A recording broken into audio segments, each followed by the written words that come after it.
Chapter 1. About 30 years ago, Miss Maria Ward of Huntingdon, with only £7,000, had the good luck to captivate Sir Thomas Bertram of Mansfield Park in the county of Northampton, and to be thereby raised to the rank of a baronet's lady, with all the comforts and consequences of an handsome house and large income. All Huntingdon exclaimed on the greatness of the match, and her uncle, the lawyer, himself, allowed her to be at least £3,000 short of any equitable claim to it. She had two sisters to be benefited by her elevation, and such of their acquaintance as thought Miss Ward and Miss Frances quite as handsome as Miss Maria did not scruple to predict their marrying with almost equal advantage. But there certainly are not so many men of large fortune in the world as there are pretty women to deserve them. Miss Ward, at the end of half a dozen years, found herself obliged to be attached to the Rev. Mr. Norris, a friend of her brother-in-law, with scarcely any private fortune, and Miss Frances fared yet worse. Miss Ward's match, indeed, when it came to the point, was not contemptible, Sir Thomas being happily able to give his friend an income in the living of Mansfield, and Mr. and Mrs. Norris began their career of conjugal felicity with very little less than £1,000 a year. But Miss Frances married, in the common phrase, to disoblige her family, and by fixing on a lieutenant of marines without education, fortune, or connections, did it very thoroughly. She could hardly have made a more untoward choice. Sir Thomas Bertram had interest which, from principle as well as pride, from a general wish of doing right and a desire of seeing all that were connected with him in situations of respectability, he would have been glad to exert for the advantage of Lady Bertram's sister. But her husband's profession was such as no interest could reach, and before he had time to devise any other method of assisting them, an absolute breach between the sisters had taken place. It was the natural result of the conduct of each party, and such as a very imprudent marriage almost always produces. To save herself from useless remonstrance, Mrs. Price never wrote to her family on the subject till actually married.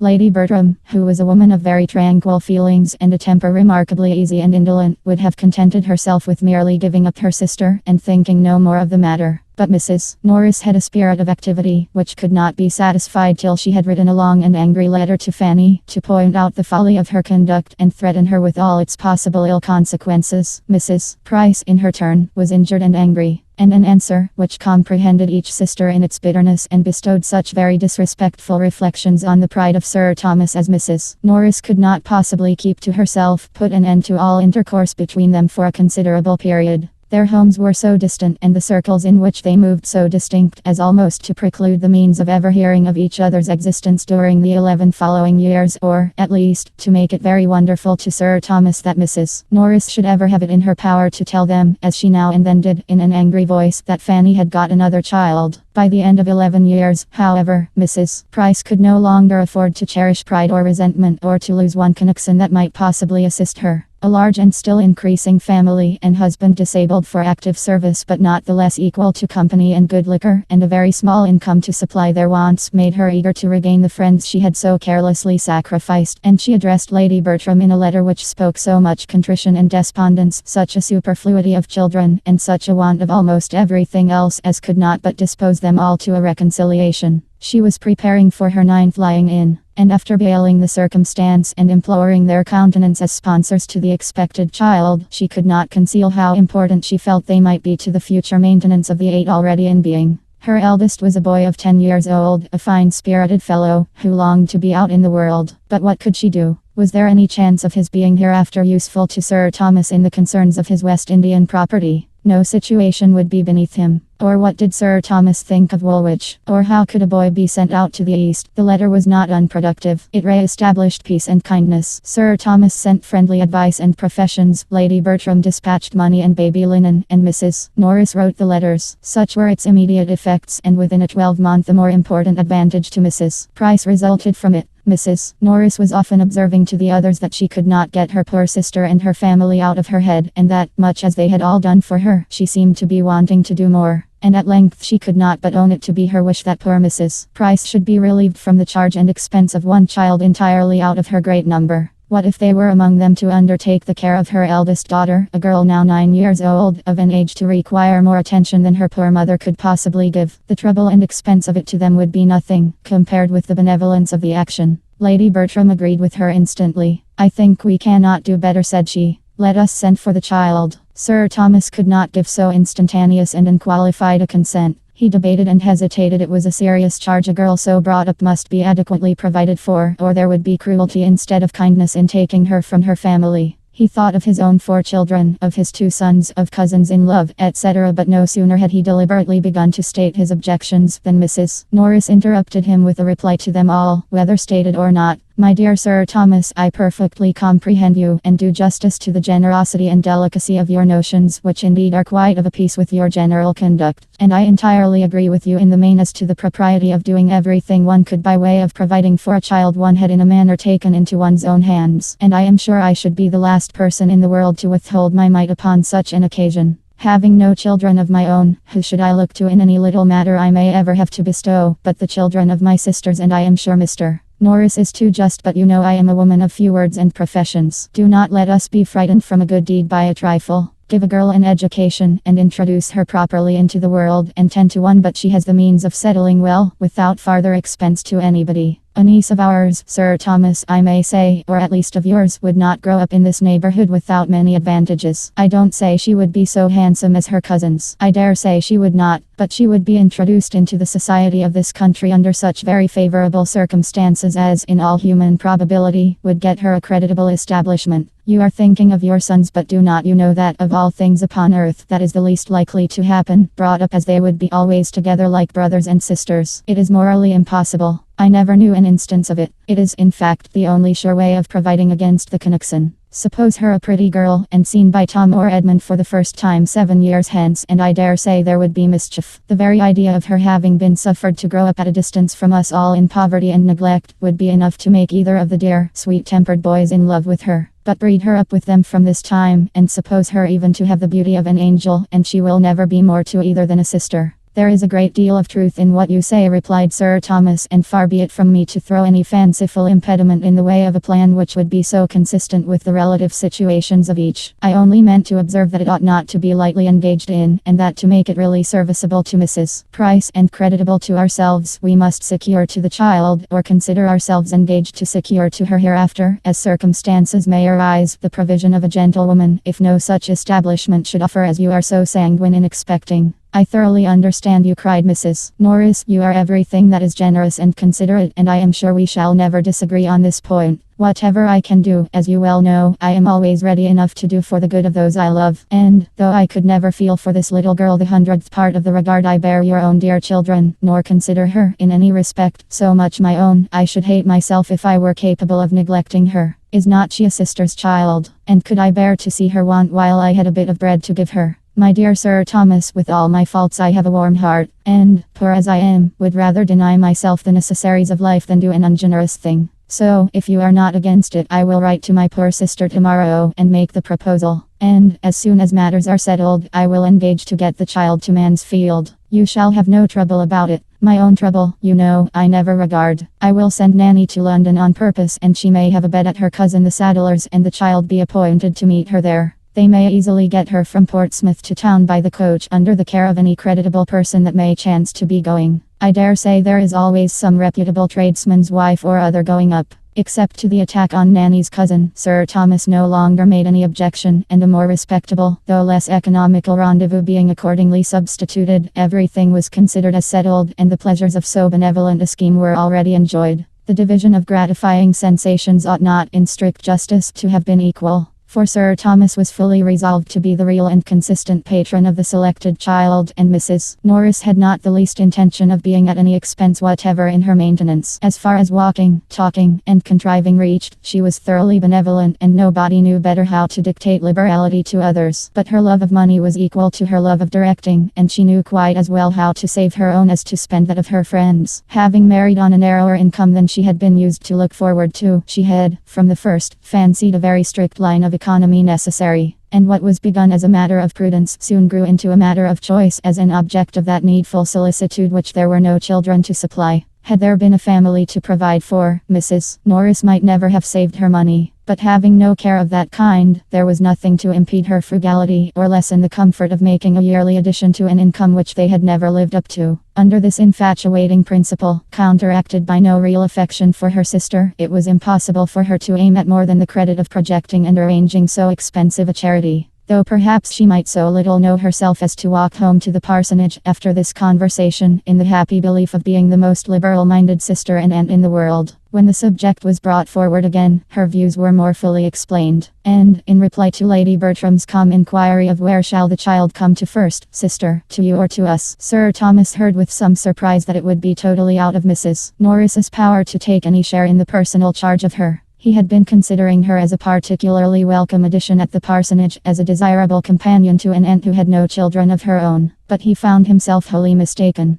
Mrs. Norris was sorry to say that the little girl's staying with them, at least as things then were, was quite out of the question. Poor Mr. Norris's indifferent state of health made it an impossibility. He could no more bear the noise of a child than he could fly. If, indeed, he should ever get well of his gouty complaints, it would be a different matter. She should then be glad to take her turn, and think nothing of the inconvenience. But just now, poor Mr. Norris took up every moment of her time, and the very mention of such a thing she was sure would distract him. Then she had better come to us, said Lady Bertram, with the utmost composure. After a short pause, Sir Thomas added with dignity, yes, let her home be in this house. We will endeavour to do our duty by her, and she will, at least, have the advantage of companions of her own age, and of a regular instructress. Very true, cried Mrs. Norris, which are both very important considerations. And it will be just the same to Miss Lee whether she has 3 girls to teach, or only 2. There can be no difference. I only wish I could be more useful. But you see, I do all in my power. I am not one of those that spare their own trouble. And Nanny shall fetch her, however it may put me to inconvenience to have my chief counselor away for 3 days. I suppose, sister, you will put the child in the little white attic, near the old nurseries. It will be much the best place for her, so near Miss Lee, and not far from the girls, and close by the housemaids, who could either of them help to dress her, you know, and take care of her clothes, for I suppose you would not think it fair to expect Ellis to wait on her as well as the others. Indeed, I do not see that you could possibly place her anywhere else. Lady Bertram made no opposition.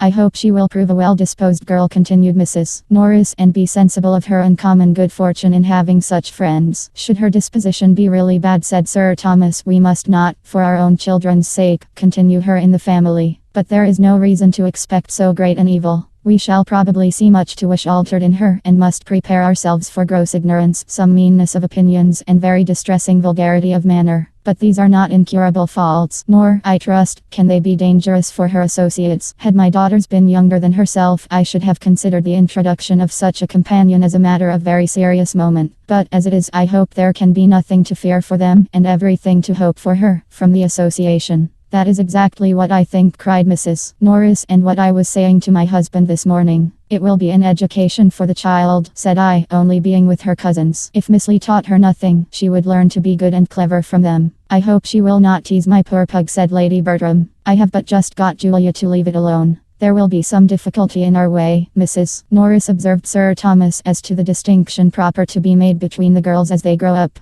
How to preserve in the minds of my daughters the consciousness of what they are, without making them think too lowly of their cousin. And how, without depressing her spirits too far, to make her remember that she is not a Miss Bertram. I should wish to see them very good friends, and would on no account authorize in my girls the smallest degree of arrogance towards their relation. But still they cannot be equals. Their rank, fortune, rights, and expectations will always be different. It is a point of great delicacy, and you must assist us in our endeavors to choose exactly the right line of conduct. Mrs. Norris was quite at his service, and though she perfectly agreed with him as to its being a most difficult thing, encouraged him to hope that between them it would be easily managed. It will be readily believed that Mrs. Norris did not write to her sister in vain. Mrs. Price seemed rather surprised that a girl should be fixed on, when she had so many fine boys, but accepted the offer most thankfully, assuring them of her daughter's being a very well-disposed, good-humoured girl, and trusting they would never have cause to throw her off. She spoke of her father as somewhat delicate and puny, but was sanguine in the hope of her being materially better for change of air. Poor woman! She probably thought change of air might agree with many of her children. Chapter 2. The little girl performed her long journey in safety, and at Northampton was met by Mrs. Norris, who thus regaled in the credit of being foremost to welcome her, and in the importance of leading her into the others and recommending her to their kindness. Fanny Price was at this time just 10 years old, and though there might not be much in her first appearance to captivate, there was, at least, nothing to disgust her relations. She was small of her age, with no glow of complexion, nor any other striking beauty. Exceedingly timid and shy, and shrinking from notice. But her air, though awkward, was not vulgar, her voice was sweet, and when she spoke her countenance was pretty. Sir Thomas and Lady Bertram received her very kindly, and Sir Thomas, seeing how much she needed encouragement, tried to be all that was conciliating. but he had to work against a most untoward gravity of deportment, and Lady Bertram, without taking half so much trouble or speaking one word where he spoke 10, by the mere aid of a good-humoured smile, became immediately the less awful character of the two. The young people were all at home and sustained their share in the introduction very well, with much good humor and no embarrassment, at least on the part of the sons, who, at 17 and 16, and tall of their age, had all the grandeur of men in the eyes of their little cousin. The two girls were more at a loss from being younger and in greater awe of their father, who addressed them on the occasion with rather an injudicious particularity. But they were too much used to company and praise to have anything like natural shyness, and their confidence increasing from their cousin's total want of it, they were soon able to take a full survey of her face and her frock in easy indifference. They were a remarkably fine family, the sons very well looking, the daughters decidedly handsome, and all of them well grown and forward of their age, which produced as striking a difference between the cousins in person as education had given to their address, and no one would have supposed the girls so nearly of an age as they really were. There were in fact but 2 years between the youngest and Fanny. Julia Bertram was only 12 and Maria but a year older. The little visitor meanwhile was as unhappy as possible, afraid of everybody, ashamed of herself, and longing for the home she had left. She knew not how to look up, and could scarcely speak to be heard, or without crying. Mrs. Norris had been talking to her the whole way from Northampton of her wonderful good fortune, and the extraordinary degree of gratitude and good behavior which it ought to produce, and her consciousness of misery was therefore increased by the idea of its being a wicked thing for her not to be happy. The fatigue, too, of so long a journey, became soon no trifling evil. In vain were the well-meant condescensions of Sir Thomas and all the officious prognostications of Mrs. Norris that she would be a good girl. In vain did Lady Bertram smile and make her sit on the sofa with herself and Pug, and vain was even the sight of a gooseberry tart towards giving her comfort. She could scarcely swallow 2 mouthfuls before tears interrupted her, and sleep seeming to be her likeliest friend, she was taken to finish her sorrows in bed. "This is not a very promising beginning," said Mrs. Norris when Fanny had left the room. "After all that I said to her as we came along, I thought she would have behaved better. I told her how much might depend upon her acquitting herself well at first. I wish there may not be a little sulkiness of temper. Her poor mother had a good deal. But we must make allowances for such a child, and I do not know that her being sorry to leave her home is really against her, for, with all its faults, it was her home, and she cannot as yet understand how much she has changed for the better. But then there is moderation in all things." It required a longer time, however, than Mrs. Norris was inclined to allow, to reconcile Fanny to the novelty of Mansfield Park and the separation from everybody she had been used to. Her feelings were very acute and too little understood to be properly attended to. Nobody meant to be unkind, but nobody put themselves out of their way to secure her comfort. The holiday allowed to the Miss Bertrams the next day, on purpose to afford leisure for getting acquainted with and entertaining their young cousin, produced little union. They could not but hold her cheap on finding that she had but 2 sashes and had never learned French, and when they perceived her to be little struck with the duet they were so good as to play, they could do no more than make her a generous present of some of their least valued toys and leave her to herself while they adjourned to whatever might be the favorite holiday sport of the moment, making artificial flowers or wasting gold paper. Fanny, whether near or from her cousins, whether in the schoolroom, the drawing-room, or the shrubbery, was equally forlorn, finding something to fear in every person and place. She was disheartened by Lady Bertram's silence, awed by Sir Thomas's grave looks, and quite overcome by Mrs. Norris's admonitions. Her elder cousins mortified her by reflections on her size, and abashed her by noticing her shyness. Miss Lee wondered at her ignorance, and the maidservants sneered at her clothes. And when to these sorrows was added the idea of the brothers and sisters among whom she had always been important as playfellow, instructress, and nurse, the despondence that sunk her little heart was severe. The grandeur of the house astonished, but could not console her. The rooms were too large for her to move in with ease. Whatever she touched she expected to injure, and she crept about in constant terror of something or other, often retreating towards her own chamber to cry. And the little girl who was spoken of in the drawing-room when she left it at night as seeming so desirably sensible of her peculiar good fortune, ended every day's sorrows by sobbing herself to sleep. A week had passed in this way, and no suspicion of it conveyed by her quiet, passive manner, when she was found one morning by her cousin Edmund, the youngest of the sons, sitting crying on the attic stairs. "My dear little cousin," said he, with all the gentleness of an excellent nature, "what can be the matter?" And sitting down by her, he was at great pains to overcome her shame in being so surprised, and persuade her to speak openly. Was she ill? Or was anybody angry with her? Or had she quarreled with Maria and Julia? Or was she puzzled about anything in her lesson that he could explain? Did she, in short, want anything he could possibly get her or do for her? For a long while no answer could be obtained beyond a no, no, not at all, no, thank you. But he still persevered, and no sooner had he begun to revert to her own home than her increased sobs explained to him where the grievance lay. He tried to console her. "You are sorry to leave Mama, my dear little Fanny," said he, "which shows you to be a very good girl. But you must remember that you are with relations and friends who all love you and wish to make you happy. Let us walk out in the park and you shall tell me all about your brothers and sisters." On pursuing the subject, he found that, dear as all these brothers and sisters generally were, there was one among them who ran more in her thoughts than the rest. It was William, whom she talked of most and wanted most to see. William, the eldest, a year older than herself, her constant companion and friend. Her advocate with her mother, of whom he was the darling, in every distress. William did not like she should come away. He had told her he should miss her very much indeed. "But William will write to you, I dare say." Yes, he had promised he would, but he had told her to write first. "And when shall you do it?" She hung her head and answered hesitatingly, she did not know. She had not any paper. "If that be all your difficulty, I will furnish you with paper and every other material, and you may write your letter whenever you choose." "Would it make you happy to write to William?" "Yes, very." "Then let it be done now. Come with me into the breakfast room. We shall find everything there, and be sure of having the room to ourselves." "But, cousin, will it go to the post?" "Yes, depend upon me, it shall. It shall go with the other letters. And, as your uncle will frank it, it will cost William nothing." "My uncle?" repeated Fanny, with a frightened look. "Yes, when you have written the letter, I will take it to my father to frank." Fanny thought it a bold measure, but offered no further resistance, and they went together into the breakfast room, where Edmund prepared her paper and ruled her lines with all the goodwill that her brother could himself have felt, and probably with somewhat more exactness. He continued with her the whole time of her writing, to assist her with his penknife or his orthography, as either were wanted, and added to these attentions, which she felt very much, a kindness to her brother which delighted her beyond all the rest. He wrote with his own hand his love to his cousin William, and sent him half a guinea under the seal. Fanny's feelings on the occasion were such as she believed herself incapable of expressing, but her countenance and a few artless words fully conveyed all their gratitude and delight, and her cousin began to find her an interesting object. He talked to her more, and, from all that she said, was convinced of her having an affectionate heart and a strong desire of doing right, and he could perceive her to be farther entitled to attention by great sensibility of her situation, and great timidity. He had never knowingly given her pain, but he now felt that she required more positive kindness, and with that view endeavored, in the first place, to lessen her fears of them all, and gave her especially a great deal of good advice as to playing with Maria and Julia, and being as merry as possible. From this day Fanny grew more comfortable. She felt that she had a friend, and the kindness of her cousin Edmund gave her better spirits with everybody else. The place became less strange, and the people less formidable. And if there were some amongst them whom she could not cease to fear, she began at least to know their ways, and to catch the best manner of conforming to them.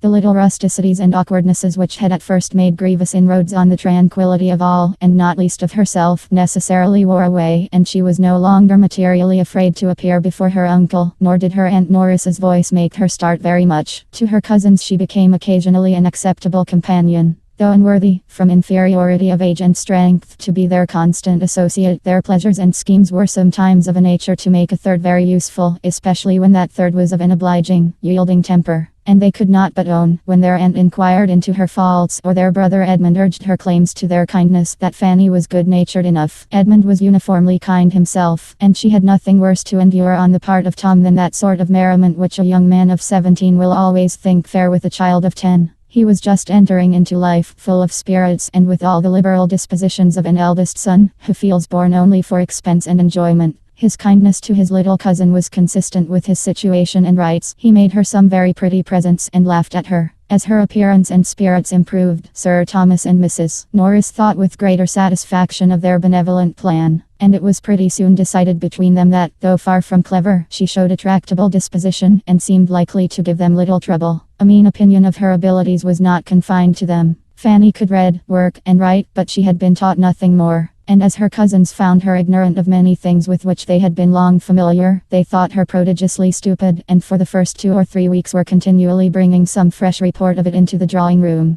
"Dear Mamma, only think, my cousin cannot put the map of Europe together, or my cousin cannot tell the principal rivers in Russia, or she never heard of Asia Minor, or she does not know the difference between watercolors and crayons. How strange! Did you ever hear anything so stupid?" My dear, their considerate aunt would reply, "It is very bad, but you must not expect everybody to be as forward and quick at learning as yourself." "But aunt, she is really so very ignorant, do you know? We asked her last night which way she would go to get to Ireland, and she said she should cross to the Isle of Wight. She thinks of nothing but the Isle of Wight, and she calls it the island, as if there were no other island in the world. I am sure I should have been ashamed of myself if I had not known better long before I was so old as she is. I cannot remember the time when I did not know a great deal that she has not the least notion of yet. How long ago it is, aunt, since we used to repeat the chronological order of the kings of England, with the dates of their accession, and most of the principal events of their reigns." "Yes," added the other, "and of the Roman emperors as low as Severus, besides a great deal of the heathen mythology, and all the metals, semi-metals, planets, and distinguished philosophers." "Very true indeed, my dears, but you are blessed with wonderful memories, and your poor cousin has probably none at all. There is a vast deal of difference in memories as well as in everything else, and therefore you must make allowance for your cousin, and pity her deficiency. And remember that if you are ever so forward and clever yourselves, you should always be modest, for, much as you know already, there is a great deal more for you to learn." "Yes, I know there is till I am 17. But I must tell you another thing of Fanny, so odd and so stupid. Do you know, she says she does not want to learn either music or drawing." "To be sure, my dear, that is very stupid indeed, and shows a great want of genius and emulation. But all things considered, I do not know whether it is not as well that it should be so, for, though you know, owing to me, your papa and mamma are so good as to bring her up with you, it is not at all necessary that she should be as accomplished as you are. On the contrary, it is much more desirable that there should be a difference." Such were the counsels by which Mrs. Norris assisted to form her nieces' minds, and it is not very wonderful that, with all their promising talents and early information, they should be entirely deficient in the less common acquirements of self-knowledge, generosity, and humility. In everything but disposition they were admirably taught. Sir Thomas did not know what was wanting, because, though a truly anxious father, he was not outwardly affectionate, and the reserve of his manner repressed all the flow of their spirits before him. To the education of her daughters Lady Bertram paid not the smallest attention. She had not time for such cares. She was a woman who spent her days in sitting, nicely dressed, on a sofa, doing some long piece of needlework of little use and no beauty, thinking more of her pug than her children, but very indulgent to the latter when it did not put herself to inconvenience, guided in everything important by Sir Thomas, and in smaller concerns by her sister. Had she possessed greater leisure for the service of her girls, she would probably have supposed it unnecessary, for they were under the care of a governess with proper masters, and could want nothing more. As for Fanny's being stupid at learning, she could only say it was very unlucky, but some people were stupid, and Fanny must take more pains. She did not know what else was to be done. And, except her being so dull, she must add she saw no harm in the poor little thing, and always found her very handy and quick in carrying messages and fetching what she wanted. Fanny, with all her faults of ignorance and timidity, was fixed at Mansfield Park, and learning to transfer in its favor much of her attachment to her former home, grew up there not unhappily among her cousins. There was no positive ill nature in Maria or Julia, and though Fanny was often mortified by their treatment of her, she thought too lowly of her own claims to feel injured by it. From about the time of her entering the family, Lady Bertram, in consequence of a little ill health and a great deal of indolence, gave up the house in town, which she had been used to occupy every spring, and remained wholly in the country, leaving Sir Thomas to attend his duty in Parliament, with whatever increase or diminution of comfort might arise from her absence. In the country, therefore, the Miss Bertrams continued to exercise their memories, practice their duets, and grow tall and womanly. And their father saw them becoming in person, manner, and accomplishments everything that could satisfy his anxiety. His eldest son was careless and extravagant, and had already given him much uneasiness, but his other children promised him nothing but good. His daughters, he felt, while they retained the name of Bertram, must be giving it new grace, and in quitting it, he trusted, would extend its respectable alliances. And the character of Edmund, his strong good sense and uprightness of mind, bid most fairly for utility, honour, and happiness to himself and all his connections. He was to be a clergyman. Amid the cares and the complacency which his own children suggested, Sir Thomas did not forget to do what he could for the children of Mrs. Price. He assisted her liberally in the education and disposal of her sons as they became old enough for a determinate pursuit. And Fanny, though almost totally separated from her family, was sensible of the truest satisfaction in hearing of any kindness towards them, or of anything at all promising in their situation or conduct. Once, and once only, in the course of many years, had she the happiness of being with William. Of the rest she saw nothing.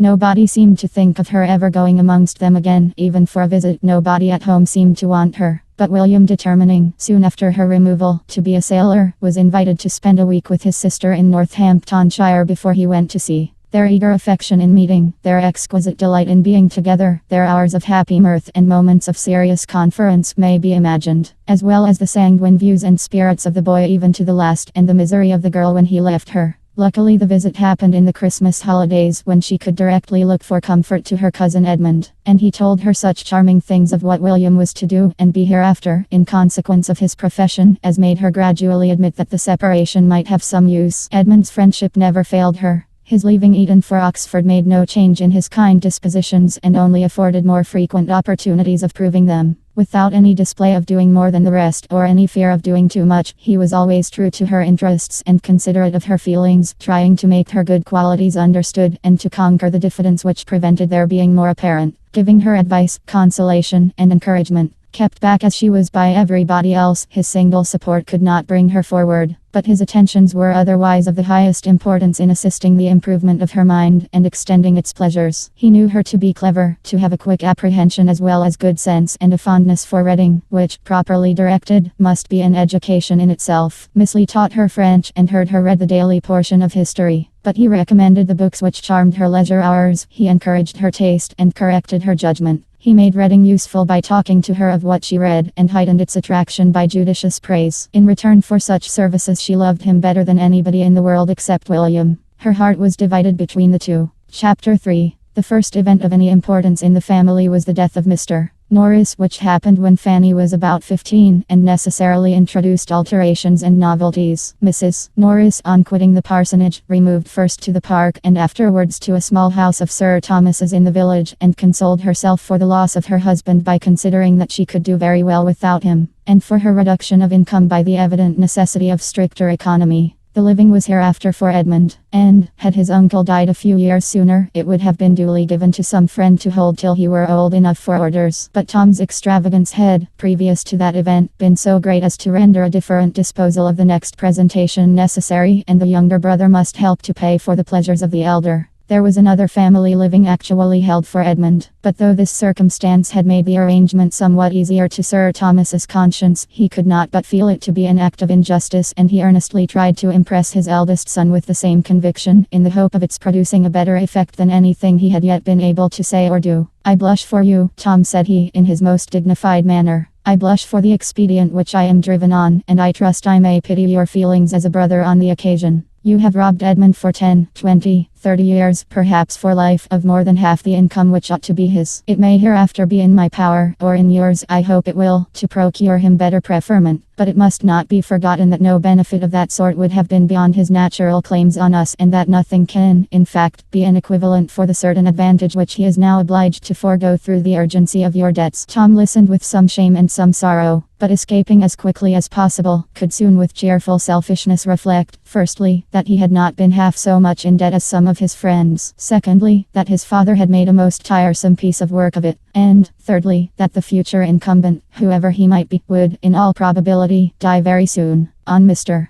Norris's death the presentation became the right of a Dr. Grant, who came consequently to reside at Mansfield, and on proving to be a hearty man of 45, seemed likely to disappoint Mr. Bertram's calculations. But no, he was a short-necked, apoplectic sort of fellow, and, plied well with good things, would soon pop off. He had a wife about 15 years his junior, but no children, and they entered the neighborhood with the usual fair report of being very respectable, agreeable people. The time was now come when Sir Thomas expected his sister-in-law to claim her share in their niece. The change in Mrs. Norris's situation, and the improvement in Fanny's age, seeming not merely to do away any former objection to their living together, but even to give it the most decided eligibility. And as his own circumstances were rendered less fair than heretofore, by some recent losses on his West India estate, in addition to his eldest son's extravagance, it became not undesirable to himself to be relieved from the expense of her support and the obligation of her future provision. In the fullness of his belief that such a thing must be, he mentioned its probability to his wife, and the first time of the subject's occurring to her again happening to be when Fanny was present, she calmly observed to her, "So, Fanny, you are going to leave us and live with my sister. How shall you like it?" Fanny was too much surprised to do more than repeat her aunt's words. "Going to leave you?" "Yes, my dear. Why should you be astonished? You have been 5 years with us, and my sister always meant to take you when Mr. Norris died. But you must come up and tack on my patterns all the same." The news was as disagreeable to Fanny as it had been unexpected. She had never received kindness from her Aunt Norris and could not love her. I shall be very sorry to go away, said she, with a faltering voice. Yes, I dare say you will. That's natural enough. I suppose you have had as little to vex you since you came into this house as any creature in the world. I hope I am not ungrateful, Aunt said Fanny modestly. No, my dear, I hope not. I have always found you a very good girl. And am I never to live here again? Never, my dear. But you are sure of a comfortable home. It can make very little difference to you, whether you are in one house or the other. Fanny left the room with a very sorrowful heart. She could not feel the difference to be so small. She could not think of living with her aunt with anything like satisfaction. As soon as she met with Edmund, she told him her distress. Cousin, said she, something is going to happen which I do not like at all. And though you have often persuaded me into being reconciled to things that I disliked at first, you will not be able to do it now. I am going to live entirely with my Aunt Norris. Indeed. Yes, my Aunt Bertram has just told me so. It is quite settled. I am to leave Mansfield Park and go to the White House, I suppose, as soon as she is removed there. Well, Fanny, and if the plan were not unpleasant to you, I should call it an excellent one. Oh, cousin, it has everything else in its favor. My aunt is acting like a sensible woman in wishing for you. She is choosing a friend and companion exactly where she ought, and I am glad her love of money does not interfere. You will be what you ought to be to her. I hope it does not distress you very much, Fanny. Indeed it does. I cannot like it. I love this house and everything in it. I shall love nothing there. You know how uncomfortable I feel with her. I can say nothing for her manner to you as a child, but it was the same with us all, or nearly so. She never knew how to be pleasant to children, but you are now of an age to be treated better. I think she is behaving better already, and when you are her only companion, you must be important to her. I can never be important to anyone. What is to prevent you? Everything.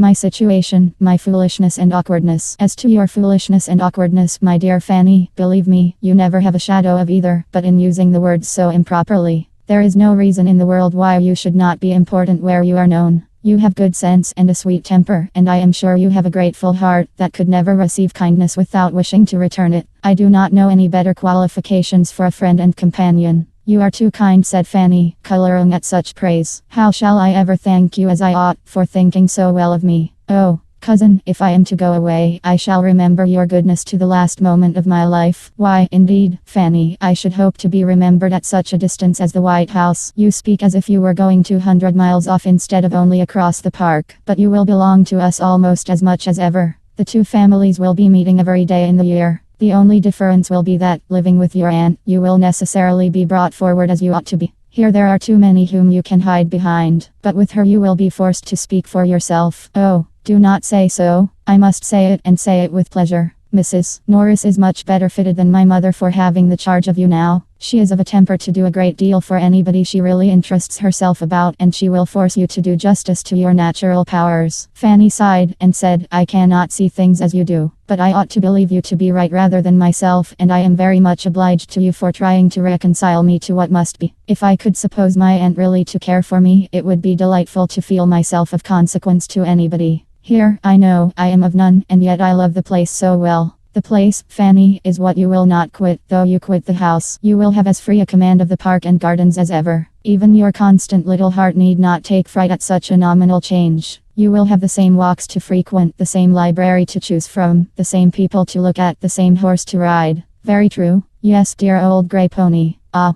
cousin, when I remember how much I used to dread riding, what terrors it gave me to hear it talked of as likely to do me good. Oh, how I have trembled at my uncle's opening his lips if horses were talked of, and then think of the kind pains you took to reason and persuade me out of my fears and convince me that I should like it after a little while, and feel how right you proved to be. I am inclined to hope you may always prophesy as well, and I am quite convinced that your being with Mrs. Norris will be as good for your mind as riding has been for your health, and as much for your ultimate happiness too. So ended their discourse, which, for any very appropriate service it could render Fanny, might as well have been spared, for Mrs. Norris had not the smallest intention of taking her. It had never occurred to her on the present occasion, but as a thing to be carefully avoided. To prevent its being expected, she had fixed on the smallest habitation which could rank as genteel among the buildings of Mansfield parish, the White House being only just large enough to receive herself and her servants and allow a spare room for a friend, of which she made a very particular point. The spare rooms at the parsonage had never been wanted, but the absolute necessity of a spare room for a friend was now never forgotten. Not all her precautions, however, could save her from being suspected of something better. Or, perhaps, her very display of the importance of a spare room might have misled Sir Thomas to suppose it really intended for Fanny. Lady Bertram soon brought the matter to a certainty by carelessly observing to Mrs. Norris, "I think, sister, we need not keep Miss Lee any longer when Fanny goes to live with you." Mrs. Norris almost started.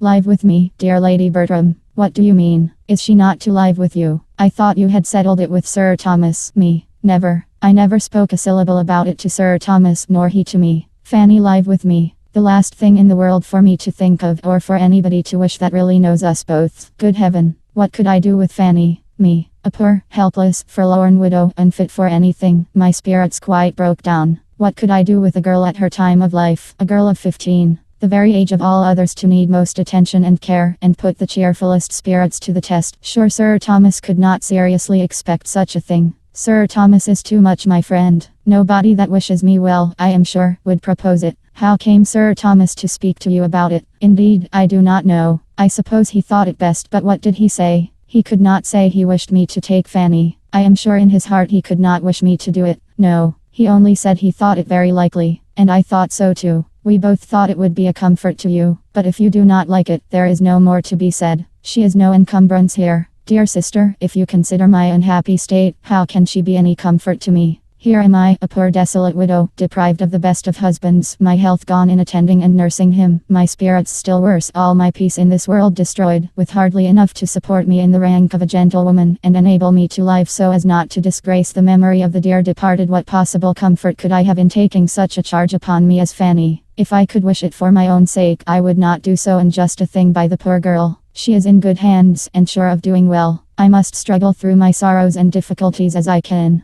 Then you will not mind living by yourself quite alone. Lady Bertram, I do not complain. I know I cannot live as I have done, but I must retrench where I can, and learn to be a better manager. I have been a liberal housekeeper enough, but I shall not be ashamed to practice economy now. My situation is as much altered as my income. A great many things were due from poor Mr. Norris as clergyman of the parish that cannot be expected from me. It is unknown how much was consumed in our kitchen by odd comers and goers. At the White House, matters must be better looked after. I must live within my income, or I shall be miserable. And I own it would give me great satisfaction to be able to do rather more, to lay by a little at the end of the year. I dare say you will. You always do, don't you? My object, Lady Bertram, is to be of use to those that come after me. It is for your children's good that I wish to be richer. I have nobody else to care for, but I should be very glad to think I could leave a little trifle among them worth their having. You are very good, but do not trouble yourself about them. They are sure of being well provided for. Sir Thomas will take care of that. Why, you know, Sir Thomas's means will be rather straitened if the Antigua estate is to make such poor returns. Oh, that will soon be settled. Sir Thomas has been writing about it, I know. Well, Lady Bertram, said Mrs. Norris, moving to go, I can only say that my sole desire is to be of use to your family. And so, if Sir Thomas should ever speak again about my taking Fanny, you will be able to say that my health and spirits put it quite out of the question. Besides that, I really should not have a bed to give her, for I must keep a spare room for a friend. Lady Bertram repeated enough of this conversation to her husband to convince him how much he had mistaken his sister-in-law's views, and she was from that moment perfectly safe from all expectation, or the slightest allusion to it from him. He could not but wonder at her refusing to do anything for a niece whom she had been so forward to adopt, but as she took early care to make him, as well as Lady Bertram, understand that whatever she possessed was designed for their family, he soon grew reconciled to a distinction which, at the same time that it was advantageous and complimentary to them, would enable him better to provide for Fanny himself. Fanny soon learnt how unnecessary had been her fears of a removal, and her spontaneous, untaught felicity on the discovery conveyed some consolation to Edmund for his disappointment in what he had expected to be so essentially serviceable to her. Mrs. Norris took possession of the White House, the Grants arrived at the parsonage, and these events over, everything at Mansfield went on for some time as usual. The Grants, showing a disposition to be friendly and sociable, gave great satisfaction in the main among their new acquaintance. They had their faults, and Mrs. Norris soon found them out. The doctor was very fond of eating, and would have a good dinner every day. And Mrs. Grant, instead of contriving to gratify him at little expense, gave her cook as high wages as they did at Mansfield Park, and was scarcely ever seen in her offices. Mrs. Norris could not speak with any temper of such grievances, nor of the quantity of butter and eggs that were regularly consumed in the house. Nobody loved plenty and hospitality more than herself. Nobody more hated pitiful doings. The parsonage, she believed, had never been wanting in comforts of any sort, had never borne a bad character in her time, but this was a way of going on that she could not understand hand. A fine lady in a country parsonage was quite out of place. Her storeroom, she thought, might have been good enough for Mrs. Grant to go into. Inquire where she would, she could not find out that Mrs. Grant had ever had more than £5,000. Lady Bertram listened without much interest to this sort of invective. She could not enter into the wrongs of an economist, but she felt all the injuries of beauty in Mrs. Grant's being so well settled in life without being handsome, and expressed her astonishment on that point almost as often, though not so diffusely, as Mrs. Norris discussed the other. These opinions had been hardly canvassed a year before another event arose of such importance in the family as might fairly claim some place in the thoughts and conversation of the ladies. Sir Thomas found it expedient to go to Antigua himself for the better arrangement of his affairs, and he took his eldest son with him, in the hope of detaching him from some bad connections at home. They left England with the probability of being nearly a 12-month absent. The necessity of the measure in a pecuniary light and the hope of its utility to his son reconciled Sir Thomas to the effort of quitting the rest of his family and of leaving his daughters to the direction of others at their present most interesting time of life. He could not think Lady Bertram quite equal to supply his place with them, or rather, to perform what should have been her own. But in Mrs. Norris's watchful attention and in Edmund's judgment, he had sufficient confidence to make him go without fears for their conduct. Lady Bertram did not at all like to have her husband leave her, but she was not disturbed by any alarm for his safety or solicitude for his comfort, being one of those persons who think nothing can be dangerous or difficult or fatiguing to anybody but themselves. The Miss Bertrams were much to be pitied on the occasion, not for their sorrow, but for their want of it.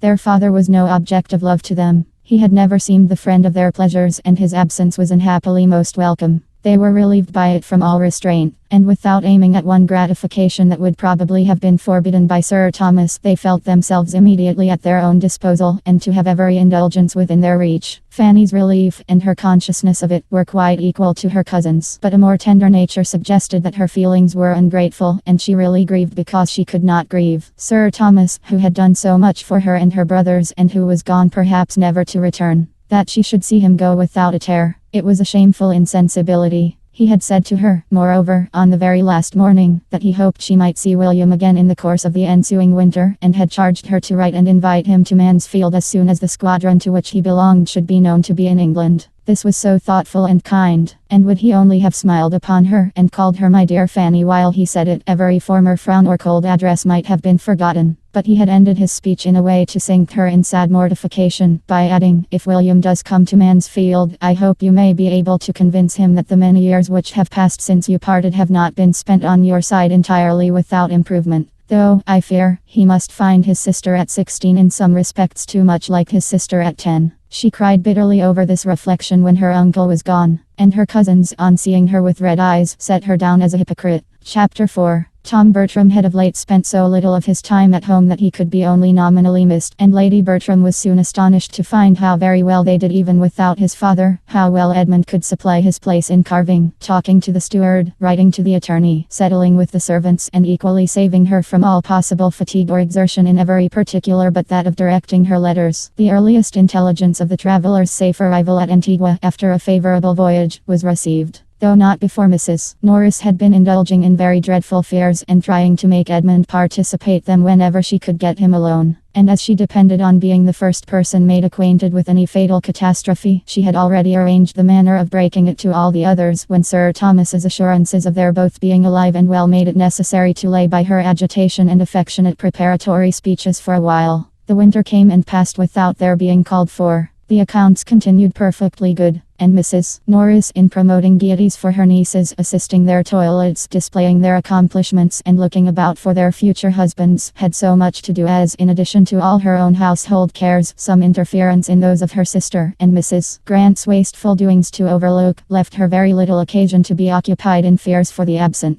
The Miss Bertrams were now fully established among the belles of the neighbourhood, and as they joined to beauty and brilliant acquirements a manner naturally easy and carefully formed to general civility and obligingness, they possessed its favour as well as its admiration. Their vanity was in such good order that they seemed to be quite free from it and gave themselves no airs, while the praises attending such behavior, secured and brought round by their aunt, served to strengthen them in believing they had no faults. Lady Bertram did not go into public with her daughters. She was too indolent even to accept a mother's gratification in witnessing their success and enjoyment at the expense of any personal trouble, and the charge was made over to her sister, who desired nothing better than a post of such honorable representation, and very thoroughly relished the means it afforded her of mixing in society without having horses to hire. Fanny had no share in the festivities of the season, but she enjoyed being avowedly useful as her aunt's companion when they called away the rest of the family. And, as Miss Lee had left Mansfield, she naturally became everything to Lady Bertram during the night of a ball or a party. She talked to her, listened to her, read to her, and the tranquility of such evenings, her perfect security in such a ttt from any sound of unkindness, was unspeakably welcome to a mind which had seldom known a pause in its alarms or embarrassments. As to her cousin's gaieties, she loved to hear an account of them, especially of the balls and whom Edmund had danced with, but thought too lowly of her own situation to imagine she should ever be admitted to the same, and listened, therefore, without an idea of any nearer concern in them. Upon the whole, it was a comfortable winter to her. For though it brought no William to England, the never-failing hope of his arrival was worth much. The ensuing spring deprived her of her valued friend, the old grey pony, and for some time she was in danger of feeling the loss in her health as well as in her affections. For in spite of the acknowledged importance of her riding on horseback, no measures were taken for mounting her again, because as it was observed by her aunts, she might ride one of her cousin's horses at any time when they did not want them, and as the Miss Bertrams regularly wanted their horses every fine day, and had no idea of carrying their obliging manners to the sacrifice of any real pleasure, that time, of course, never came. They took their cheerful rides in the fine mornings of April and May, and Fanny either sat at home the whole day with one aunt or walked beyond her strength at the instigation of the other. Lady Bertram holding exercise to be as unnecessary for everybody as it was unpleasant to herself, and Mrs. Norris, who was walking all day, thinking everybody ought to walk as much. Edmund was absent at this time, or the evil would have been earlier remedied. When he returned, to understand how Fanny was situated, and perceived its ill effects, there seemed with him but one thing to be done, and that Fanny must have a horse was the resolute declaration with which he opposed whatever could be urged by the supineness of his mother, or the economy of his aunt, to make it appear unimportant. Mrs. Norris could not help thinking that some steady old thing might be found among the numbers belonging to the park that would do vastly well, or that one might be borrowed of the steward, or that perhaps Dr. Grant might now and then lend them the pony he sent to the post. She could not but consider it as absolutely unnecessary and even improper that Fanny should have a regular lady's horse of her own, in the style of her cousin's. She was sure Sir Thomas had never intended it, and she must say that, to be making such a purchase in his absence and adding to the great expenses of his stable, at a time when a large part of his income was unsettled, seemed to her very unjustifiable. Fanny must have a horse was Edmund's only reply. Mrs. Norris could not see it in the same light. Lady Bertram did. She entirely agreed with her son as to the necessity of it and as to its being considered necessary by his father. She only pleaded against there being any hurry. She only wanted him to wait till Sir Thomas's return, and then Sir Thomas might settle it all himself. He would be at home in September, and where would be the harm of only waiting till September? Though Edmund was much more displeased with his aunt than with his mother, as evincing least regard for her niece, he could not help paying more attention to what she said, and at length determined on a method of proceeding which would obviate the risk of his father's thinking he had done too much, and at the same time procure for Fanny the immediate means of exercise which he could not bear she should be without. He had 3 horses of his own, but not one that would carry a woman. 2 of them were hunters, the third a useful road horse. This third he resolved to exchange for one that his cousin might ride. He knew where such a one was to be met with, and having once made up his mind, the whole business was soon completed.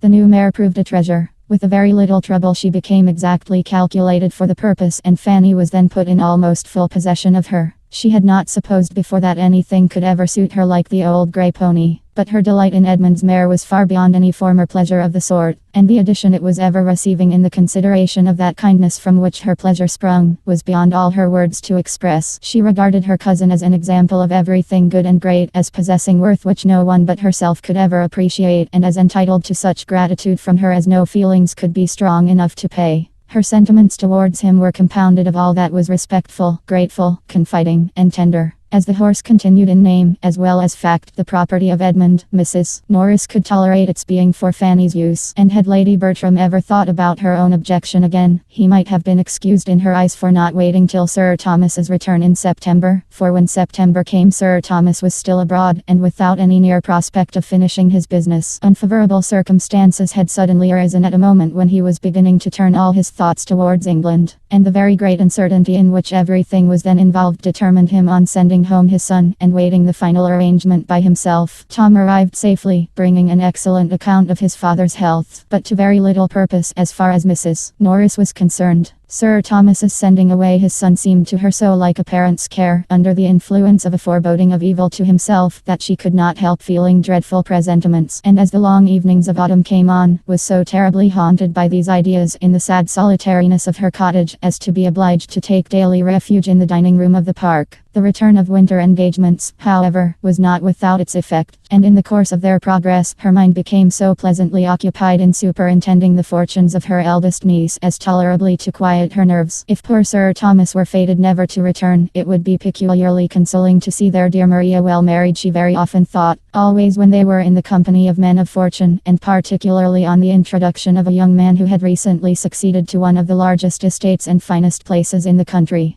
Mr. Rushworth was from the first struck with the beauty of Miss Bertram, and, being inclined to marry, soon fancied himself in love. He was a heavy young man, with not more than common sense, but as there was nothing disagreeable in his figure or address, the young lady was well pleased with her conquest. Being now in her 21st year, Maria Bertram was beginning to think matrimony a duty, and as a marriage with Mr. Rushworth would give her the enjoyment of a larger income than her father's, as well as ensure her the house in town, which was now a prime object, it became, by the same rule of moral obligation, her evident duty to marry Mr. Rushworth if she could. Mrs. Norris was most zealous in promoting the match, by every suggestion and contrivance likely to enhance its desirableness to either party, and, among other means, by seeking an intimacy with the gentleman's mother, who at present lived with him, and to whom she even forced Lady Bertram to go through 10 miles of indifferent road to pay a morning visit. It was not long before a good understanding took place between this lady and herself. Mrs. Rushworth acknowledged herself very desirous that her son should marry, and declared that of all the young ladies she had ever seen, Miss Bertram seemed, by her amiable qualities and accomplishments, the best adapted to make him happy. Mrs. Norris accepted the compliment and admired the nice discernment of character which could so well distinguish merit. Maria was indeed the pride and delight of them all, perfectly faultless an angel, and, of course, so surrounded by admirers, must be difficult in her choice. But yet, as far as Mrs. Norris could allow herself to decide on so short an acquaintance, Mr. Rushworth appeared precisely the young man to deserve and attach her. After dancing with each other at a proper number of balls, the young people justified these opinions, and an engagement, with a due reference to the absent Sir Thomas, was entered into, much to the satisfaction of their respective families and of the general lookers-on of the neighbourhood, who had, for many weeks past, felt the expediency of Mr.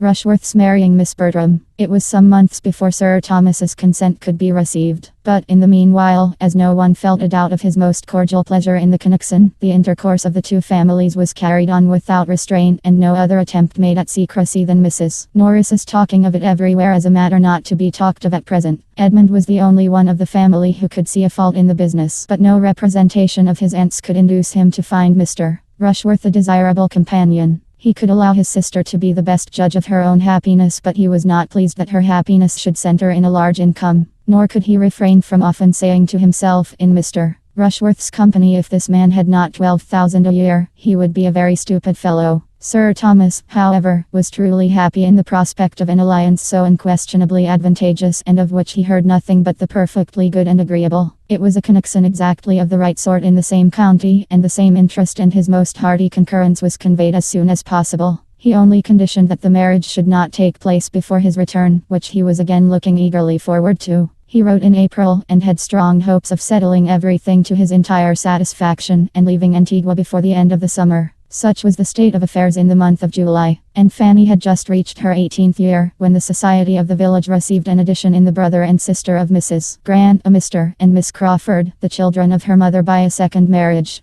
They were young people of fortune. The son had a good estate in Norfolk, the daughter £20,000. As children, their sister had been always very fond of them. But as her own marriage had been soon followed by the death of their common parent, which left them to the care of a brother of their father, of whom Mrs. Grant knew nothing, she had scarcely seen them since. In their uncle's house they had found a kind home. Admiral and Mrs. Crawford, though agreeing in nothing else, were united in affection for these children, or, at least, were no farther adverse in their feelings than that each had their favourite, to whom they showed the greatest fondness of the two. The Admiral delighted in the boy, Mrs. Crawford doted on the girl, and it was the lady's death which now obliged her protégé, after some months' further trial at her uncle's house, to find another home. Admiral Crawford was a man of vicious conduct, who chose, instead of retaining his niece, to bring his mistress under his own roof, and to this Mrs. Grant was indebted for her sister's proposal of coming to her, a measure quite as welcome on one side as it could be expedient on the other. For Mrs. Grant, having by this time run through the usual resources of ladies residing in the country without a family of children, having more than filled her favourite sitting room with pretty furniture, and made a choice collection of plants and poultry, was very much in want of some variety at home. The arrival, therefore, of a sister whom she had always loved, and now hoped to retain with her as long as she remained single, was highly agreeable, and her chief anxiety was lest Mansfield should not satisfy the habits of a young woman who had been mostly used to London.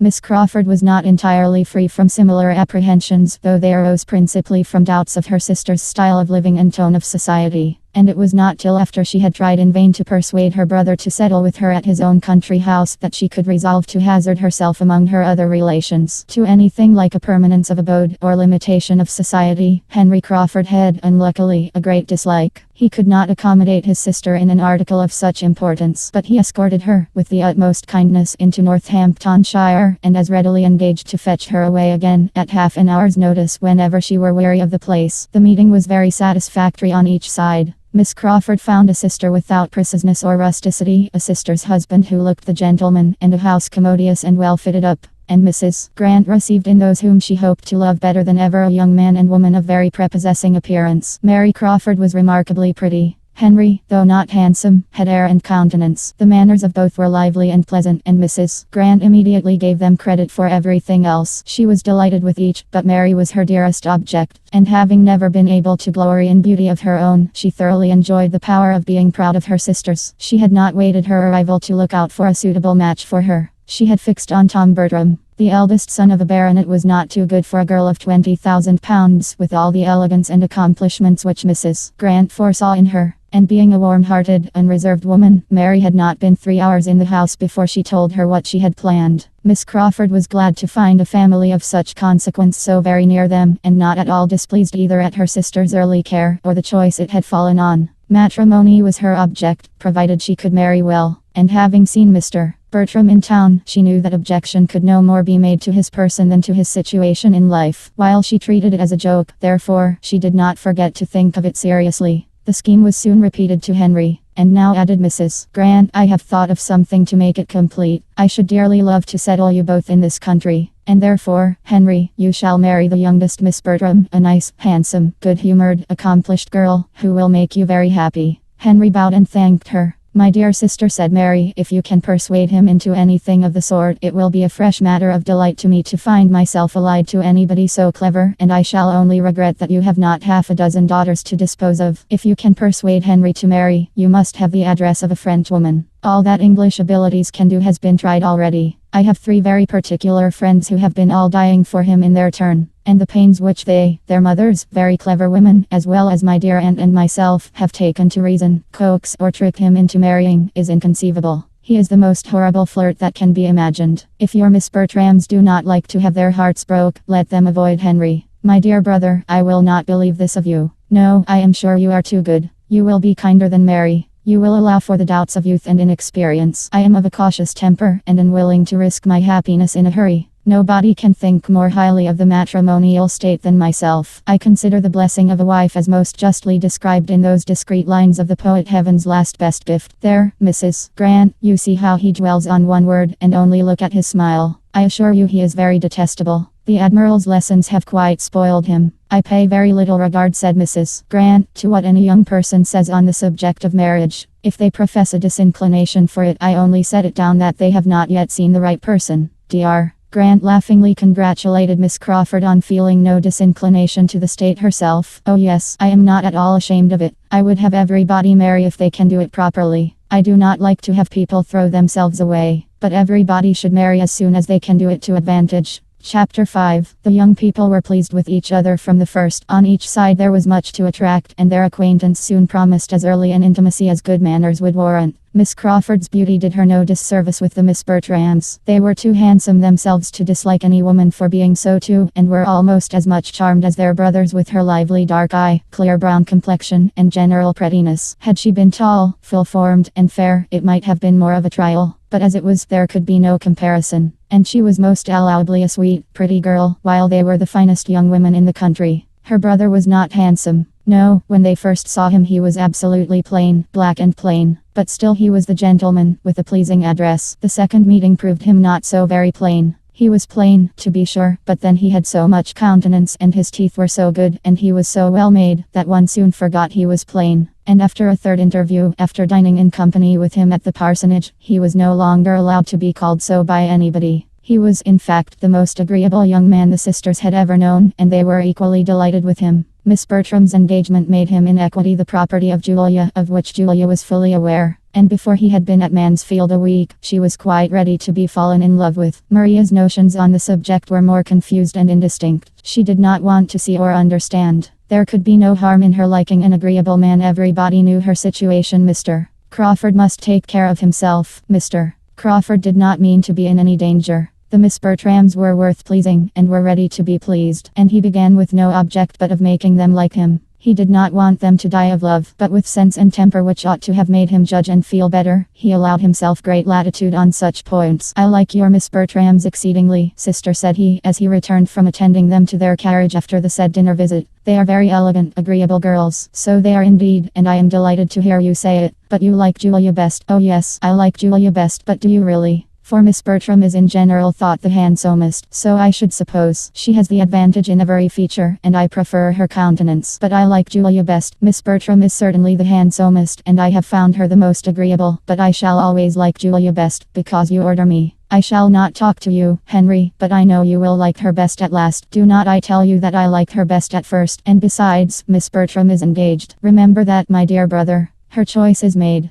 Yes, and I like her the better for it. An engaged woman is always more agreeable than a disengaged. She is satisfied with herself. Her cares are over, and she feels that she may exert all her powers of pleasing without suspicion. All is safe with a lady engaged. No harm can be done. Why, as to that, Mr. Rushworth is a very good sort of young man, and it is a great match for her. But Miss Bertram does not care 3 straws for him. That is your opinion of your intimate friend. I do not subscribe to it. I am sure Miss Bertram is very much attached to Mr. Rushworth. I could see it in her eyes when he was mentioned. I think too well of Miss Bertram to suppose she would ever give her hand without her heart. Mary, how shall we manage him? We must leave him to himself, I believe. Talking does no good. He will be taken in at last, but I would not have him taken in. I would not have him duped. I would have it all fair and honorable. Oh dear. Let him stand his chance and be taken in. It will do just as well. Everybody is taken in at some period or other. Not always in marriage, dear Mary. In marriage especially. With all due respect to such of the present company as chance to be married, my dear Mrs. Grant, there is not 1 in 100 of either sex who is not taken in when they marry. Look where I will, I see that it is so, and I feel that it must be so, when I consider that it is of all transactions the one in which people expect most from others and are least honest themselves. Ah, you have been in a bad school for matrimony, in Hill Street. My poor aunt had certainly little cause to love the state, but, however, speaking from my own observation, it is a manoeuvring business. I know so many who have married in the full expectation and confidence of some one particular advantage in the connection, or accomplishment, or good quality in the person, who have found themselves entirely deceived, and been obliged to put up with exactly the reverse. What is this but a take-in?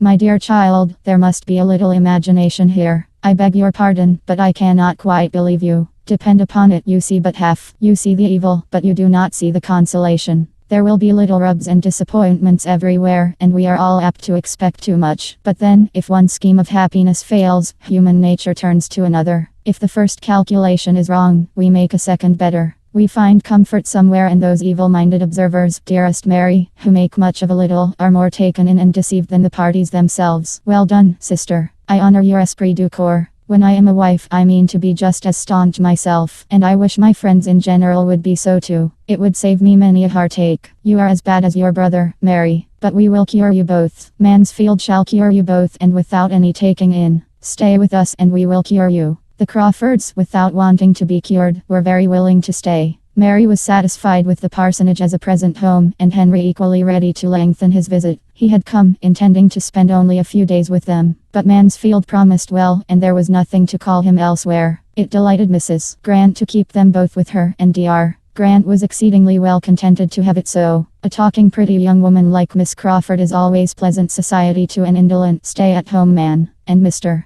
Crawford's being his guest was an excuse for drinking claret every day. The Miss Bertram's admiration of Mr. Crawford was more rapturous than anything which Miss Crawford's habits made her likely to feel. She acknowledged, however, that the Mr. Bertrams were very fine young men, that two such young men were not often seen together even in London, and that their manners, particularly those of the eldest, were very good. He had been much in London, and had more liveliness and gallantry than Edmund, and must, therefore, be preferred. And, indeed, his being the eldest was another strong claim. She had felt an early presentiment that she should like the eldest best. She knew it was her way. Tom Bertram must have been thought pleasant, indeed, at any rate. He was the sort of young man to be generally liked. His agreeableness was of the kind to be oftener found agreeable than some endowments of a higher stamp, for he had easy manners, excellent spirits, a large acquaintance, and a great deal to say. And the reversion of Mansfield Park and a baronetcy did no harm to all this. Miss Crawford soon felt that he and his situation might do. She looked about her with due consideration, and found almost everything in his favour. A park, a real park, 5 miles round, a spacious modern-built house, so well placed and well screened as to deserve to be in any collection of engravings of gentlemen's seats in the kingdom, and wanting only to be completely new furnished pleasant sisters, a quiet mother, and an agreeable man himself, with the advantage of being tied up from much gaming at present by a promise to his father, and of being Sir Thomas hereafter. It might do very well. She believed she should accept him, and she began accordingly to interest herself a little about the horse which he had to run at the B races. These races were to call him away not long after their acquaintance began, and as it appeared that the family did not, from his usual goings-on, expect him back again for many weeks, it would bring his passion to an early proof. Much was said on his side to induce her to attend the races, and schemes were made for a large party to them, with all the eagerness of inclination, but it would only do to be talked of. And Fanny, what was she doing and thinking all this while? And what was her opinion of the newcomers? Few young ladies of 18 could be less called on to speak their opinion than Fanny. In a quiet way, very little attended to, she paid her tribute of admiration to Miss Crawford's beauty. But as she still continued to think Mr. Crawford very plain, in spite of her two cousins having repeatedly proved the contrary, she never mentioned him. The notice which she excited herself was to this effect: "I begin now to understand you all, except Miss Price," said Miss Crawford, as she was walking with the Mr. Bertrams. "Pray, is she out or is she not? I am puzzled. She dined at the parsonage, with the rest of you, which seemed like being out, and yet she says so little, that I can hardly suppose she is." Edmund, to whom this was chiefly addressed, replied, "I believe I know what you mean, but I will not undertake to answer the question. My cousin is grown up. She has the age and sense of a woman, but the outs and not outs are beyond me. And yet, in general, nothing can be more easily ascertained. The distinction is so broad. Manners as well as appearance are, generally speaking, so totally different. Till now, I could not have supposed it possible to be mistaken as to a girl's being out or not. A girl not out has always the same sort of dress. A close bonnet, for instance, looks very demure, and never says a word. You may smile, but it is so, I assure you. And except that it is sometimes carried a little too far, it is all very proper. Girls should be quiet and modest. The most objectionable part is that the alteration of manners on being introduced into company is frequently too sudden. They sometimes pass in such very little time from reserve to quite the opposite to confidence. That is the faulty part of the present system. One does not like to see a girl of 18 or 19 so immediately up to everything, and perhaps when one has seen her hardly able to speak the year before. Mr. Bertram, I dare say you have sometimes met with such changes. I believe I have, but this is hardly fair. I see what you are at. You are quizzing me and Miss Anderson. No, indeed. Miss Anderson, I do not know who or what you mean. I am quite in the dark, but I will quiz you with a great deal of pleasure if you will tell me what about. Ah, you carry it off very well, but I cannot be quite so far imposed on. You must have had Miss Anderson in your eye in describing an altered young lady. You paint too accurately for mistake. It was exactly so. The Andersons of Baker Street. We were speaking of them the other day, you know. Edmund, you have heard me mention Charles Anderson. The circumstance was precisely as this lady has represented it. When Anderson first introduced me to his family about 2 years ago, his sister was not out and I could not get her to speak to me. I sat there an hour one morning waiting for Anderson, with only her and a little girl or two in the room, the governess being sick or run away, and the mother in and out every moment with letters of business, and I could hardly get a word or look from the young lady. Nothing like a civil answer. She screwed up her mouth and turned from me with such an air. I did not see her again for 12 months. She was then out. I met her at Mrs. Holford's and did not recollect her. She came up to me, claimed me as an acquaintance, stared me out of countenance, and talked and laughed till I did not know which way to look. I felt that I must be the jest of the room at the time, and Miss Crawford, it is plain, has heard the story. And a very pretty story it is, and with more truth in it, I dare say, than does credit to Miss Anderson. It is too common a fault. Mothers certainly have not yet got quite the right way of managing their daughters. I do not know where the error lies. I do not pretend to set people right, but I do see that they are often wrong. Those who are showing the world what female manners should be, said Mr. Bertram gallantly, are doing a great deal to set them right. The error is plain enough, said the less courteous Edmund. Such girls are ill brought up.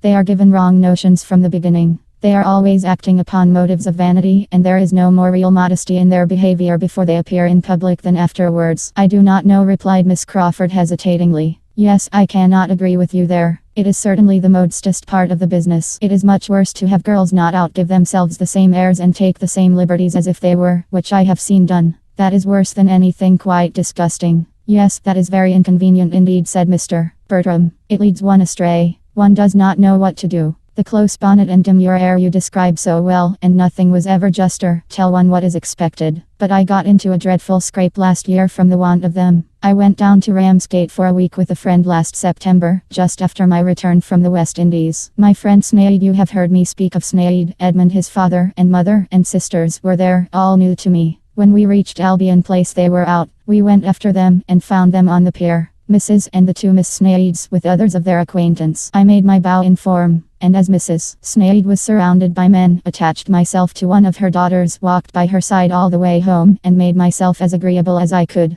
The young lady perfectly easy in her manners, and as ready to talk as to listen. I had not a suspicion that I could be doing anything wrong. They looked just the same, both well dressed, with veils and parasols like other girls. But I afterwards found that I had been giving all my attention to the youngest, who was not out, and had most excessively offended the eldest. Miss Augusta ought not to have been noticed for the next 6 months, and Miss Sneyd, I believe, has never forgiven me. That was bad indeed. Poor Miss Sneyd. Though I have no younger sister, I feel for her. To be neglected before one's time must be very vexatious, but it was entirely the mother's fault. Miss Augusta should have been with her governess. Such half and half doings never prosper. But now I must be satisfied about Miss Price. Does she go to balls? Does she dine out everywhere, as well as at my sister's? No, replied Edmund. I do not think she has ever been to a ball. My mother seldom goes into company herself, and dines nowhere but with Mrs. Grant, and Fanny stays at home with her. Oh, then the point is clear. Miss Price is not out. Chapter 6. Mr. Bertram set off for, and Miss Crawford was prepared to find a great chasm in their society, and to miss him decidedly in the meetings which were now becoming almost daily between the families. And on their all dining together at the park soon after his going, she retook her chosen place near the bottom of the table, fully expecting to feel a most melancholy difference in the change of masters. It would be a very flat business, she was sure. In comparison with his brother, Edmund would have nothing to say. The soup would be sent round in a most spiritless manner, wine drank without any smiles or agreeable trifling, and the venison cut up without supplying one pleasant anecdote of any former haunch or a single entertaining story about my friend such a one. She must try to find amusement in what was passing at the upper end of the table, and in observing Mr. Rushworth, who was now making his appearance at Mansfield for the first time since the Crawfords' arrival. He had been visiting a friend in the neighboring county, and that friend having recently had his grounds laid out by an improver, Mr. Rushworth was returned with his head full of the subject, and very eager to be improving his own place in the same way, and though not saying much to the purpose, could talk of nothing else. The subject had been already handled in the drawing room. It was revived in the dining parlour. Miss Bertram's attention and opinion was evidently his chief aim, and though her deportment showed rather conscious superiority than any solicitude to oblige him, the mention of Southern Court and the ideas attached to it gave her a feeling of complacency, which prevented her from being very ungracious. "I wish you could see Compton," said he. "It is the most complete thing. I never saw a place so altered in my life. I told Smith I did not know where I was. The approach now is one of the finest things in the country. You see the house in the most surprising manner. I declare, when I got back to Southerton yesterday, it looked like a prison, quite a dismal old prison. Oh, for shame,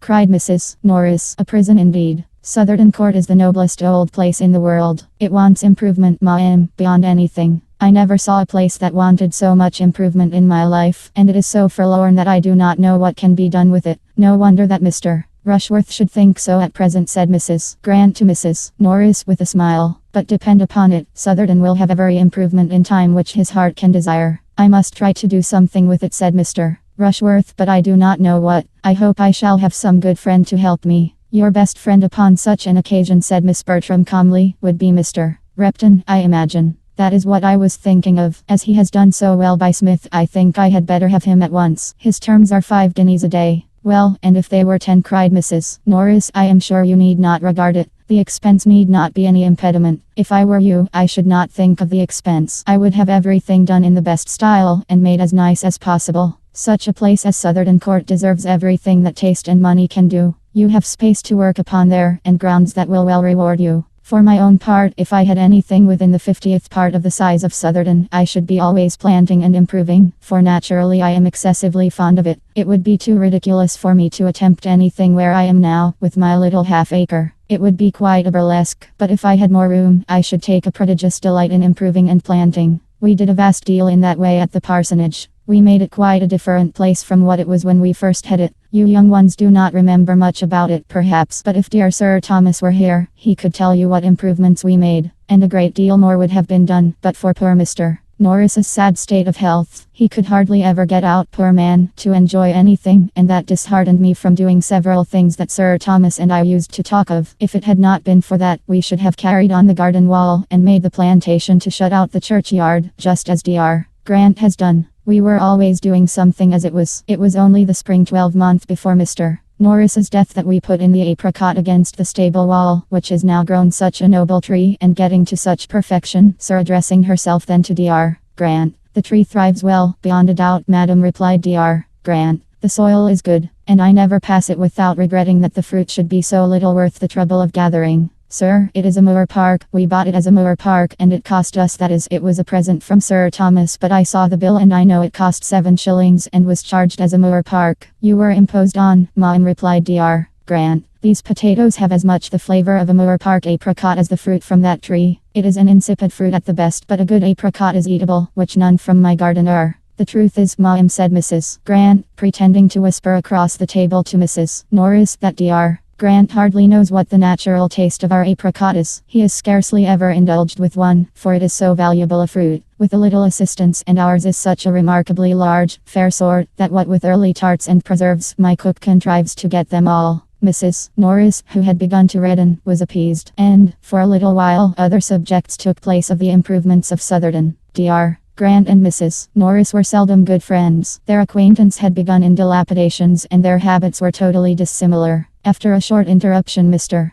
Rushworth began again. Smith's place is the admiration of all the country, and it was a mere nothing before Repton took it in hand. I think I shall have Repton. Mr. Rushworth, said Lady Bertram, if I were you, I would have a very pretty shrubbery. One likes to get out into a shrubbery in fine weather. Mr. Rushworth was eager to assure her ladyship of his acquiescence and tried to make out something complimentary. But, between his submission to her taste and his having always intended the same himself, with the superadded objects of professing attention to the comfort of ladies in general, and of insinuating that there was one only whom he was anxious to please, he grew puzzled, and Edmund was glad to put an end to his speech by a proposal of wine. Mr. Rushworth, however, though not usually a great talker, had still more to say on the subject next his heart. Smith has not much above 100 acres altogether in his grounds, which is little enough, and makes it more surprising that the place can have been so improved. Now, at Southerton we have a good 700, without reckoning the water meadows, so that I think, if so much could be done at Compton, we need not despair. There have been 2 or 3 fine old trees cut down, that grew too near the house, and it opens the prospect amazingly, which makes me think that Repton, or anybody of that sort, would certainly have the avenue at Southerton down. The avenue that leads from the west front to the top of the hill, you know, turning to Miss Bertram particularly as he spoke. But Miss Bertram thought it most becoming to reply, the avenue. Oh, I do not recollect it. I really know very little of Southerton. Fanny, who was sitting on the other side of Edmund, exactly opposite Miss Crawford, and who had been attentively listening, now looked at him, and said in a low voice, cut down an avenue. What a pity. Does it not make you think of Cowper? Ye fallen avenues, once more I mourn your fate unmerited. He smiled as he answered, I am afraid the avenue stands a bad chance, Fanny. I should like to see Southerton before it is cut down, to see the place as it is now, in its old state, but I do not suppose I shall. Have you never been there? No, you never can. And, unluckily, it is out of distance for a ride. I wish we could contrive it. Oh, it does not signify.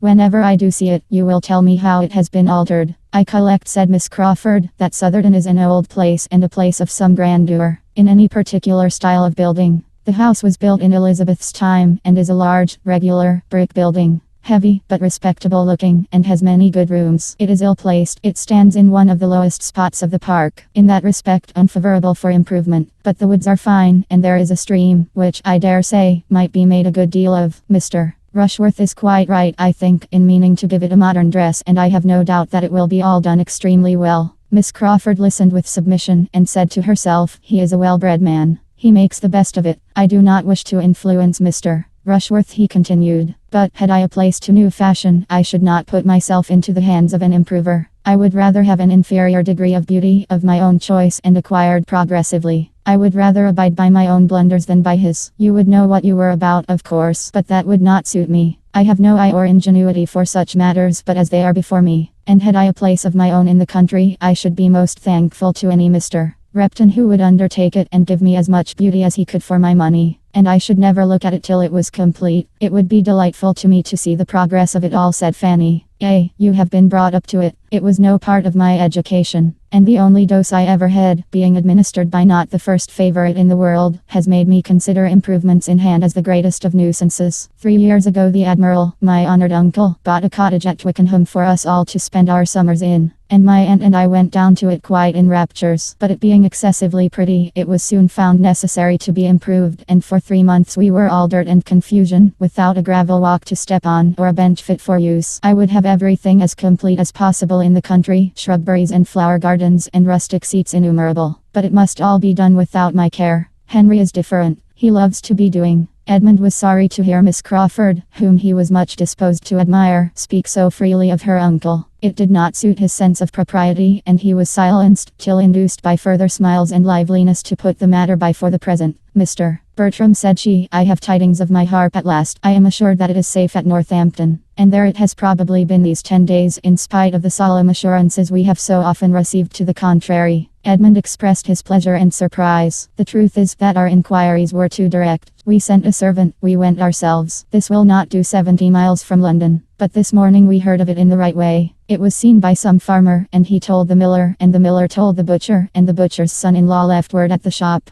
I am very glad that you have heard of it, by whatever means, and hope there will be no further delay. I am to have it tomorrow, but how do you think it is to be conveyed? Not by a wagon or cart. Oh no, nothing of that kind could be hired in the village. I might as well have asked for porters and a hand barrow. You would find it difficult, I dare say, just now, in the middle of a very late hay harvest, to hire a horse and cart. I was astonished to find what a piece of work was made of it. To want a horse and cart in the country seemed impossible, so I told my maid to speak for one directly. And as I cannot look out of my dressing closet without seeing one farmyard, nor walk in the shrubbery without passing another, I thought it would be only ask and have, and was rather grieved that I could not give the advantage to all. Guess my surprise when I found that I had been asking the most unreasonable, most impossible thing in the world. Had offended all the farmers, all the labourers, all the hay in the parish. As for Dr. Grant's bailiff, I believe I had better keep out of his way. And my brother-in-law himself, who is all kindness in general, looked rather black upon me when he found what I had been at. You could not be expected to have thought on the subject before, but when you do think of it, you must see the importance of getting in the grass. The hire of a cart at any time might not be so easy as you suppose. Our farmers are not in the habit of letting them out, but in harvest it must be quite out of their power to spare a horse. I shall understand all your ways in time. But coming down with the true London maxim, that everything is to be got with money, I was a little embarrassed at first by the sturdy independence of your country customs. However, I am to have my harp fetched tomorrow. Henry, who is good nature itself, has offered to fetch it in his barouche. Will it not be honourably conveyed? Edmund spoke of the harp as his favourite instrument, and hoped to be soon allowed to hear her. Fanny had never heard the harp at all, and wished for it very much. I shall be most happy to play to you both, said Miss Crawford, at least as long as you can like to listen. Probably much longer, for I dearly love music myself, and where the natural taste is equal, the player must always be best off, for she is gratified in more ways than one. Now, Mr. Bertram, if you write to your brother, I entreat you to tell him that my harp is come. He heard so much of my misery about it, and you may say, if you please, that I shall prepare my most plaintive airs against his return, in compassion to his feelings, as I know his horse will lose. If I write, I will say whatever you wish me, but I do not, at present, foresee any occasion for writing. No, I dare say, nor if he were to be gone a 12-month, would you ever write to him, nor he to you, if it could be helped. The occasion would never be foreseen. What strange creatures brothers are! You would not write to each other but upon the most urgent necessity in the world, and when obliged to take up the pen to say that such a horse is ill, or such a relation dead, it is done in the fewest possible words. You have but one style among you. I know it perfectly. Henry, who is in every other respect exactly what a brother should be, who loves me, consults me, confides in me, and will talk to me by the hour together, has never yet turned the page in a letter. And very often it is nothing more than, "Dear Mary, I am just arrived. Bath seems full, and everything as usual. Yours sincerely." That is the true manly style. That is a complete brother's letter. When they are at a distance from all their family, said Fanny, coloring for William's sake, they can write long letters. Miss Price has a brother at sea, said Edmund, whose excellence as a correspondent makes her think you too severe upon us. At sea, has she? In the king's service, of course. Fanny would rather have had Edmund tell the story, but his determined silence obliged her to relate her brother's situation.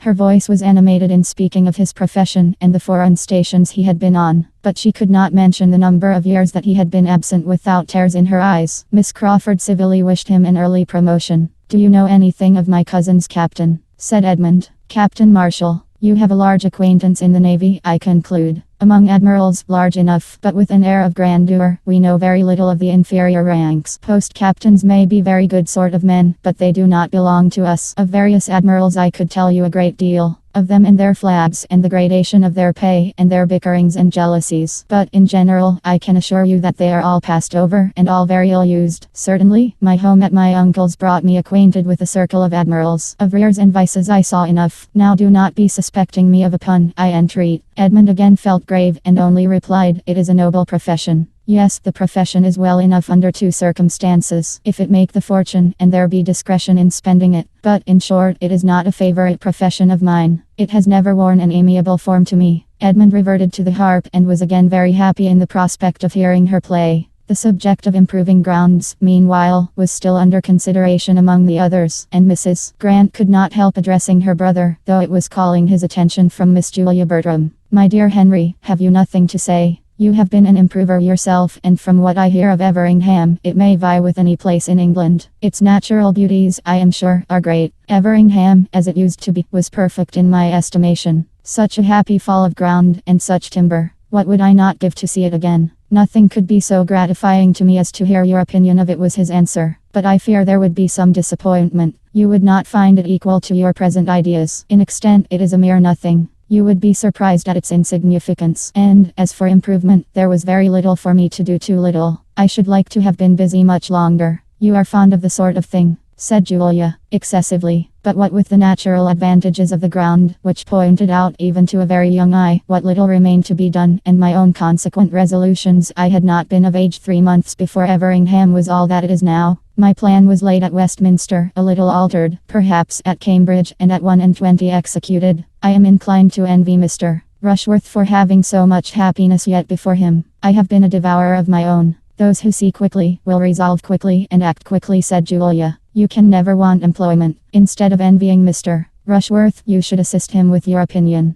Mrs. Grant, hearing the latter part of this speech, enforced it warmly, persuaded that no judgment could be equal to her brother's, and as Miss Bertram caught at the idea likewise, and gave it her full support, declaring that, in her opinion, it was infinitely better to consult with friends and disinterested advisers, than immediately to throw the business into the hands of a professional man. Mr. Rushworth was very ready to request the favor of Mr. Crawford's assistance, and Mr. Crawford, after properly depreciating his own abilities, was quite at his service in any way that could be useful. Mr. Rushworth then began to propose Mr. Crawford's doing him the honor of coming over to Southerton and taking a bed there. When Mrs. Norris, as if reading in her two nieces' minds their little approbation of a plan which was to take Mr. Crawford away, interposed with an amendment. "There can be no doubt of Mr. Crawford's willingness, but why should not more of us go? Why should not we make a little party? Here are many that would be interested in your improvements, my dear Mr. Rushworth, and that would like to hear Mr. Crawford's opinion on the spot, and that might be of some small use to you with their opinions. And, for my own part, I have been long wishing to wait upon your good mother again. Nothing but having no horses of my own could have made me so remiss. But now I could go and sit a few hours with Mrs. Rushworth while the rest of you walked about and settled things, and then we could all return to a late dinner here, or dine at Southerton, just as might be most agreeable to your mother, and have a pleasant drive home by moonlight. I dare say Mr.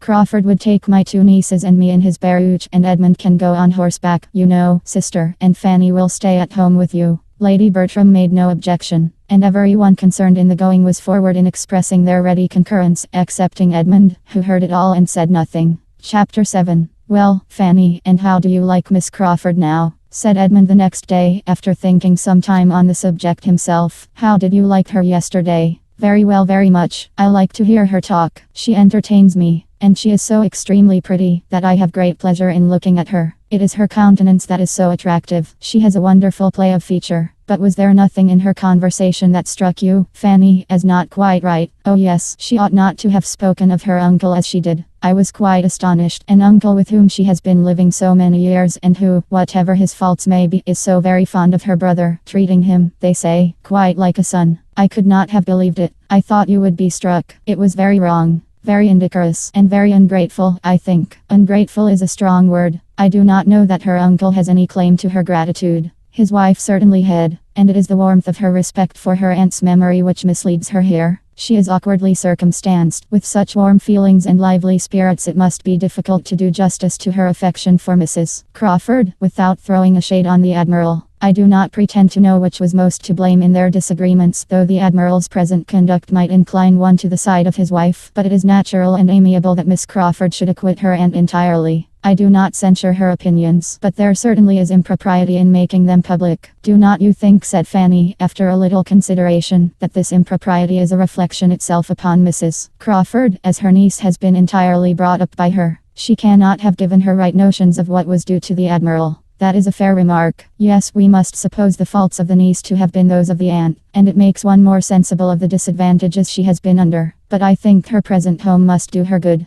Mrs. Grant's manners are just what they ought to be. She speaks of her brother with a very pleasing affection. Yes, except as to his writing her such short letters. She made me almost laugh, but I cannot rate so very highly the love or good nature of a brother who will not give himself the trouble of writing anything worth reading to his sisters when they are separated. I am sure William would never have used me so, under any circumstances. And what right had she to suppose that you would not write long letters when you were absent? The right of a lively mind, Fanny, seizing whatever may contribute to its own amusement or that of others. Perfectly allowable, when untinctured by ill humor or runness. And there is not a shadow of either in the countenance or manner of Miss Crawford. Nothing sharp or loud or coarse. She is perfectly feminine, except in the instances we have been speaking of. There she cannot be justified. I am glad you saw it all as I did. Having formed her mind and gained her affections, he had a good chance of her thinking like him. Though at this period, and on this subject, there began now to be some danger of dissimilarity, for he was in a line of admiration of Miss Crawford, which might lead him where Fanny could not follow. Miss Crawford's attractions did not lessen. The harp arrived, and rather added to her beauty, wit, and good humor, for she played with the greatest obligingness, with an expression and taste which were peculiarly becoming, and there was something clever to be said at the close of every air. Edmund was at the parsonage every day, to be indulged with his favourite instrument. One morning secured an invitation for the next, for the lady could not be unwilling to have a listener, and everything was soon in a fair train. A young woman, pretty, lively, with a harp as elegant as herself, and both placed near a window, cut down to the ground, and opening on a little lawn, surrounded by shrubs in the rich foliage of summer, was enough to catch any man's heart. The season, the scene, the air, were all favourable to tenderness and sentiment. Mrs. Grant and her timbre frame were not without their use. It was all in harmony, and as everything will turn to account when love is once set going, even the sandwich tray and Dr. Grant doing the honours of it were worth looking at. Without studying the business, however, or knowing what he was about, Edmund was beginning, at the end of a week of such intercourse, to be a good deal in love. And to the credit of the lady it may be added that, without his being a man of the world or an elder brother, without any of the arts of flattery or the gaieties of small talk, he began to be agreeable to her. She felt it to be so, though she had not foreseen, and could hardly understand it, for he was not pleasant by any common rule. He talked no nonsense. He paid no compliments. His opinions were unbending, his attentions tranquil and simple. There was a charm, perhaps, in his sincerity, his steadiness, his integrity, which Miss Crawford might be equal to feel, though not equal to discuss with herself. She did not think very much about it, however. He pleased her for the present. She liked to have him near her. It was enough. Fanny could not wonder that Edmund was at the parsonage every morning. She would gladly have been there too, might she have gone in uninvited and unnoticed to hear the harp.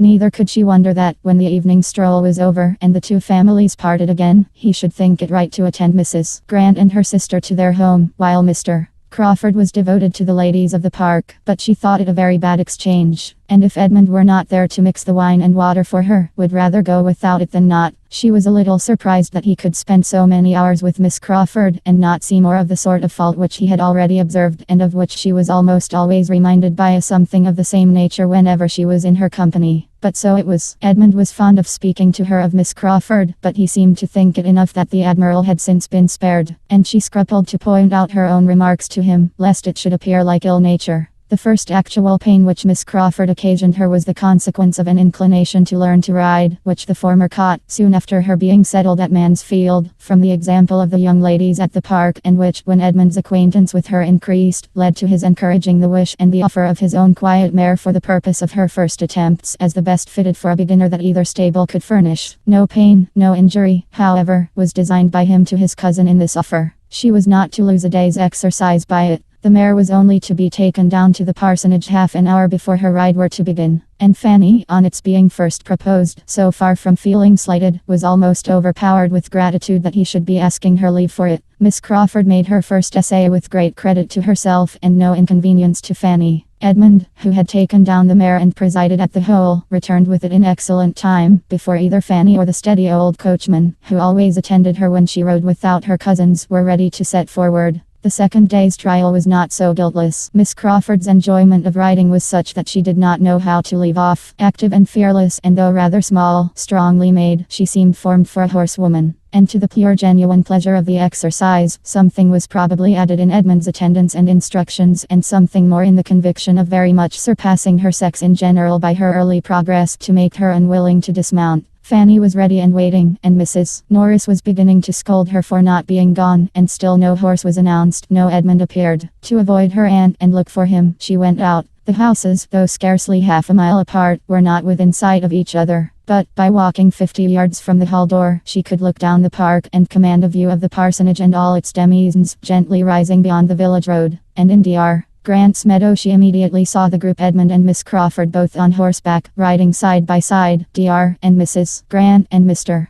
Crawford, with 2 or 3 grooms, standing about and looking on. A happy party it appeared to her, all interested in one object, cheerful beyond a doubt, for the sound of merriment ascended even to her. It was a sound which did not make her cheerful. She wondered that Edmund should forget her, and felt a pang. She could not turn her eyes from the meadow. She could not help watching all that passed. At first Miss Crawford and her companion made the circuit of the field, which was not small, at a foot's pace. Then, at her apparent suggestion, they rose into a canter. And to Fanny's timid nature it was most astonishing to see how well she sat. After a few minutes they stopped entirely. Edmund was close to her. He was speaking to her. He was evidently directing her management of the bridle. He had hold of her hand. She saw it, or the imagination supplied what the eye could not reach. She must not wonder at all this. What could be more natural than that Edmund should be making himself useful, and proving his good nature by anyone? She could not but think, indeed, that Mr. Crawford might as well have saved him the trouble. That it would have been particularly proper and becoming in a brother to have done it himself. But Mr. Crawford, with all his boasted good nature and all his coachmanship, probably knew nothing of the matter, and had no active kindness in comparison of Edmund. She began to think it rather hard upon the mare to have such double duty. If she were forgotten, the poor mare should be remembered. Her feelings for one and the other were soon a little tranquilized by seeing the party in the meadow disperse, and Miss Crawford, still on horseback, but attended by Edmund on foot, pass through a gate into the lane, and so into the park, and make towards the spot where she stood. She began then to be afraid of appearing rude and impatient, and walked to meet them with a great anxiety to avoid the suspicion. "My dear Miss Price," said Miss Crawford, as soon as she was at all within hearing, "I am come to make my own apologies for keeping you waiting. But I have nothing in the world to say for myself. I knew it was very late, and that I was behaving extremely ill, and therefore, if you please, you must forgive me. Selfishness must always be forgiven, you know, because there is no hope of a cure." Fanny's answer was extremely civil, and Edmund added his conviction that she could be in no hurry. "For there is more than time enough for my cousin to ride twice as far as she ever goes," said he, "and you have been promoting her comfort by preventing her from setting off half an hour sooner. Clouds are now coming up, and she will not suffer from the heat as she would have done then. I wish you may not be fatigued by so much exercise. I wish you had saved yourself this walk home. No part of it fatigues me but getting off this horse, I assure you," said she, as she sprang down with his help. "I am very strong. Nothing ever fatigues me but doing what I do not like. Miss Price, I give way to you with a very bad grace, but I sincerely hope you will have a pleasant ride, and that I may have nothing but good to hear of this dear, delightful, beautiful animal." The old coachman, who had been waiting about with his own horse, now joining them, Fanny was lifted on hers and they set off across another part of the park. Her feelings of discomfort not lightened by seeing, as she looked back, that the others were walking down the hill together to the village. Nor did her attendant do her much good by his comments on Miss Crawford's great cleverness as a horsewoman, which he had been watching with an interest almost equal to her own. "It is a pleasure to see a lady with such a good heart for riding," said he. "I never see one sit a horse better. She did not seem to have a thought of fear. Very different from you, miss, when you first began, 6 years ago come next Easter. Lord bless you, how you did tremble when Sir Thomas first had you put on." In the drawing room Miss Crawford was also celebrated.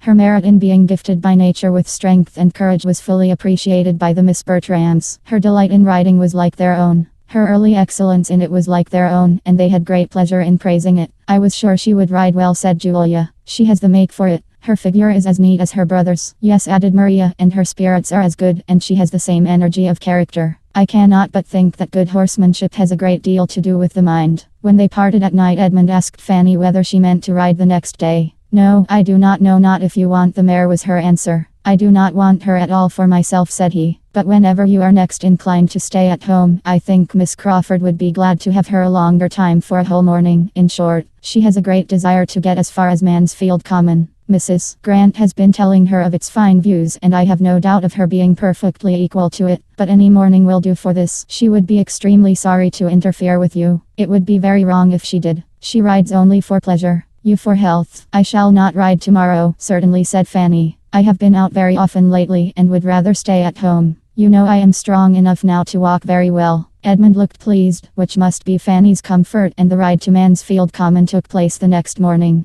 The party included all the young people but herself, and was much enjoyed at the time, and doubly enjoyed again in the evening discussion. A successful scheme of this sort generally brings on another, and the having been to Mansfield Common disposed them all for going somewhere else the day after. There were many other views to be shewn, and though the weather was hot, there were shady lanes wherever they wanted to go. A young party is always provided with a shady lane. 4 fine mornings successively were spent in this manner, in shewing the Crawfords the country, and doing the honours of its finest spots. Everything answered. It was all gaiety and good humour, the heat only supplying inconvenience enough to be talked of with pleasure till the 4th day, when the happiness of one of the party was exceedingly clouded. Miss Bertram was the one. Edmund and Julia were invited to dine at the parsonage, and she was excluded. It was meant and done by Mrs. Grant, with perfect good humour, on Mr. Rushworth's account, who was partly expected at the park that day. But it was felt as a very grievous injury, and her good manners were severely taxed to conceal her vexation and anger till she reached home. As Mr. Rushworth did not come, the injury was increased, and she had not even the relief of shewing her power over him. She could only be sullen to her mother, aunt, and cousin, and throw as great a gloom as possible over their dinner and dessert. Between 10 and 11 Edmund and Julia walked into the drawing room, fresh with the evening air, glowing and cheerful, the very reverse of what they found in the 3 ladies sitting there, for Maria would scarcely raise her eyes from her book, and Lady Bertram was half asleep.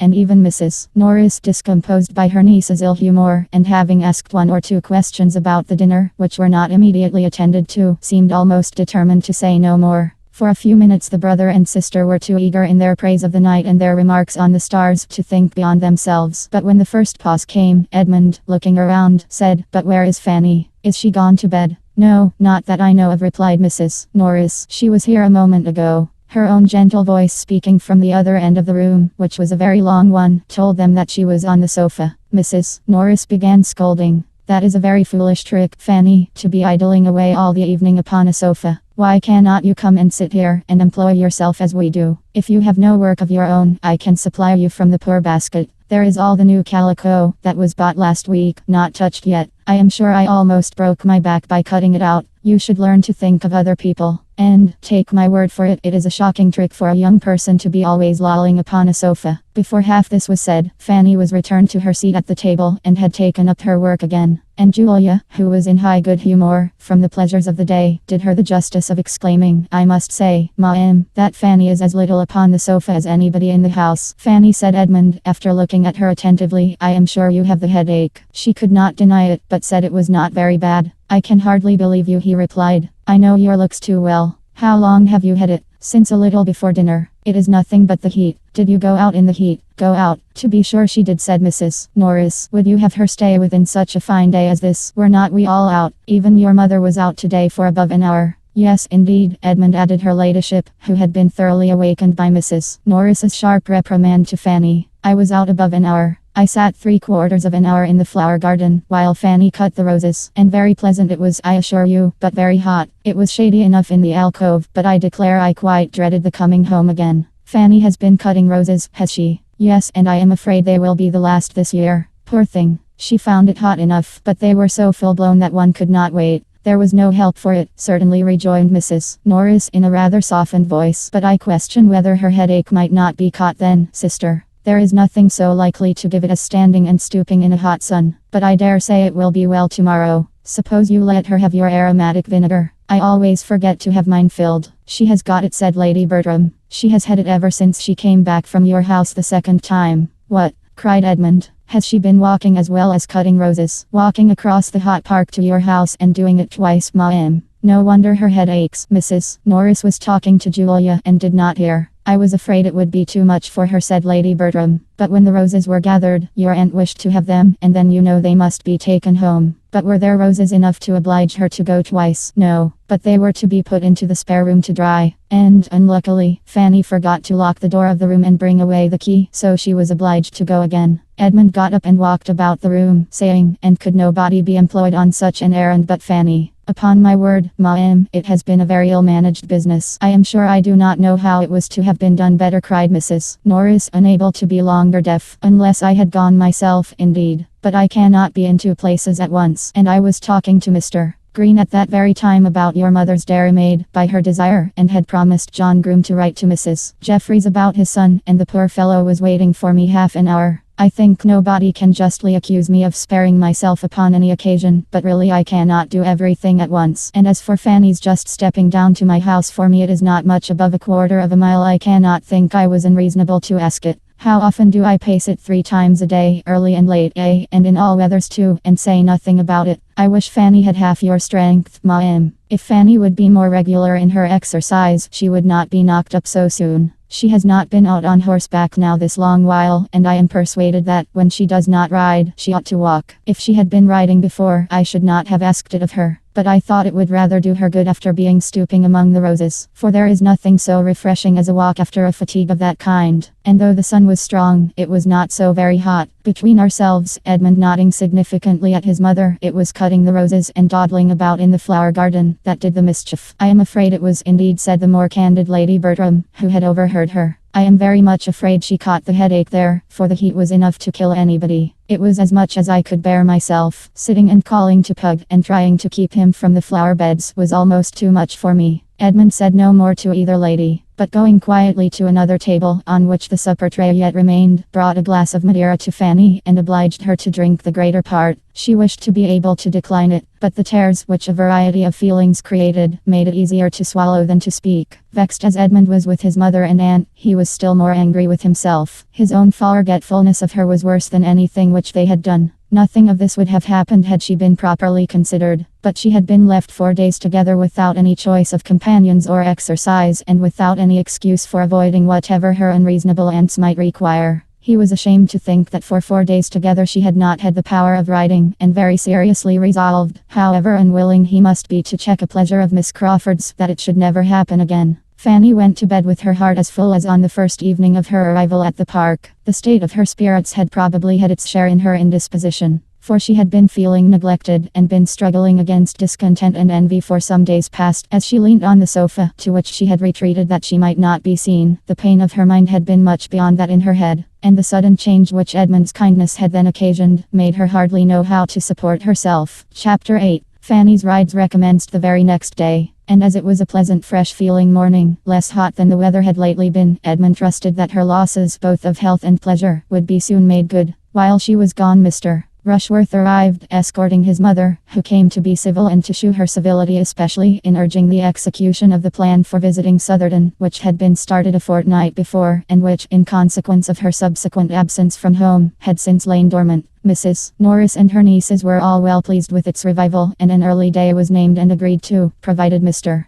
Crawford should be disengaged. The young ladies did not forget that stipulation, and though Mrs. Norris would willingly have answered for his being so, they would neither authorize the liberty nor run the risk. And at last, on a hint from Miss Bertram, Mr. Rushworth discovered that the properest thing to be done was for him to walk down to the parsonage directly and call on Mr. Crawford and inquire whether Wednesday would suit him or not. Before his return, Mrs. Grant and Miss Crawford came in. Having been out some time and taken a different route to the house, they had not met him. Comfortable hopes, however, were given that he would find Mr. Crawford at home. The Southerton scheme was mentioned, of course. It was hardly possible, indeed, that anything else should be talked of, for Mrs. Norris was in high spirits about it, and Mrs. Rushworth, a well-meaning, civil, prosing, pompous woman, who thought nothing of consequence but as it related to her own and her son's concerns, had not yet given over pressing Lady Bertram to be of the party. Lady Bertram constantly declined it, but her placid manner of refusal made Mrs. Rushworth still think she wished to come, till Mrs. Norris's more numerous words and louder tone convinced her of the truth. The fatigue would be too much for my sister, a great deal too much, I assure you, my dear Mrs. Rushworth. 10 miles there, and 10 back, you know. You must excuse my sister on this occasion, and accept of our 2 dear girls and myself without her. Southerton is the only place that could give her a wish to go so far, but it cannot be, indeed. She will have a companion in Fanny Price, you know, so it will all do very well. And as for Edmund, as he is not here to speak for himself, I will answer for his being most happy to join the party. He can go on horseback, you know. Mrs. Rushworth, being obliged to yield to Lady Bertram's staying at home, could only be sorry. The loss of her ladyship's company would be a great drawback, and she should have been extremely happy to have seen the young lady too, Miss Price, who had never been at Southerton yet, and it was a pity she should not see the place. You are very kind, you are all kindness, my dear madam, cried Mrs. Norris. But as to Fanny, she will have opportunities in plenty of seeing Southerton. She has time enough before her, and her going now is quite out of the question. Lady Bertram could not possibly spare her. Oh no, I cannot do without Fanny. Mrs. Rushworth proceeded next, under the conviction that everybody must be wanting to see Southerton, to include Miss Crawford in the invitation. And though Mrs. Grant, who had not been at the trouble of visiting Mrs. Rushworth on her coming into the neighborhood, civilly declined it on her own account, she was glad to secure any pleasure for her sister. And Mary, properly pressed and persuaded, was not long in accepting her share of the civility. Mr. Rushworth came back from the parsonage successful, and Edmund made his appearance just in time to learn what had been settled for Wednesday, to attend Mrs. Rushworth to her carriage, and walked halfway down the park with the 2 other ladies. On his return to the breakfast room, he found Mrs. Norris trying to make up her mind as to whether Miss Crawford's being of the party were desirable or not, or whether her brother's barouche would not be full without her. The Miss Bertrams laughed at the idea, assuring her that the barouche would hold 4 perfectly well, independent of the box on which one might go with him. But why is it necessary, said Edmund, that Crawford's carriage, or his only, should be employed? Why is no use to be made of my mother's chaise? I could not, when the scheme was first mentioned the other day, understand why a visit from the family were not to be made in the carriage of the family. What?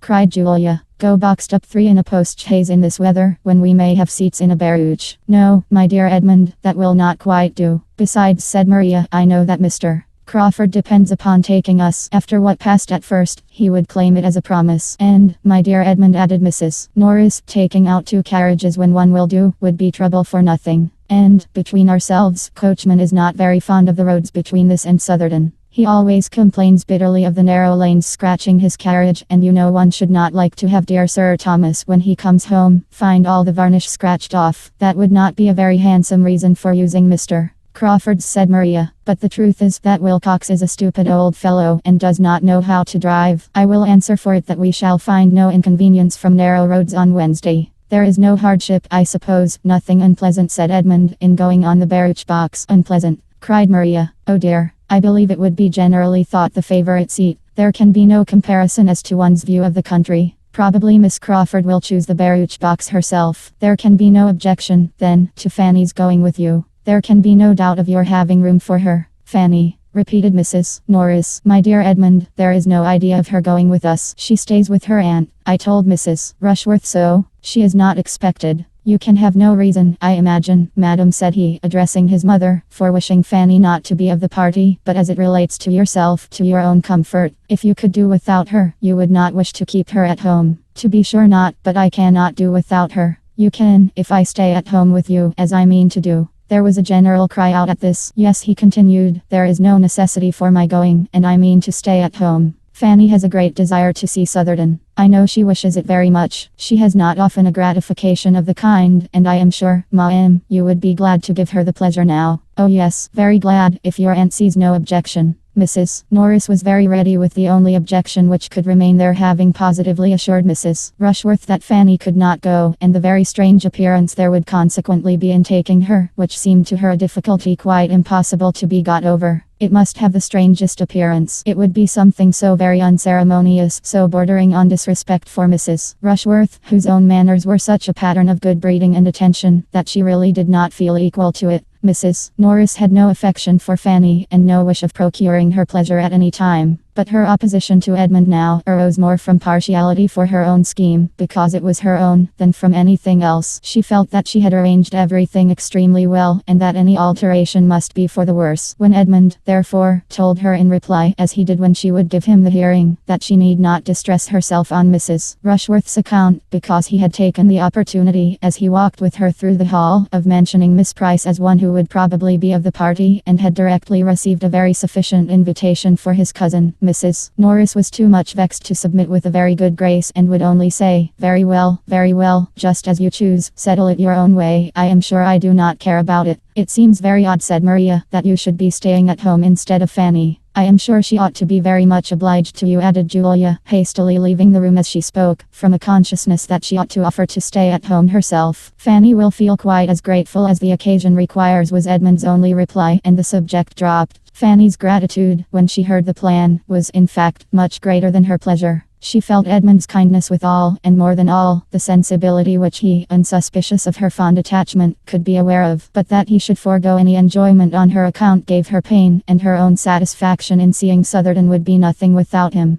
The next meeting of the two Mansfield families produced another alteration in the plan, and one that was admitted with general approbation. Mrs. Grant offered herself as companion for the day to Lady Bertram in lieu of her son, and Dr. Grant was to join them at dinner. Lady Bertram was very well pleased to have it so, and the young ladies were in spirits again. Even Edmund was very thankful for an arrangement which restored him to his share of the party, and Mrs. Norris thought it an excellent plan, and had it at her tongue's end, and was on the point of proposing it when Mrs. Grant spoke. Wednesday was fine, and soon after breakfast the barouche arrived, Mr. Crawford driving his sisters, and as everybody was ready, there was nothing to be done but for Mrs. Grant to alight and the others to take their places. The place of all places, the envied seat, the post of honor, was unappropriated. To whose happy lot was it to fall? While each of the Miss Bertrams were meditating how best, and with the most appearance of obliging the others, to secure it, the matter was settled by Mrs. Grant's saying, as she stepped from the carriage, "As there are 5 of you, it will be better that one should sit with Henry. And as you were saying lately that you wished you could drive, Julia, I think this will be a good opportunity for you to take a lesson. Happy Julia, unhappy Maria." The former was on the barouche box in a moment, the latter took her seat within, in gloom and mortification, and the carriage drove off amid the good wishes of the 2 remaining ladies and the barking of Pug in his mistress's arms. Their road was through a pleasant country, and Fanny, whose rides had never been extensive, was soon beyond her knowledge, and was very happy in observing all that was new, and admiring all that was pretty. She was not often invited to join in the conversation of the others, nor did she desire it.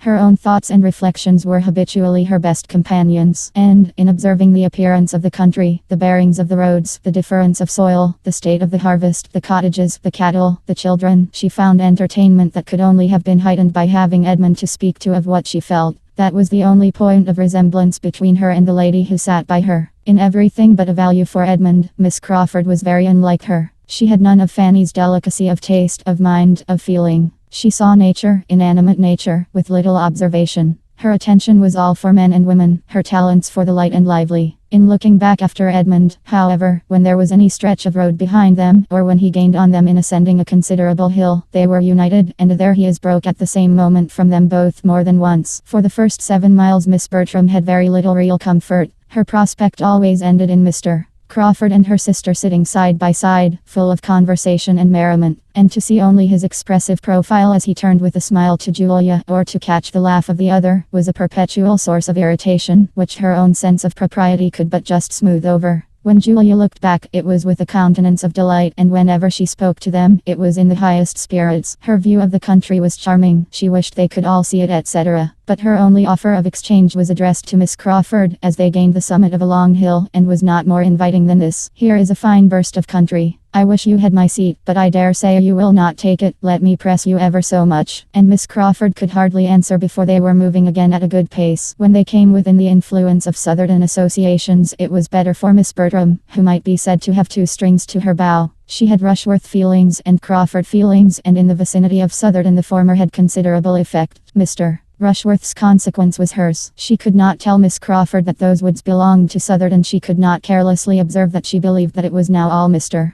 Rushworth's property on each side of the road without elation of heart, and it was a pleasure to increase with their approach to the capital freehold mansion and ancient manorial residence of the family, with all its rights of courtlied and court baron. "Now we shall have no more rough road, Miss Crawford. Our difficulties are over. The rest of the way is such as it ought to be. Mr. Rushworth has made it since he succeeded to the estate. Here begins the village. Those cottages are really a disgrace. The church spire is reckoned remarkably handsome. I am glad the church is not so close to the great house as often happens in old places. The annoyance of the bells must be terrible. There is the parsonage, a tidy-looking house, and I understand the clergyman and his wife are very decent people. Those are almshouses built by some of the family. To the right is the steward's house. He is a very respectable man. Now we are coming to the lodge gates, but we have nearly a mile through the park still. It is not ugly, you see, at this end. There is some fine timber, but the situation of the house is dreadful. We go downhill to it for half a mile, and it is a pity, for it would not be an ill-looking place if it had a better approach." Miss Crawford was not slow to admire. She pretty well guessed Miss Bertram's feelings and made it a point of honor to promote her enjoyment to the utmost. Mrs. Norris was all delight and volubility, and even Fanny had something to say in admiration, and might be heard with complacency. Her eye was eagerly taking in everything within her reach, and after being at some pains to get a view of the house and observing that it was a sort of building which she could not look at but with respect, she added, "Now, where is the avenue?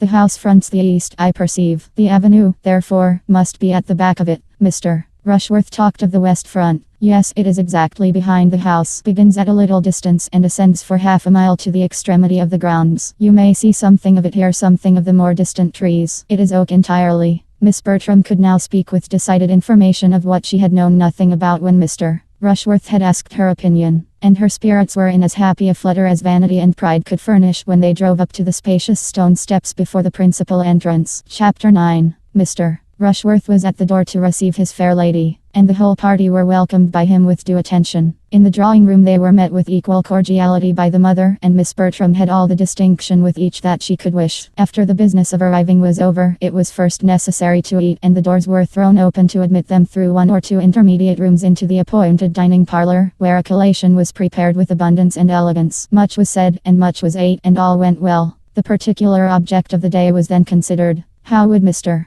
Crawford like, in what manner would he choose, to take a survey of the grounds? Mr. Rushworth mentioned his crickle. Mr. Crawford suggested the greater desirableness of some carriage which might convey more than two. To be depriving themselves of the advantage of other eyes and other judgments might be an evil even beyond the loss of present pleasure. Mrs. Rushworth proposed that the chaise should be taken also, but this was scarcely received as an amendment. The young ladies neither smiled nor spoke. Her next proposition, of shewing the house to such of them as had not been there before, was more acceptable, for Miss Bertram was pleased to have its size displayed, and all were glad to be doing something. The whole party rose accordingly, and under Mrs. Rushworth's guidance were shewn through a number of rooms, all lofty, and many large, and amply furnished in the taste of 50 years back, with shining floors, solid mahogany, rich damask, marble, gilding, and carving, each handsome in its way. Of pictures there were abundance, and some few good, but the larger part were family portraits, no longer anything to anybody but Mrs. Rushworth, who had been at great pains to learn all that the housekeeper could teach, and was now almost equally well qualified to shew the house. On the present occasion she addressed herself chiefly to Miss Crawford and Fanny, but there was no comparison in the willingness of their attention. For Miss Crawford, who had seen scores of great houses and cared for none of them, had only the appearance of civilly listening, while Fanny, to whom everything was almost as interesting as it was new, attended with unaffected earnestness to all that Mrs. Rushworth could relate of the family in former times, its rise and grandeur, regal visits and loyal efforts, delighted to connect anything with history already known, or warm her imagination with scenes of the past. The situation of the house excluded the possibility of much prospect from any of the rooms, and while Fanny and some of the others were attending Mrs. Rushworth, Henry Crawford was looking grave and shaking his head at the windows. Every room on the west front looked across a lawn to the beginning of the avenue immediately beyond tall iron palisades and gates. Having visited many more rooms than could be supposed to be of any other use than to contribute to the window tax and find employment for housemaids, now said Mrs. Rushworth, we are coming to the chapel, which properly we ought to enter from above and look down upon. But as we are quite among friends, I will take you in this way, if you will excuse me. They entered. Fanny's imagination had prepared her for something grander than a mere spacious, oblong room, fitted up for the purpose of devotion, with nothing more striking or more solemn than the profusion of mahogany and the crimson velvet cushions appearing over the ledge of the family gallery above. I am disappointed, said she, in a low voice, to Edmund. This is not my idea of a chapel. There is nothing awful here, nothing melancholy, nothing grand. Here are no aisles, no arches, no inscriptions, no banners, cousin, to be blown by the night wind of heaven. No signs that a Scottish monarch sleeps below. You forget, Fanny, how lately all this has been built and for how confined a purpose compared with the old chapels of castles and monasteries. It was only for the private use of the family. They have been buried, I suppose, in the parish church. There you must look for the banners and the achievements. It was foolish of me not to think of all that, but I am disappointed. Mrs. Rushworth began her relation. This chapel was fitted up as you see it in James II's time. Before that period, as I understand, the pews were only wainscot, and there is some reason to think that the linings and cushions of the pulpit and family seat were only purple cloth, but this is not quite certain. It is a handsome chapel, and was formerly in constant use both morning and evening. Prayers were always read in it by the domestic chaplain, within the memory of many, but the late Mr. Rushworth left it off. Every generation has its improvements, said Miss Crawford, with a smile, to Edmund. Mrs. Rushworth was gone to repeat her lesson to Mr. Crawford, and Edmund, Fanny, and Miss Crawford remained in a cluster together. It is a pity, cried Fanny, that the custom should have been discontinued. It was a valuable part of former times. There is something in a chapel and chaplain so much in character with a great house, with one's ideas of what such a household should be. A whole family assembling regularly for the purpose of prayer is fine. Very fine indeed, said Miss Crawford, laughing. It must do the heads of the family a great deal of good to force all the poor housemaids and footmen to leave business and pleasure and say their prayers here twice a day, while they are inventing excuses themselves for staying away. That is hardly Fanny's idea of a family assembling, said Edmund. If the master and mistress do not attend themselves, there must be more harm than good in the custom. At any rate, it is safer to leave people to their own devices on such subjects. Everybody likes to go their own way, to choose their own time and manner of devotion. The obligation of attendance, the formality, the restraint, the length of time, altogether it is a formidable thing, and what nobody likes. And if the good people who used to kneel and gape in that gallery could have foreseen that the time would ever come when men and women might lie another 10 minutes in bed, when they woke with a headache, without danger of reprobation, because chapel was missed, they would have jumped with joy and envy. Cannot you imagine with what unwilling feelings the former belles of the house of Rushworth did many a time repair to this chapel? The young Mrs. Eleanors and Mrs. Bridgets starched up into seeming piety, but with heads full of something very different, especially if the poor chaplain were not worth looking at, and, in those days, I fancy parsons were very inferior even to what they are now. For a few moments she was unanswered. Fanny colored and looked at Edmund, but felt too angry for speech, and he needed a little recollection before he could say, "Your lively mind can hardly be serious even on serious subjects. You have given us an amusing sketch, and human nature cannot say it was not so. We must all feel at times the difficulty of fixing our thoughts as we could wish, but if you are supposing it a frequent thing, that is to say, a weakness grown into a habit from neglect, what could be expected from the private devotions of such persons? Do you think the minds which are suffered, which are indulged in wanderings in a chapel, would be more collected in a closet? Yes, very likely. They would have two chances at least in their favor. There would be less to distract the attention from without, and it would not be tried so long. The mind which does not struggle against itself under one circumstance would find objects to distract it in the other, I believe, and the influence of the place and of example may often rouse better feelings than are begun with. The greater length of the service, however, I admit to be sometimes too hard a stretch upon the mind. One wishes it were not so, but I have not yet left Oxford long enough to forget what chapel prayers are. While this was passing, the rest of the party being scattered about the chapel, Julia called Mr. Crawford's attention to her sister by saying, "Do look at Mr. Rushworth and Maria standing side by side, exactly as if the ceremony were going to be performed. Have not they completely the air of it?" Mr. Crawford smiled his acquiescence and stepping forward to Maria, said, in a voice which she only could hear, "I do not like to see Miss Bertram so near the altar." Starting, the lady instinctively moved a step or two, but recovering herself in a moment, affected to laugh, and asked him, in a tone not much louder, if he would give her away. "I am afraid I should do it very awkwardly," was his reply, with a look of meaning.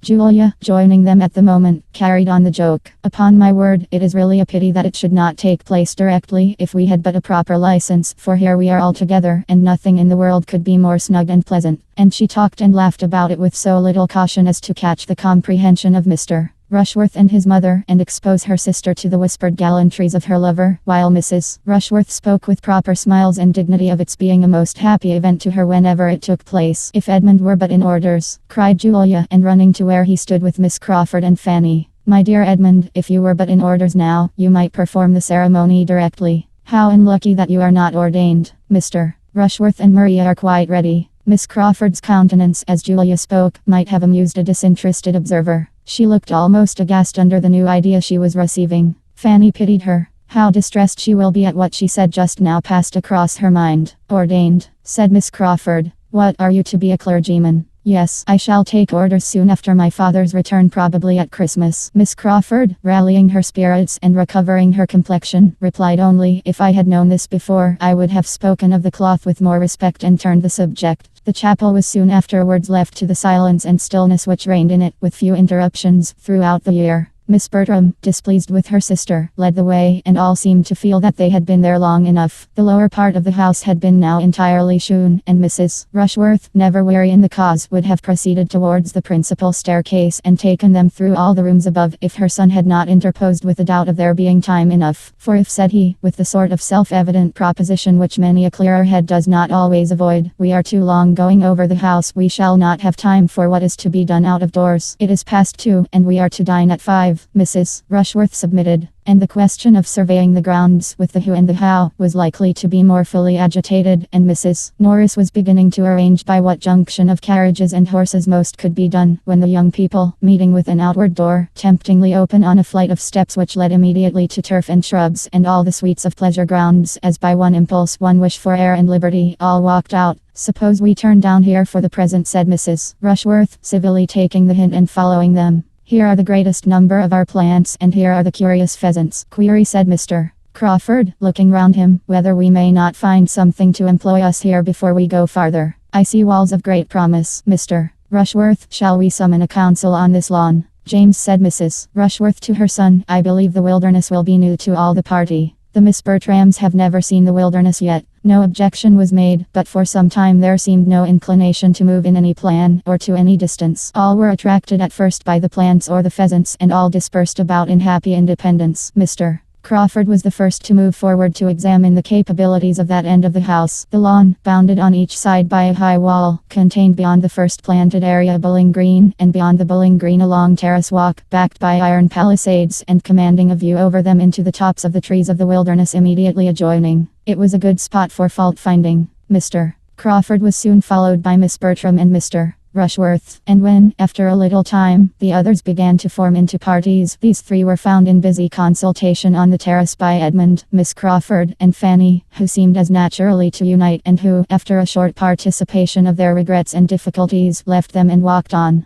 The remaining three, Mrs. Rushworth, Mrs. Norris, and Julia, were still far behind. For Julia, whose happy star no longer prevailed, was obliged to keep by the side of Mrs. Rushworth and restrain her impatient feet to that lady's slow pace, while her aunt, having fallen in with the housekeeper, who was come out to feed the pheasants, was lingering behind in gossip with her. Poor Julia, the only one out of the 9 not tolerably satisfied with their lot, was now in a state of complete penance, and as different from the Julia of the barouche box as could well be imagined. The politeness which she had been brought up to practice as a duty made it impossible for her to escape, while the want of that higher species of self-command, that just consideration of others, that knowledge of her own heart, that principle of right which had not formed any essential part of her education, made her miserable under it. "This is insufferably hot," said Miss Crawford, when they had taken one turn on the terrace and were drawing a second time to the door in the middle which opened to the wilderness. "Shall any of us object to being comfortable? Here is a nice little wood, if one can but get into it. What happiness if the door should not be locked! But of course it is, for in these great places the gardeners are the only people who can go where they like." The door, however, proved not to be locked, and they were all agreed in turning joyfully through it and leaving the unmitigated glare of day behind. A considerable flight of steps landed them in the wilderness, which was a planted wood of about 2 acres, and though chiefly of larch and laurel and beech cut down, and though laid out with too much regularity, was darkness and shade and natural beauty, compared with the bowling green and the terrace. They all felt the refreshment of it, and for some time could only walk and admire. At length, after a short pause, Miss Crawford began with, "So you are to be a clergyman, Mr. Bertram.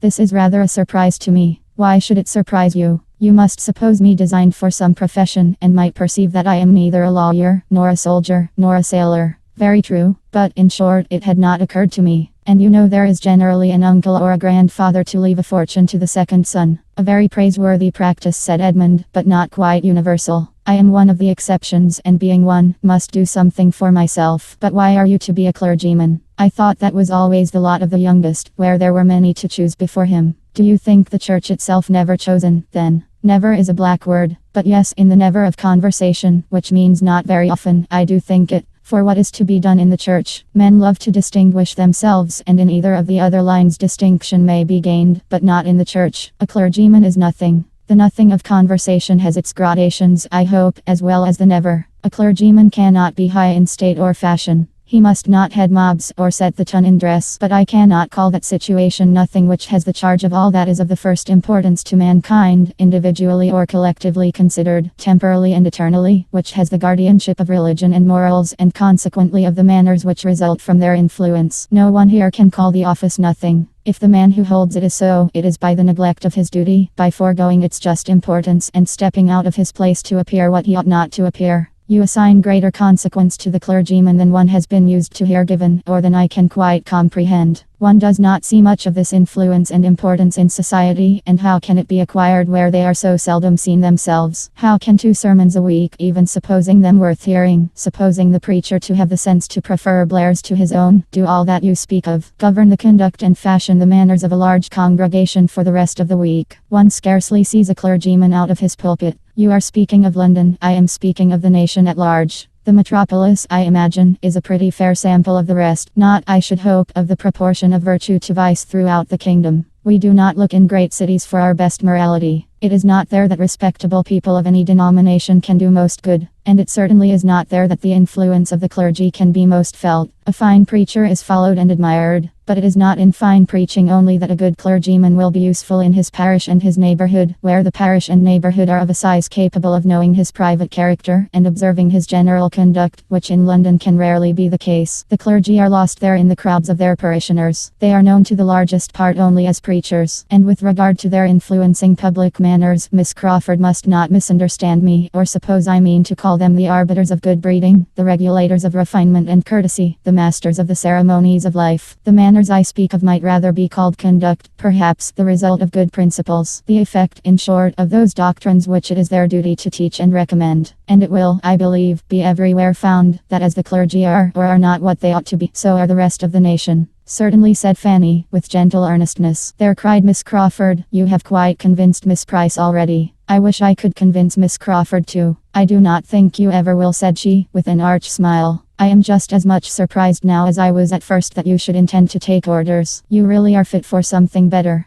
Come, do change your mind. It is not too late. Go into the law. Go into the law, with as much ease as I was told to go into this wilderness." Now you are going to say something about law being the worst wilderness of the two, but I forestall you. Remember, I have forestalled you. You need not hurry when the object is only to prevent my saying a bon mot, for there is not the least wit in my nature. I am a very matter of fact, plain-spoken being, and may blunder on the borders of a repartee for half an hour together without striking it out. A general silence succeeded. Each was thoughtful. Fanny made the first interruption by saying, "I wonder that I should be tired with only walking in this sweet wood. But the next time we come to a seat, if it is not disagreeable to you, I should be glad to sit down for a little while." "My dear Fanny," cried Edmund, immediately drawing her arm within his, "how thoughtless I have been. I hope you are not very tired. Perhaps," turning to Miss Crawford, "my other companion may do me the honor of taking an arm." Thank you, but I am not at all tired. She took it, however, as she spoke, and the gratification of having her do so, of feeling such a connection for the first time, made him a little forgetful of Fanny. You scarcely touch me, said he. You do not make me of any use. What a difference in the weight of a woman's arm from that of a man. At Oxford I have been a good deal used to have a man lean on me for the length of a street, and you are only a fly in the comparison. I am really not tired, which I almost wonder at, for we must have walked at least a mile in this wood. Do not you think we have? Not half a mile, was his sturdy answer, for he was not yet so much in love as to measure distance or reckon time with feminine lawlessness. Oh, you do not consider how much we have wound about. We have taken such a very serpentine course, and the wood itself must be half a mile long in a straight line, for we have never seen the end of it yet since we left the first great path. But if you remember, before we left that first great path we saw directly to the end of it. We looked down the whole vista and saw it closed by iron gates, and it could not have been more than a furlong in length. Oh, I know nothing of your furlongs, but I am sure it is a very long wood, and that we have been winding in and out ever since we came into it. And therefore, when I say that we have walked a mile in it, I must speak within compass. We have been exactly a quarter of an hour here, said Edmund, taking out his watch. Do you think we are walking 4 miles an hour? Oh, do not attack me with your watch. A watch is always too fast or too slow. I cannot be dictated to by a watch. A few steps farther brought them out at the bottom of the very walk they had been talking of, and standing back, well shaded and sheltered, and looking over a ha-ha into the park, was a comfortable sized bench on which they all sat down. I am afraid you are very tired, Fanny, said Edmund, observing her. Why would not you speak sooner? This will be a bad day's amusement for you if you are to be knocked up. Every sort of exercise fatigues her so soon, Miss Crawford, except riding.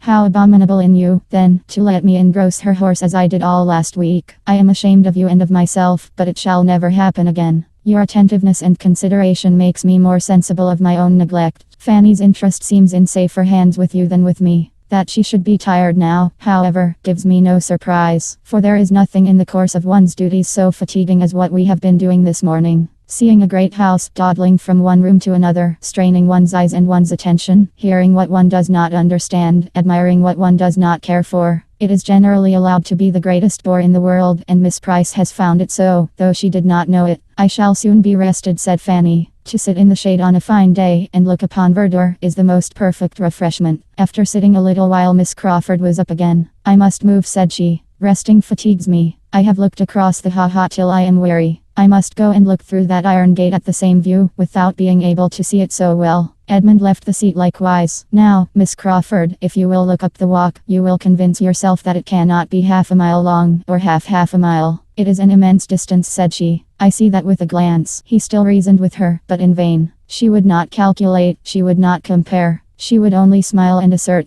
The greatest degree of rational consistency could not have been more engaging, and they talked with mutual satisfaction. At last it was agreed that they should endeavor to determine the dimensions of the wood by walking a little more about it. They would go to one end of it in the line they were then in, for there was a straight green walk along the bottom by the side of the ha-ha, and perhaps turn a little way in some other direction, if it seemed likely to assist them, and be back in a few minutes. Fanny said she was rested, and would have moved too, but this was not suffered. Edmund urged her remaining where she was with an earnestness which she could not resist, and she was left on the bench to think with pleasure of her cousin's care, but with great regret that she was not stronger. She watched them till they had turned the corner, and listened till all sound of them had ceased. Chapter 10. A quarter of an hour, 20 minutes, passed away, and Fanny was still thinking of Edmund, Miss Crawford, and herself, without interruption from anyone. She began to be surprised at being left so long, and to listen with an anxious desire of hearing their steps and their voices again. She listened, and at length she heard voices and feet approaching, but she had just satisfied herself that it was not those she wanted, when Miss Bertram, Mr. Rushworth, and Mr.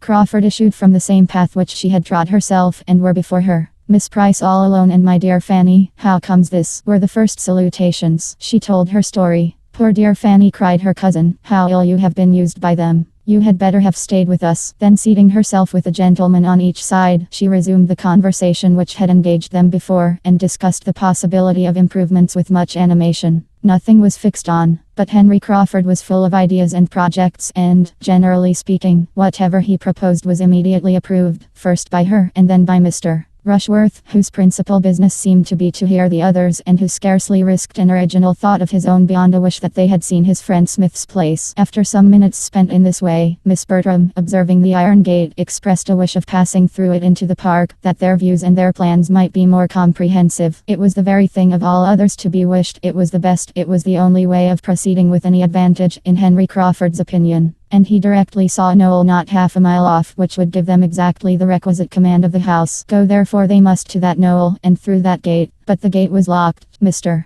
Rushworth wished he had brought the key. He had been very near thinking whether he should not bring the key. He was determined he would never come without the key again. But still this did not remove the present evil. They could not get through, and as Miss Bertram's inclination for so doing did by no means lessen, it ended in Mr. Rushworth's declaring outright that he would go and fetch the key. He set off accordingly. It is undoubtedly the best thing we can do now, as we are so far from the house already, said Mr. Crawford, when he was gone. Yes, there is nothing else to be done. But now, sincerely, do not you find the place altogether worse than you expected? No, indeed, far otherwise. I find it better, grander, more complete in its style, though that style may not be the best. And to tell you the truth, speaking rather lower, I do not think that I shall ever see Southerton again with so much pleasure as I do now. Another summer will hardly improve it to me. After a moment's embarrassment the lady replied, You are too much a man of the world not to see with the eyes of the world. If other people think Southerton improved, I have no doubt that you will. I am afraid I am not quite so much the man of the world as might be good for me in some points. My feelings are not quite so evanescent, nor my memory of the past under such easy dominion as one finds to be the case with men of the world. This was followed by a short silence. Miss Bertram began again. You seem to enjoy your drive here very much this morning.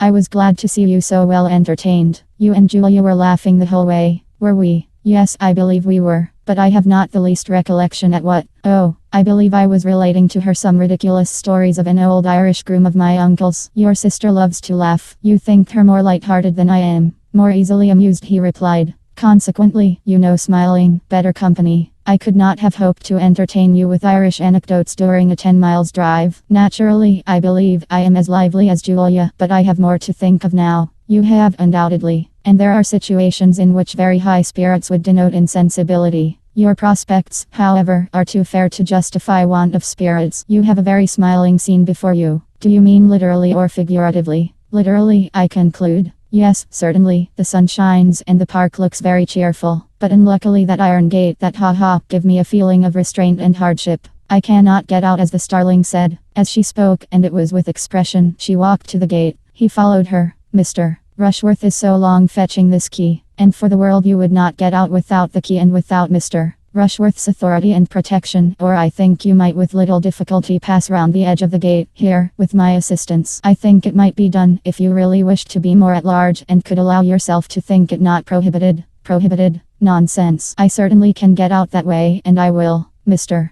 Rushworth will be here in a moment, you know. We shall not be out of sight, or if we are, Miss Price will be so good as to tell him that he will find us near that knoll. The grove of oak on the knoll. Fanny, feeling all this to be wrong, could not help making an effort to prevent it. You will hurt yourself, Miss Bertram, she cried. You will certainly hurt yourself against those spikes. You will tear your gown. You will be in danger of slipping into the You had better not go. Her cousin was safe on the other side while these words were spoken, and, smiling with all the good humor of success, she said, Thank you, my dear Fanny, but I and my gown are alive and well, and so goodbye. Fanny was again left to her solitude, and with no increase of pleasant feelings, for she was sorry for almost all that she had seen and heard, astonished at Miss Bertram, and angry with Mr. Crawford. By taking a circuitous and, as it appeared to her, very unreasonable direction to the knoll, they were soon beyond her eye, and for some minutes longer she remained without sight or sound of any companion. She seemed to have the little wood all to herself. She could almost have thought that Edmund and Miss Crawford had left it, but that it was impossible for Edmund to forget her so entirely. She was again roused from disagreeable musings by sudden footsteps. Somebody was coming at a quick pace down the principal walk. She expected Mr. Rushworth, but it was Julia, who, hot and out of breath and with a look of disappointment, cried out on seeing her, Heyday, where are the others? I thought Maria and Mr.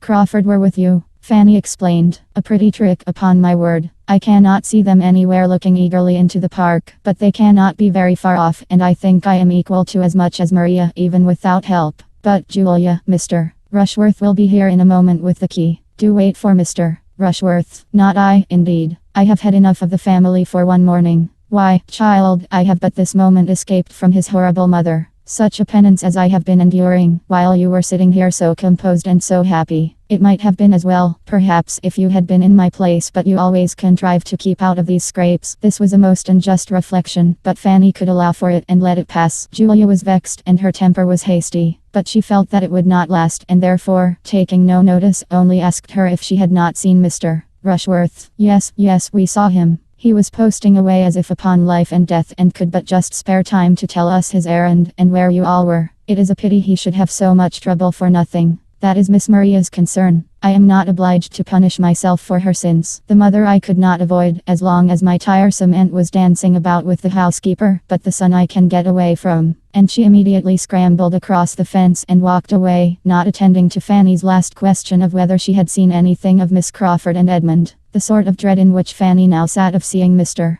Rushworth prevented her thinking so much of their continued absence, however, as she might have done. She felt that he had been very ill-used, and was quite unhappy in having to communicate what had passed. He joined her within 5 minutes after Julia's exit, and though she made the best of the story, he was evidently mortified and displeased in no common degree. At first he scarcely said anything. His looks only expressed his extreme surprise and vexation, and he walked to the gate and stood there, without seeming to know what to do. They desired me to stay. My cousin Maria charged me to say that you would find them at that knoll, or thereabouts. I do not believe I shall go any farther, said he sullenly. I see nothing of them. By the time I get to the knoll they may be gone somewhere else. I have had walking enough. And he sat down with a most gloomy countenance by Fanny. I am very sorry, said she. It is very unlucky. And she longed to be able to say something more to the purpose. After an interval of silence, I think they might as well have stayed for me, said he. Miss Bertram thought you would follow her. I should not have had to follow her if she had stayed. This could not be denied, and Fanny was silenced. After another pause, he went on. Pray, Miss Price, are you such a great admirer of this Mr.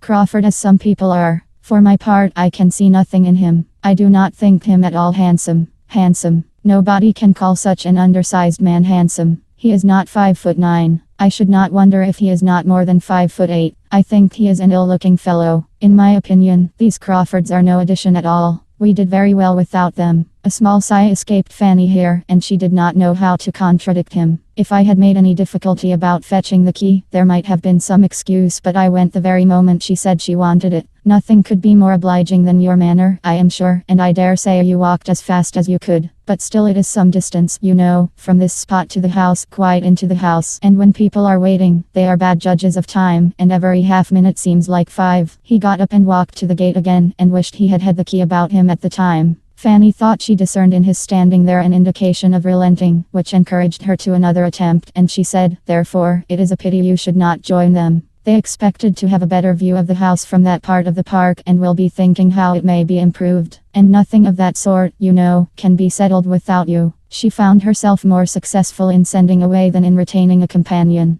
Mr. Rushworth was worked on. Well, said he, if you really think I had better go, it would be foolish to bring the key for nothing. And letting himself out, he walked off without farther ceremony. Fanny's thoughts were now all engrossed by the two who had left her so long ago, and getting quite impatient, she resolved to go in search of them. She followed their steps along the bottom walk, and had just turned up into another, when the voice and the laugh of Miss Crawford once more caught her ear. The sound approached, and a few more windings brought them before her. They were just returned into the wilderness from the park, to which a civet not fastened had tempted them very soon after their leaving her, and they had been across a portion of the park into the very avenue which Fanny had been hoping the whole morning to reach at last, and had been sitting down under one of the trees. This was their history. It was evident that they had been spending their time pleasantly, and were not aware of the length of their absence. Fanny's best consolation was in being assured that Edmund had wished for her very much, and that he should certainly have come back for her, had she not been tired already. But this was not quite sufficient to do away with the pain of having been left a whole hour, when he had talked of only a few minutes, nor to banish the sort of curiosity she felt to know what they had been conversing about all that time. And the result of the whole was to her disappointment and depression, as they prepared by general agreement to return to the house. On reaching the bottom of the steps to the terrace, Mrs. Rushworth and Mrs. Norris presented themselves at the top, just ready for the wilderness. At the end of an hour and a half from their leaving the house, Mrs. Norris had been too well employed to move faster. Whatever cross accidents had occurred to intercept the pleasures of her nieces, she had found a morning of complete enjoyment.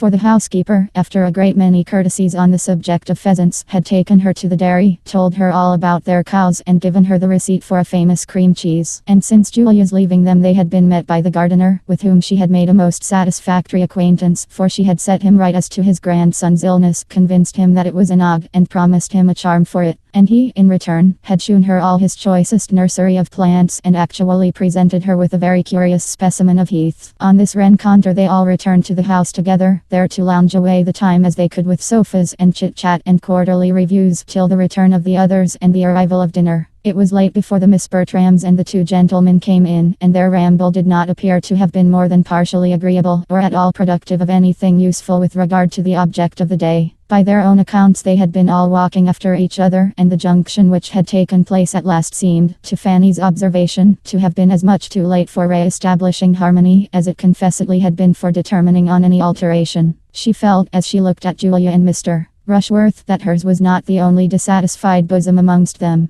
There was gloom on the face of each. Mr. Crawford and Miss Bertram were much more gay, and she thought that he was taking particular pains, during dinner, to do away any little resentment of the other two, and restore general good humour. Dinner was soon followed by tea and coffee. A 10 miles drive home allowed no waste of hours, and from the time of their sitting down to table, it was a quick succession of busy nothings till the carriage came to the door, and Mrs. Norris, having fidgeted about and obtained a few pheasants' eggs and a cream cheese from the housekeeper, and made abundance of civil speeches to Mrs. Rushworth, was ready to lead the way. At the same moment Mr. Crawford, approaching Julia, said, "I hope I am not to lose my companion, unless she is afraid of the evening air in so exposed a seat." The request had not been foreseen, but was very graciously received, and Julia's day was likely to end almost as well as it began. Miss Bertram had made up her mind to something different, and was a little disappointed, but her conviction of being really the one preferred comforted her under it, and enabled her to receive Mr. Rushworth's parting attentions as she ought. He was certainly better pleased to hand her into the barouche than to assist her in ascending the box, and his complacency seemed confirmed by the arrangement. "Well, Fanny, this has been a fine day for you, upon my word," said Mrs. Norris, as they drove through the park. "Nothing but pleasure from beginning to end. I am sure you ought to be very much obliged to your Aunt Bertram and me for contriving to let you go. A pretty good day's amusement you have had." Maria was just discontented enough to say directly, "I think you have done pretty well yourself, ma'am. Your lap seems full of good things, and here is a basket of something between us which has been knocking my elbow unmercifully. My dear, it is only a beautiful little heath which that nice old gardener would make me take, but if it is in your way, I will have it in my lap directly. There, Fanny, you shall carry that parcel for me. Take great care of it. Do not let it fall. It is a cream cheese, just like the excellent one we had at dinner. Nothing would satisfy that good old Mrs. Whittaker but my taking one of the cheeses." I stood out as long as I could, till the tears almost came into her eyes, and I knew it was just the sort that my sister would be delighted with. That Mrs. Whittaker is a treasure. She was quite shocked when I asked her whether wine was allowed at the second table, and she has turned away 2 housemaids for wearing white gowns. Take care of the cheese, Fanny. Now I can manage the other parcel and the basket very well. What else have you been sponging?" said Maria, half pleased that Southerton should be so complimented. "Sponging, my dear. It is nothing but 4 of those beautiful pheasants' eggs which Mrs. Whittaker would quite force upon me. She would not take a denial. She said it must be such an amusement to me, as she understood I lived quite alone, to have a few living creatures of that sort, and so to be sure it will. I shall get the dairymaid to set them under the first spare hen, and if they come to good I can have them moved to my own house and borrow a coop.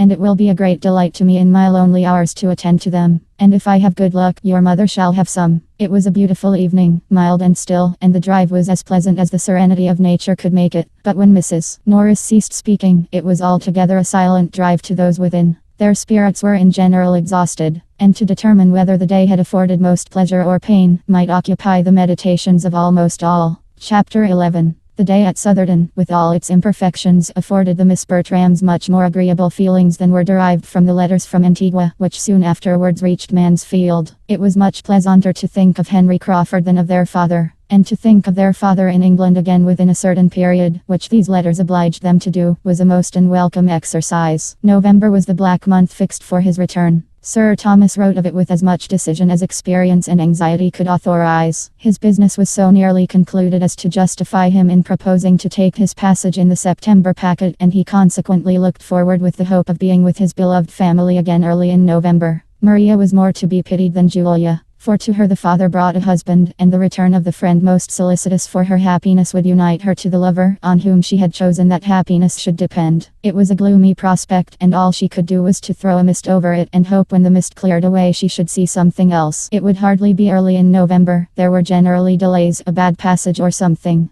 That favoring something which everybody who shuts their eyes while they look, or their understandings while they reason, feels the comfort of. It would probably be the middle of November at least. The middle of November was 3 months off. 3 months comprised 13 weeks. Much might happen in 13 weeks. Sir Thomas would have been deeply mortified by a suspicion of half that his daughters felt on the subject of his return, and would hardly have found consolation in a knowledge of the interest it excited in the breast of another young lady. Miss Crawford, on walking up with her brother to spend the evening at Mansfield Park, heard the good news, and though seeming to have no concern in the affair beyond politeness, and to have vented all her feelings in a quiet congratulation, heard it with an attention not so easily satisfied. Mrs. Norris gave the particulars of the letters, and the subject was dropped. But after tea, as Miss Crawford was standing at an open window with Edmund and Fanny looking out on a twilight scene, while the Miss Bertrams, Mr. Rushworth and Henry Crawford were all busy with candles at the pianoforte, she suddenly revived it by turning round towards the group and saying, "How happy Mr. Rushworth looks. He is thinking of November." Edmund looked round at Mr. Rushworth too, but had nothing to say. "Your father's return will be a very interesting event." "It will, indeed, after such an absence. An absence not only long, but including so many dangers. It will be the forerunner also of other interesting events. Your sister's marriage, and your taking orders." "Yes, don't be affronted," said she, laughing, "but it does put me in mind of some of the old heathen heroes, who, after performing great exploits in a foreign land, offered sacrifices to the gods on their safe return."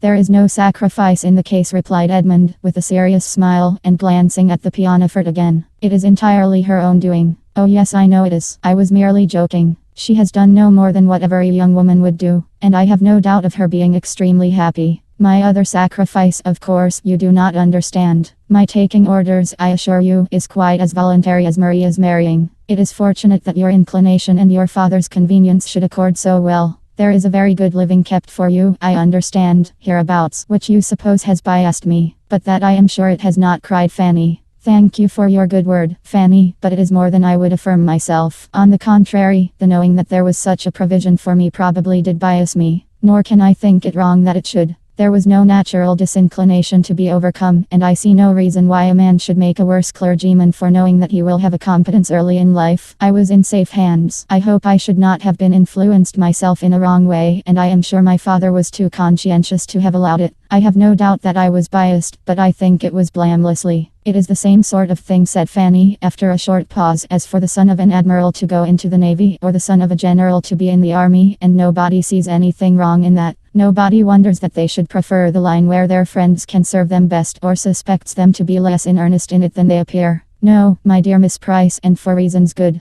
The profession, either navy or army, is its own justification. It has everything in its favor. Heroism, danger, bustle, fashion. Soldiers and sailors are always acceptable in society. Nobody can wonder that men are soldiers and sailors, but the motives of a man who takes orders with the certainty of preferment may be fairly suspected, you think," said Edmund. "To be justified in your eyes, he must do it in the most complete uncertainty of any provision." "What, take orders without a living? No, that is madness indeed. Absolute madness. Shall I ask you how the church is to be filled if a man is neither to take orders with a living nor without? No, for you certainly would not know what to say. But I must beg some advantage to the clergyman from your own argument, as he cannot be influenced by those feelings which you rank highly as temptation and reward to the soldier and sailor in their choice of a profession, as heroism, and noise, and fashion, are all against him. He ought to be less liable to the suspicion of wanting sincerity or good intentions in the choice of his. Oh, no doubt he is very sincere in preferring an income ready-made, to the trouble of working for one, and has the best intentions of doing nothing all the rest of his days but eat, drink, and grow fat. It is indolence, Mr. Bertram, indeed. Indolence and love of ease, a want of all laudable ambition, of taste for good company, or of inclination to take the trouble of being agreeable, which make men clergymen. A clergyman has nothing to do but be slovenly and selfish, read the newspaper, watch the weather, and quarrel with his wife. His curate does all the work, and the business of his own life is to dine.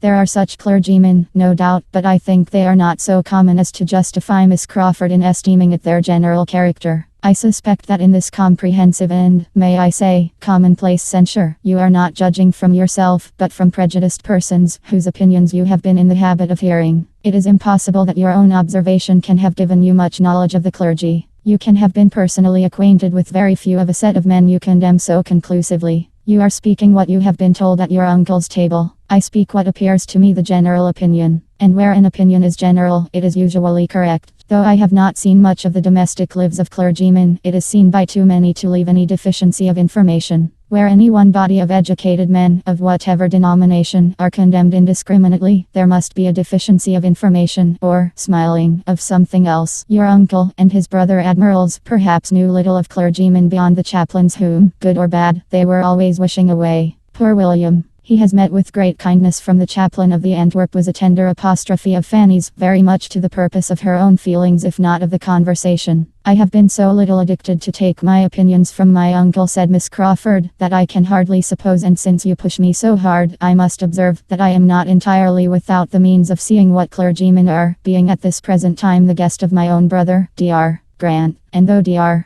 Grant is most kind and obliging to me, and though he is really a gentleman, and, I dare say, a good scholar and clever, and often preaches good sermons, and is very respectable, I see him to be an indolent, selfish bon vivant, who must have his palate consulted in everything, who will not stir a finger for the convenience of anyone, and who, moreover, if the cook makes a blunder, is out of humour with his excellent wife. To own the truth, Henry and I were partly driven out this very evening by a disappointment about a green goose which he could not get the better of. My poor sister was forced to stay and bear it. I do not wonder at your disapprobation, upon my word. It is a great defect of temper, made worse by a very faulty habit of self-indulgence, and to see your sister suffering from it must be exceedingly painful to such feelings as yours. Fanny, it goes against us. We cannot attempt to defend Dr. Grant. No, replied Fanny, but we need not give up his profession for all that, because whatever profession Dr. Grant had chosen, he would have taken a not a good temper into it, and as he must, either in the Navy or Army, have had a great many more people under his command than he has now, I think more would have been made unhappy by him as a sailor or soldier than as a clergyman. Besides, I cannot but suppose that whatever there may be to wish otherwise in Dr. Grant would have been in a greater danger of becoming worse in a more active and worldly profession, where he would have had less time and obligation, where he might have escaped that knowledge of himself, the frequency, at least, of that knowledge which it is impossible he should escape as he is now. A sensible man like Dr. Grant cannot be in the habit of teaching others their duty every week, cannot go to church twice every Sunday, and preach such very good sermons in so good a manner as he does, without being the better for it himself. It must make him think, and I have no doubt that he oftener endeavors to restrain himself than he would if he had been anything but a clergyman. We cannot prove to the contrary, to be sure. But I wish you a better fate, Miss Price, than to be the wife of a man whose amiableness depends upon his own sermons. For though he may preach himself into a good humour every Sunday, it will be bad enough to have him quarrelling about green geese from Monday morning till Saturday night. I think the man who could often quarrel with Fanny, said Edmund affectionately, must be beyond the reach of any sermons. Fanny turned farther into the window, and Miss Crawford had only time to say, in a pleasant manner, I fancy Miss Price has been more used to deserve praise than to hear it, when, being earnestly invited by the Miss Bertrams to join in a glee, she tripped off to the instrument, leaving Edmund looking after her in an ecstasy of admiration of all her many virtues, from her obliging manners down to her light and graceful tread. There goes good humour, I am sure, said he presently. There goes a temper which would never give pain. How well she walks, and how readily she falls in with the inclination of others, joining them the moment she is asked. What a pity, he added, after an instant's reflection, that she should have been in such hands. Fanny agreed to it, and had the pleasure of seeing him continue at the window with her, in spite of the expected glee, and of having his eyes soon turned, like hers, towards the scene without, where all that was solemn, and soothing, and lovely, appeared in the brilliancy of an unclouded night, and the contrast of the deep shade of the woods. Fanny spoke her feelings. Here's harmony, said she. Here's repose. Here's what may leave all painting and all music behind, and what poetry only can attempt to describe. Here's what may tranquilly sever care, and lift the heart to rapture. When I look out on such a night as this, I feel as if there could be neither wickedness nor sorrow in the world, and there certainly would be less of both if the sublimity of nature were more attended to, and people were carried more out of themselves by contemplating such a scene. I like to hear your enthusiasm, Fanny. It is a lovely night, and they are much to be pitied who have not been taught to feel, in some degree, as you do, who have not, at least, been given a taste for nature in early life. They lose a great deal. You taught me to think and feel on the subject, cousin. I had a very apt scholar. There's Arcturus looking very bright. Yes, and the bear. I wish I could see Cassiopeia. We must go out on the lawn for that. Should you be afraid? Not in the least. It is a great while since we have had any stargazing. Yes, I do not know how it has happened. The glee began. We will stay till this is finished, Fanny, said he, turning his back on the window. And as it advanced, she had the mortification of seeing him advance too, moving forward by gentle degrees towards the instrument, and when it ceased, he was close by the singers, among the most urgent in requesting to hear the glee again. Fanny sighed alone at the window till scolded away by Mrs. Norris's threats of catching cold. Chapter 12. Sir Thomas was to return in November, and his eldest son had duties to call him earlier home. The approach of September brought tidings of Mr. Bertram, first in a letter to the gamekeeper and then in a letter to Edmund, and by the end of August he arrived himself, to be gay, agreeable, and gallant again as occasion served, or Miss Crawford demanded, to tell of races and Weymouth and parties and friends, to which she might have listened 6 weeks before with some interest, and altogether to give her the fullest conviction, by the power of actual comparison, of her preferring his younger brother. It was very vexatious, and she was heartily sorry for it, but so it was, and so far from now meaning to marry the elder, she did not even want to attract him beyond what the simplest claims of conscious beauty required. His lengthened absence from Mansfield, without anything but pleasure in view, and his own will to consult, made it perfectly clear that he did not care about her. And his indifference was so much more than equalled by her own, that were he now to step forth the owner of Mansfield Park, the Sir Thomas complete, which he was to be in time, she did not believe she could accept him. The season and duties which brought Mr. Bertram back to Mansfield took Mr. Crawford into Norfolk. Everingham could not do without him in the beginning of September. He went for a fortnight of such dullness to the Miss Bertrams as ought to have put them both on their guard, and made even Julia admit in her jealousy of her sister the absolute necessity of distrusting his attentions and wishing him not to return. And a fortnight of sufficient leisure, in the intervals of shooting and sleeping, to have convinced the gentleman that he ought to keep longer away, had he been more in the habit of examining his own motives and of reflecting to what the indulgence of his idle vanity was tending. But, thoughtless and selfish from prosperity and bad example, he would not look beyond the present moment. The sisters, handsome, clever, and encouraging, were an amusement to his sated mind, and finding nothing in Norfolk to equal the social pleasures of Mansfield, he gladly returned to it at the time appointed, and was welcomed thither quite as gladly by those whom he came to trifle with further. Maria, with only Mr. Rushworth to attend to her, and doomed to the repeated details of his day's sport, good or bad, his boast of his dogs, his jealousy of his neighbors, his doubts of their qualifications, and his zeal after poachers, subjects which will not find their way to female feelings without some talent on one side or some attachment on the other, had missed Mr. Crawford grievously, and Julia, unengaged and unemployed, felt all the right of missing him much more. Each sister believed herself the favorite. Julia might be justified in so doing by the hints of Mrs. Grant, inclined to credit what she wished, and Maria by the hints of Mr. Crawford himself. Everything returned into the same channel as before his absence, his manners being to each so animated and agreeable as to lose no ground with either, and just stopping short of the consistence, the steadiness, the solicitude, and the warmth which might excite general notice. Fanny was the only one of the party who found anything to dislike, but since the day at Southerton, she could never see Mr. Crawford with either sister without observation, and seldom without wonder or censure. And had her confidence in her own judgment been equal to her exercise of it in every other respect, had she been sure that she was seeing clearly and judging candidly, she would probably have made some important communications to her usual confidant. As it was, however, she only hazarded a hint, and the hint was lost. "I am rather surprised," said she, "that Mr. Crawford should come back again so soon, after being here so long before, full 7 weeks, for I had understood he was so very fond of change and moving about that I thought something would certainly occur, when he was once gone, to take him elsewhere. He is used to much gayer places than Mansfield." "It is to his credit," was Edmund's answer, "and I dare say it gives his sister pleasure. She does not like his unsettled habits. What a favourite he is with my cousins. Yes, his manners to women are such as must please. Mrs. Grant, I believe, suspects him of a preference for Julia. I have never seen much symptom of it, but I wish it may be so. He has no faults but what a serious attachment would remove." "If Miss Bertram were not engaged," said Fanny cautiously, "I could sometimes almost think that he admired her more than Julia, which is, perhaps, more in favour of his liking Julia best than you, Fanny, may be aware. For I believe it often happens that a man, before he has quite made up his own mind, will distinguish the sister or intimate friend of the woman he is really thinking of more than the woman herself. Crawford has too much sense to stay here if he found himself in any danger from Maria, and I am not at all afraid for her, after such a proof as she has given that her feelings are not strong." Fanny supposed she must have been mistaken, and meant to think differently in future. But with all that submission to Edmund could do, and all the help of the coinciding looks and hints which she occasionally noticed in some of the others, and which seemed to say that Julia was Mr.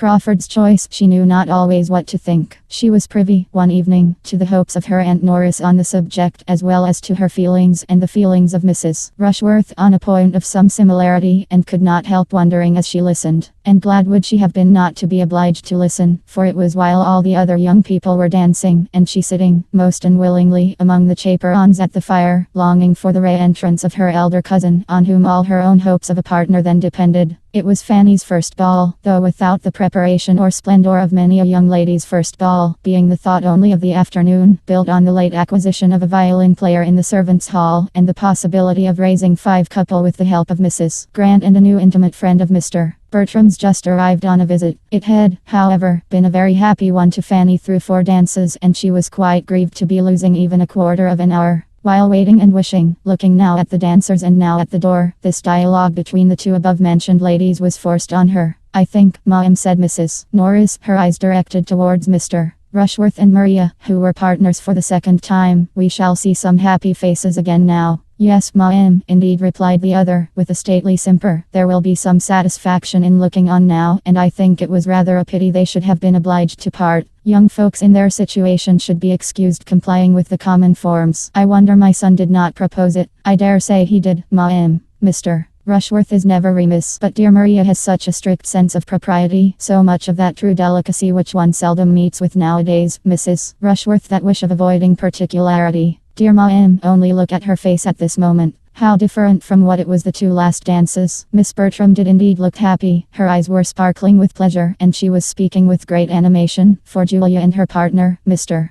Crawford, were close to her. They were all in a cluster together. How she had looked before, Fanny could not recollect, for she had been dancing with Edmund herself and had not thought about her. Mrs. Norris continued, "It is quite delightful, ma'am, to see young people so properly happy, so well suited, and so much the thing. I cannot but think of dear Sir Thomas's delight. And what do you say, ma'am, to the chance of another match? Mr. Rushworth has set a good example, and such things are very catching." Mrs. Rushworth, who saw nothing but her son, was quite at a loss. "The couple above, ma'am. Do you see no symptoms there? Oh dear. Miss Julia and Mr. Crawford. Yes, indeed, a very pretty match. What is his property? 4,000 a year. Very well. Those who have not more must be satisfied with what they have. 4,000 a year is a pretty estate, and he seems a very genteel, steady young man, so I hope Miss Julia will be very happy. It is not a settled thing, ma'am, yet. We only speak of it among friends, but I have very little doubt it will be. He is growing extremely particular in his attentions." Fanny could listen no farther. Listening and wondering were all suspended for a time, for Mr. Bertram was in the room again, and though feeling it would be a great honor to be asked by him, she thought it must happen. He came towards their little circle, but instead of asking her to dance, drew a chair near her and gave her an account of the present state of a sick horse and the opinion of the groom, from whom he had just parted.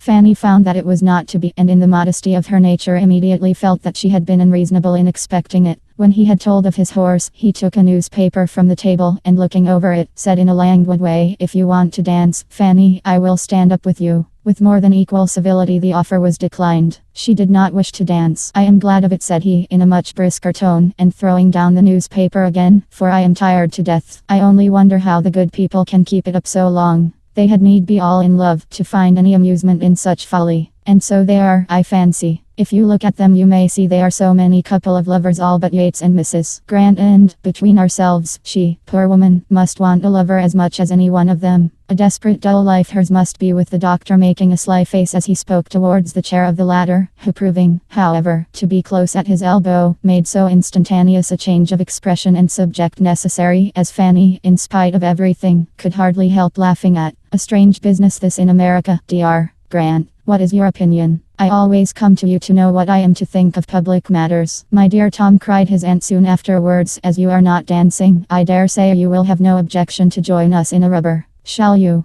Then leaving her seat and coming to him to enforce the proposal, added in a whisper, "We want to make a table for Mrs. Rushworth, you know. Your mother is quite anxious about it, but cannot very well spare time to sit down herself, because of her fringe. Now, you and I and Dr. Grant will just do. And though we play but half crowns, you know, you may bet half guineas with him." "I should be most happy," replied he aloud, and jumping up with alacrity, "it would give me the greatest pleasure. But that I am this moment going to dance. Come," Fanny taking her hand, "do not be dawdling any longer, or the dance will be over." Fanny was led off very willingly, though it was impossible for her to feel much gratitude towards her cousin, or distinguish, as he certainly did, between the selfishness of another person and his own. "A pretty modest request, upon my word," he indignantly exclaimed as they walked away. "To want to nail me to a card table for the next 2 hours with herself and Dr. Grant, who are always quarrelling, and that poking old woman, who knows no more of whist than of algebra. I wish my good aunt would be a little less busy. And to ask me in such a way too, without ceremony, before them all, so as to leave me no possibility of refusing. That is what I dislike most particularly. It raises my spleen more than anything, to have the pretense of being asked, of being given a choice, and at the same time addressed in such a way as to oblige one to do the very thing, whatever it be. If I had not luckily thought of standing up with you, I could not have got out of it. It is a great deal too bad. But when my aunt has got a fancy in her head, nothing can stop her." Chapter 13. The Honourable John Yates, this new friend, had not much to recommend him beyond habits of fashion and expense, and being the younger son of a lord with a tolerable independence, and Sir Thomas would probably have thought his introduction at Mansfield by no means desirable. Mr. Bertram's acquaintance with him had begun at Weymouth, where they had spent 10 days together in the same society, and the friendship, if friendship it might be called, had been proved and perfected by Mr. Yates's being invited to take Mansfield in his way, whenever he could, and by his promising to come. And he did come rather earlier than had been expected, in consequence of the sudden breaking up of a large party assembled for gaiety at the house of another friend, which he had left Weymouth to join. He came on the wings of disappointment, and with his head full of acting, for it had been a theatrical party, and the play in which he had borne a part was within 2 days of representation, when the sudden death of one of the nearest connections of the family had destroyed the scheme and dispersed the performers. To be so near happiness, so near fame, so near the long paragraph in praise of the private theatricals at Ecclesford, the seat of the Right Hon.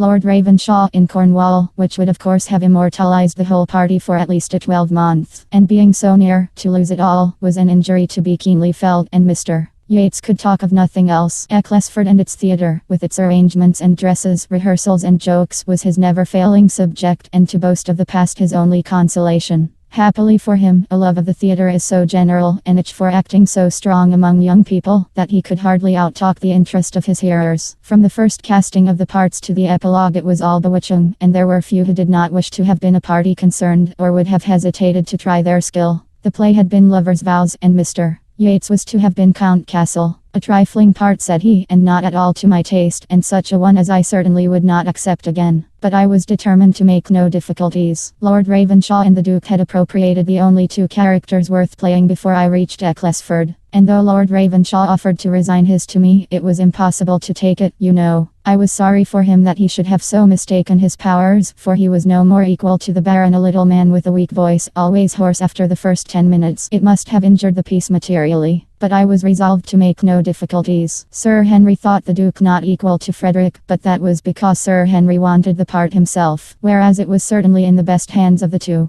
I was surprised to see Sir Henry such a stick. Luckily the strength of the piece did not depend upon him. Our Agatha was inimitable, and the Duke was thought very great by many, and upon the whole, it would certainly have gone off wonderfully. It was a hard case, upon my word, and I do think you were very much to be pitied, were the kind responses of listening sympathy. It is not worth complaining about, but to be sure the poor old dowager could not have died at a worse time, and it is impossible to help wishing that the news could have been suppressed for just the 3 days we wanted. It was but 3 days, and being only a grandmother, and all happening 200 miles off, I think there would have been no great harm, and it was suggested, I know, but Lord Ravenshaw, who I suppose is one of the most correct men in England, would not hear of it. An afterpiece instead of a comedy, said Mr. Bertram. Lovers' Vows were at an end, and Lord and Lady Ravenshaw left to act my grandmother by themselves. Well, the jointure may comfort him, and perhaps between friends, he began to tremble for his credit and his lungs in the Baron, and was not sorry to withdraw. And to make you amends, Yates, I think we must raise a little theatre at Mansfield, and ask you to be our manager. This, though the thought of the moment, did not end with the moment.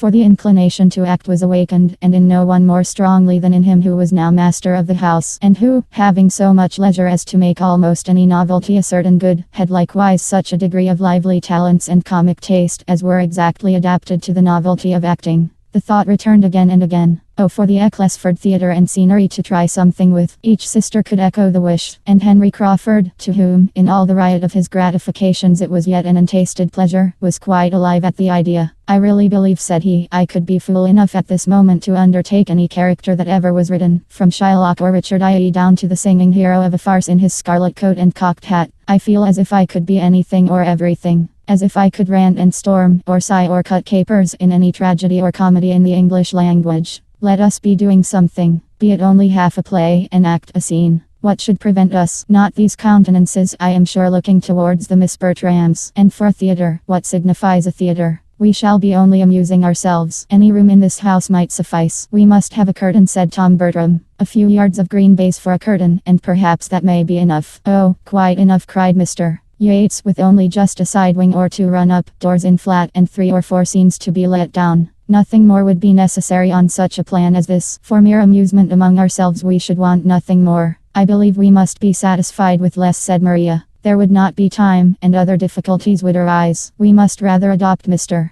Crawford's views and make the performance, not the theatre, our object. Many parts of our best plays are independent of scenery. Nay, said Edmund, who began to listen with alarm. Let us do nothing by halves. If we are to act, let it be in a theatre completely fitted up with pit, boxes, and gallery, and let us have a play entire from beginning to end. So as it be a German play, no matter what, with a good tricking, shifting after piece, and a figure dance, and a hornpipe, and a song between the acts. If we do not outdo Ecclesford, we do nothing. Now, Edmund, do not be disagreeable, said Julia. Nobody loves a play better than you do, or can have gone much farther to see one. True, to see real acting, good heart and real acting. But I would hardly walk from this room to the next to look at the raw efforts of those who have not been bred to the trade. A set of gentlemen and ladies, who have all the disadvantages of education and decorum to struggle through. After a short pause, however, the subject still continued, and was discussed with unabated eagerness, everyone's inclination increasing by the discussion, and a knowledge of the inclination of the rest. And though nothing was settled but that Tom Bertram would prefer a comedy, and his sisters and Henry Crawford a tragedy, and that nothing in the world could be easier than to find a piece which would please them all, the resolution to act something or other seemed so decided as to make Edmund quite uncomfortable. He was determined to prevent it if possible, though his mother, who equally heard the conversation which passed at table, did not evince the least disapprobation. The same evening afforded him an opportunity of trying his strength. Maria, Julia, Henry Crawford, and Mr. Yates were in the billiard room. Tom, returning from them into the drawing room, where Edmund was standing thoughtfully by the fire, while Lady Bertram was on the sofa at a little distance, and Fanny close beside her arranging her work, thus began as he entered: such a horribly vile billiard table as ours is not to be met with, I believe, above ground. I can stand it no longer, and I think I may say that nothing shall ever tempt me to it again. But one good thing I have just ascertained. It is the very room for a theatre, precisely the shape and length for it, and the doors at the farther end, communicating with each other, as they may be made to do in 5 minutes by merely moving the bookcase in my father's room, is the very thing we could have desired if we had sat down to wish for it. And my father's room will be an excellent green room. It seems to join the billiard room on purpose. You are not serious, Tom, in meaning to act, said Edmund, in a low voice as his brother approached the fire. Not serious. Never more so, I assure you. What is there to surprise you in it? I think it would be very wrong. In a general light, private theatricals are open to some objections, but as we are circumstanced, I must think it would be highly injudicious and more than injudicious to attempt anything of the kind. It would shew great want of feeling on my father's account, absent as he is and in some degree of constant danger. And it would be imprudent, I think, with regard to Maria, whose situation is a very delicate one, considering everything, extremely delicate. You take up a thing so seriously, as if we were going to act 3 times a week till my father's return, and invite all the country. But it is not to be a display of that sort. We mean nothing but a little amusement among ourselves, just to vary the scene, and exercise our powers in something new. We want no audience, no publicity. We may be trusted, I think, in choosing some play most perfectly unexceptionable. And I can conceive no greater harm or danger to any of us in conversing in the elegant written language of some respectable author than in chattering in words of our own. I have no fears and no scruples, and as to my father's being absent, it is so far from an objection, that I consider it rather as a motive, for the expectation of his return must be a very anxious period to my mother. And if we can be the means of amusing that anxiety, and keeping up her spirits for the next few weeks, I shall think our time very well spent, and so, I am sure, will he. It is a very anxious period for her. As he said this, each looked towards their mother. Lady Bertram, sunk back in one corner of the sofa, the picture of health, wealth, ease, and tranquility, was just falling into a gentle doze while Fanny was getting through the few difficulties of her work for her. Edmund smiled and shook his head. "By Jove, this won't do," cried Tom, throwing himself into a chair with a hearty laugh. "To be sure, my dear mother, your anxiety, I was unlucky there." "What is the matter?" asked her ladyship in the heavy tone of one half roused. "I was not asleep."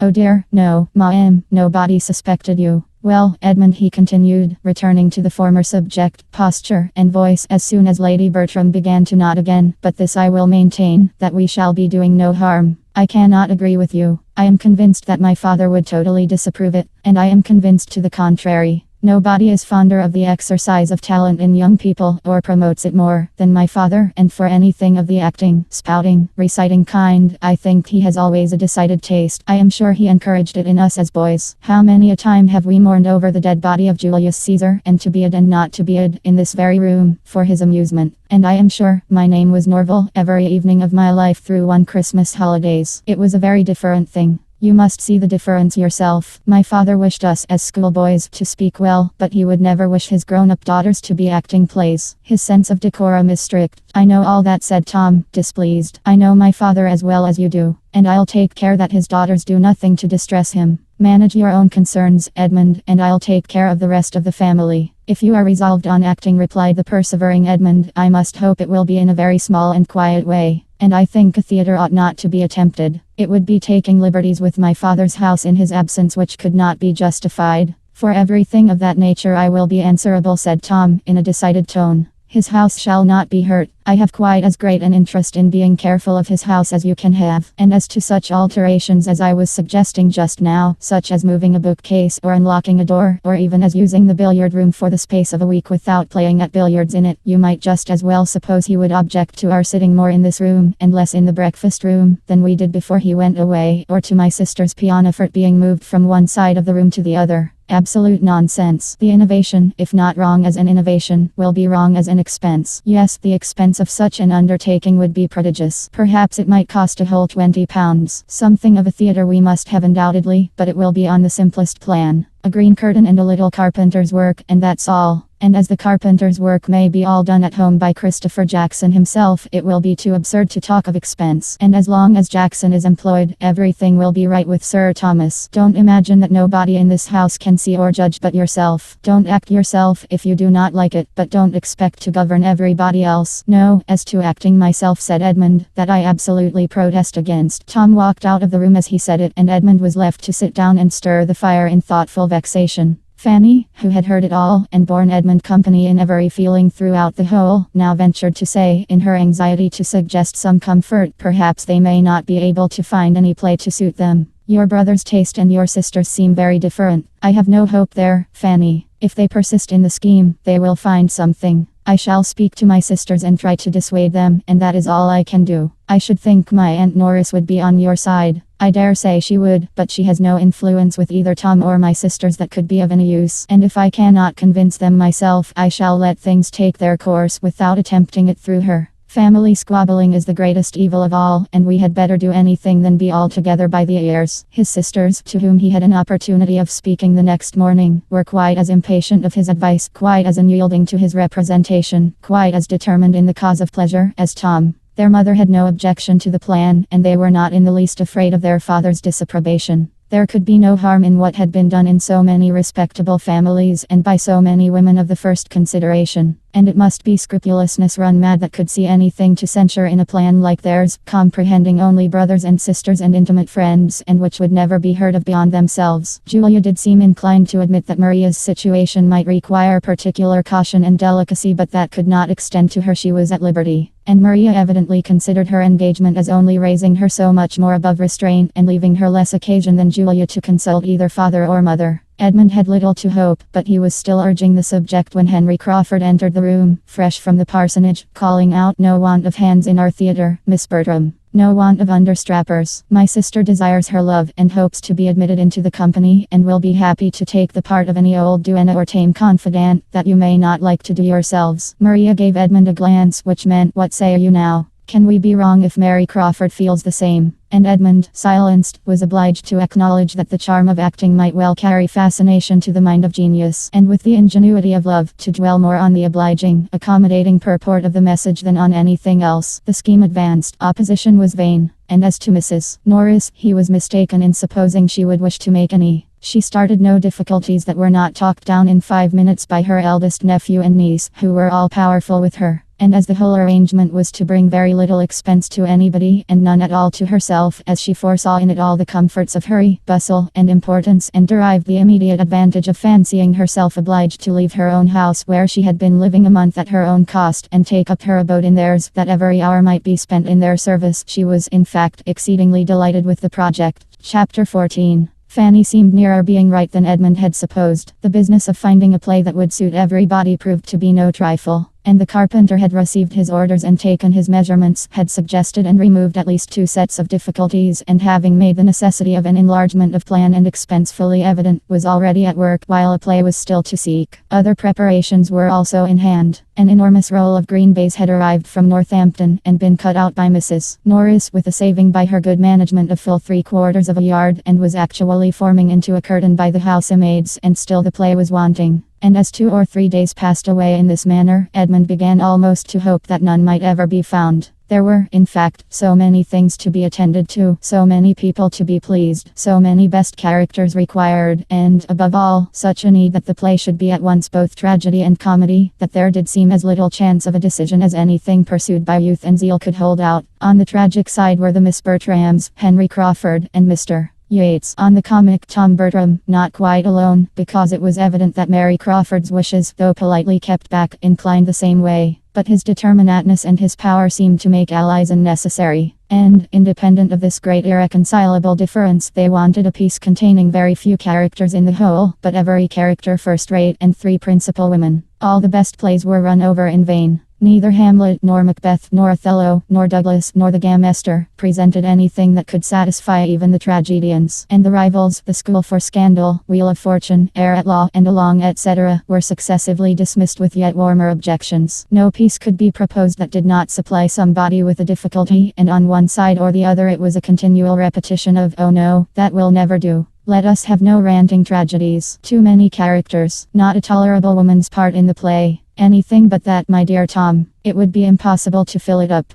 One could not expect anybody to take such a part. Nothing but buffoonery from beginning to end. That might do, perhaps, but for the low parts, if I must give my opinion, I have always thought it the most insipid play in the English language. I do not wish to make objections. I shall be happy to be of any use, but I think we could not choose worse." Fanny looked on and listened, not unamused to observe the selfishness which, more or less disguised, seemed to govern them all, and wondering how it would end. For her own gratification she could have wished that something might be acted, for she had never seen even half a play, but everything of higher consequence was against it. "This will never do," said Tom Bertram at last. "We are wasting time most abominably. Something must be fixed on, no matter what, so that something is chosen. We must not be so nice. A few characters too many must not frighten us. We must double them. We must descend a little. If a part is insignificant, the greater our credit in making anything of it. From this moment I make no difficulties. I take any part you choose to give me, so as it be comic. Let it but be comic, I condition for nothing more." For about the 5th time he then proposed the Heir at Law, doubting only whether to prefer Lord Duberly or Dr. Pangloss for himself, and very earnestly, but very unsuccessfully, trying to persuade the others that there were some fine tragic parts in the rest of the dramatis person.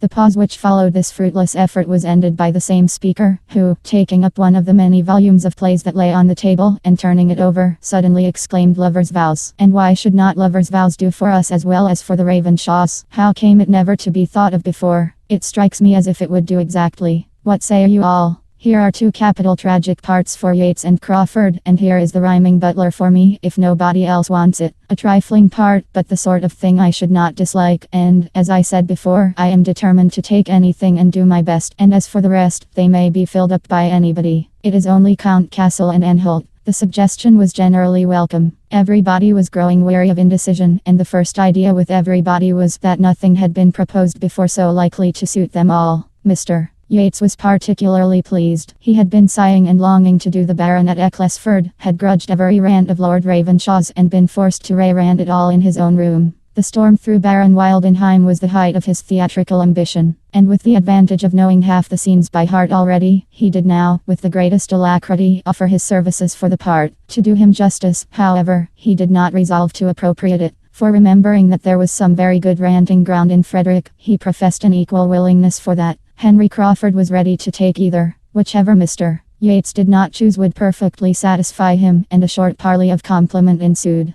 Miss Bertram, feeling all the interest of an Agatha in the question, took on her to decide it by observing to Mr. Yates that this was a point in which height and figure ought to be considered, and that his being the tallest seemed to fit him peculiarly for the Baron. She was acknowledged to be quite right, and the two parts being accepted accordingly, she was certain of the proper Frederick. 3 of the characters were now cast, besides Mr. Rushworth, who was always answered for by Maria as willing to do anything. When Julia, meaning, like her sister, to be Agatha, began to be scrupulous on Miss Crawford's account, "This is not behaving well by the absent," said she. "Here are not women enough. Amelia and Agatha may do for Maria and me, but here is nothing for your sister, Mr. Crawford." Mr. Crawford desired that might not be thought of. He was very sure his sister had no wish of acting but as she might be useful, and that she would not allow herself to be considered in the present case. But this was immediately opposed by Tom Bertram, who asserted the part of Amelia to be in every respect the property of Miss Crawford, if she would accept it. "It falls as naturally, as necessarily to her," said he, "as Agatha does to one or other of my sisters. It can be no sacrifice on their side, for it is highly comic." A short silence followed. Each sister looked anxious, for each felt the best claim to Agatha and was hoping to have it pressed on her by the rest. Henry Crawford, who meanwhile had taken up the play and with seeming carelessness was turning over the first act, soon settled the business. "I must entreat Miss Julia Bertram," said he, "not to engage in the part of Agatha, or it will be the ruin of all my solemnity. You must not, indeed you must not," turning to her. "I could not stand your countenance dressed up in woe and paleness. The many laughs we have had together would infallibly come across me, and Frederick and his knapsack would be obliged to run away." Pleasantly, courteously, it was spoken, but the manner was lost in the matter to Julia's feelings. She saw a glance at Maria which confirmed the injury to herself. It was a scheme, a trick. She was slighted, Maria was preferred. The smile of triumph which Maria was trying to suppress showed how well it was understood, and before Julia could command herself enough to speak, her brother gave his weight against her too, by saying, "Oh yes, Maria must be Agatha. Maria will be the best Agatha. Though Julia fancies she prefers tragedy, I would not trust her in it.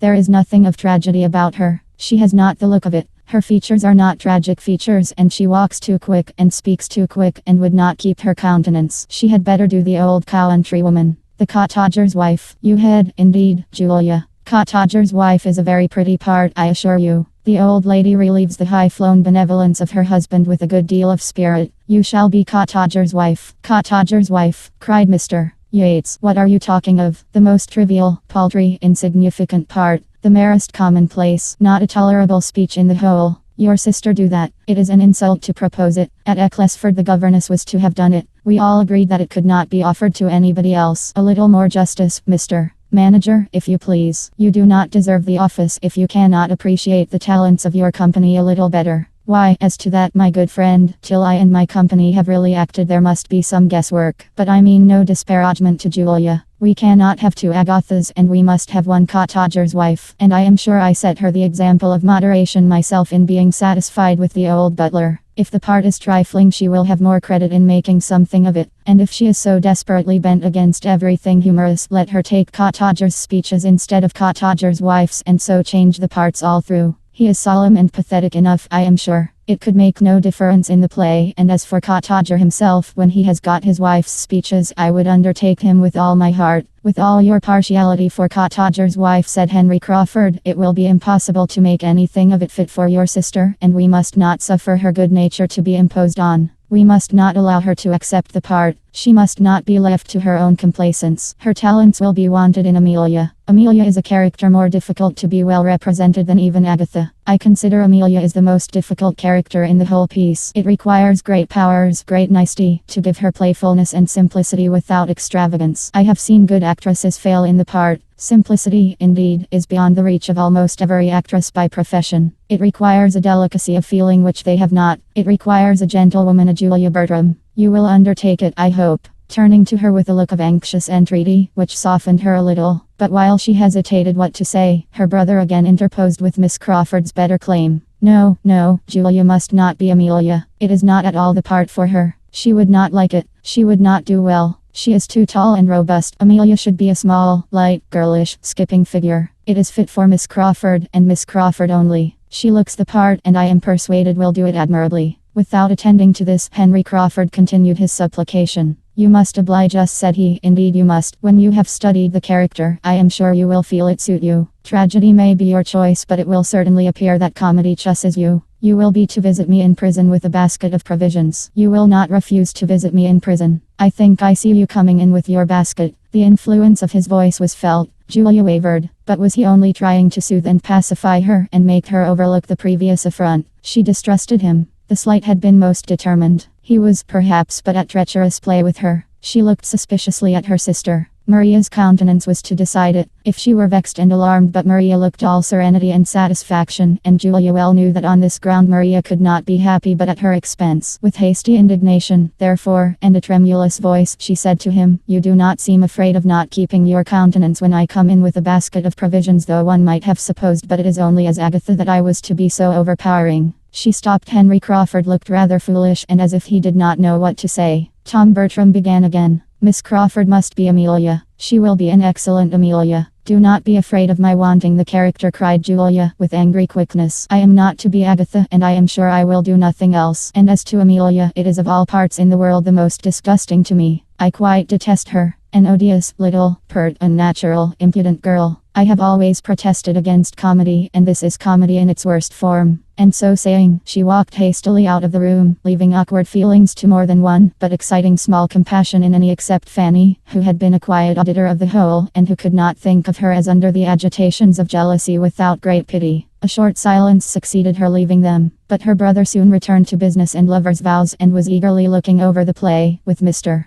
Yates's help, to ascertain what scenery would be necessary, while Maria and Henry Crawford conversed together in an undervoice, and the declaration with which she began of, I am sure I would give up the part to Julia most willingly, but that though I shall probably do it very ill, I feel persuaded she would do it worse, was doubtless receiving all the compliments it called for. When this had lasted some time, the division of the party was completed by Tom Bertram and Mr. Yates walking off together to consult farther in the room now beginning to be called the theatre, and Miss Bertram's resolving to go down to the parsonage herself with the offer of Amelia to Miss Crawford, and Fanny remained alone. The first use she made of her solitude was to take up the volume which had been left on the table, and begin to acquaint herself with the play of which she had heard so much. Her curiosity was all awake, and she ran through it with an eagerness which was suspended only by intervals of astonishment, that it could be chosen in the present instance, that it could be proposed and accepted in a private theatre. Agatha and Amelia appeared to her in their different ways so totally improper for home representation, the situation of one, and the language of the other, so unfit to be expressed by any woman of modesty, that she could hardly suppose her cousins could be aware of what they were engaging in,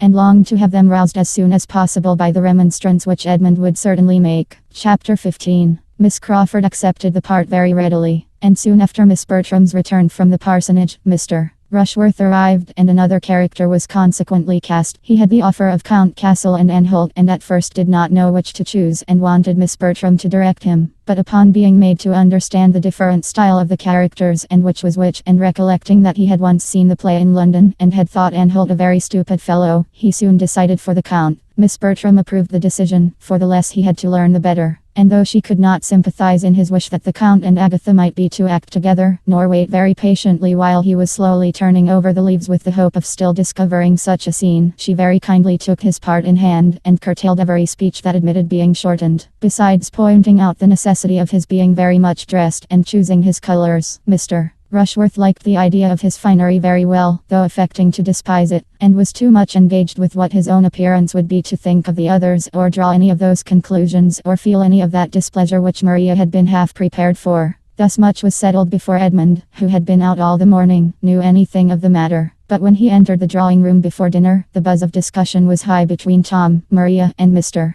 Yates, and Mr. Rushworth stepped forward with great alacrity to tell him the agreeable news. We have got a play, said he. It is to be Lovers' Vows, and I am to be Count Castle, and am to come in first with a blue dress and a pink satin cloak, and afterwards am to have another fine fancy suit, by way of a shooting dress. I do not know how I shall like it. Fanny's eyes followed Edmund, and her heart beat for him as she heard this speech, and saw his look, and felt what his sensations must be. Lovers' Vows, in a tone of the greatest amazement, was his only reply to Mr. Rushworth, and he turned towards his brother and sisters as if hardly doubting a contradiction. Yes, cried Mr. Yates. After all our debatings and difficulties, we find there is nothing that will suit us altogether so well, nothing so unexceptionable as lovers' vows. The wonder is that it should not have been thought of before. My stupidity was abominable, for here we have all the advantage of what I saw at Ecclesford, and it is so useful to have anything of a model. We have cast almost every part, but what do you do for women? Said Edmund gravely, and looking at Maria. Maria blushed in spite of herself as she answered, I take the part which Lady Ravenshaw was to have done, and, with a bolder eye, Miss Crawford is to be Amelia. I should not have thought it the sort of play to be so easily filled up with us, replied Edmund, turning away to the fire, where sat his mother, Anne, and Fanny, and seating himself with a look of great vexation. Mr.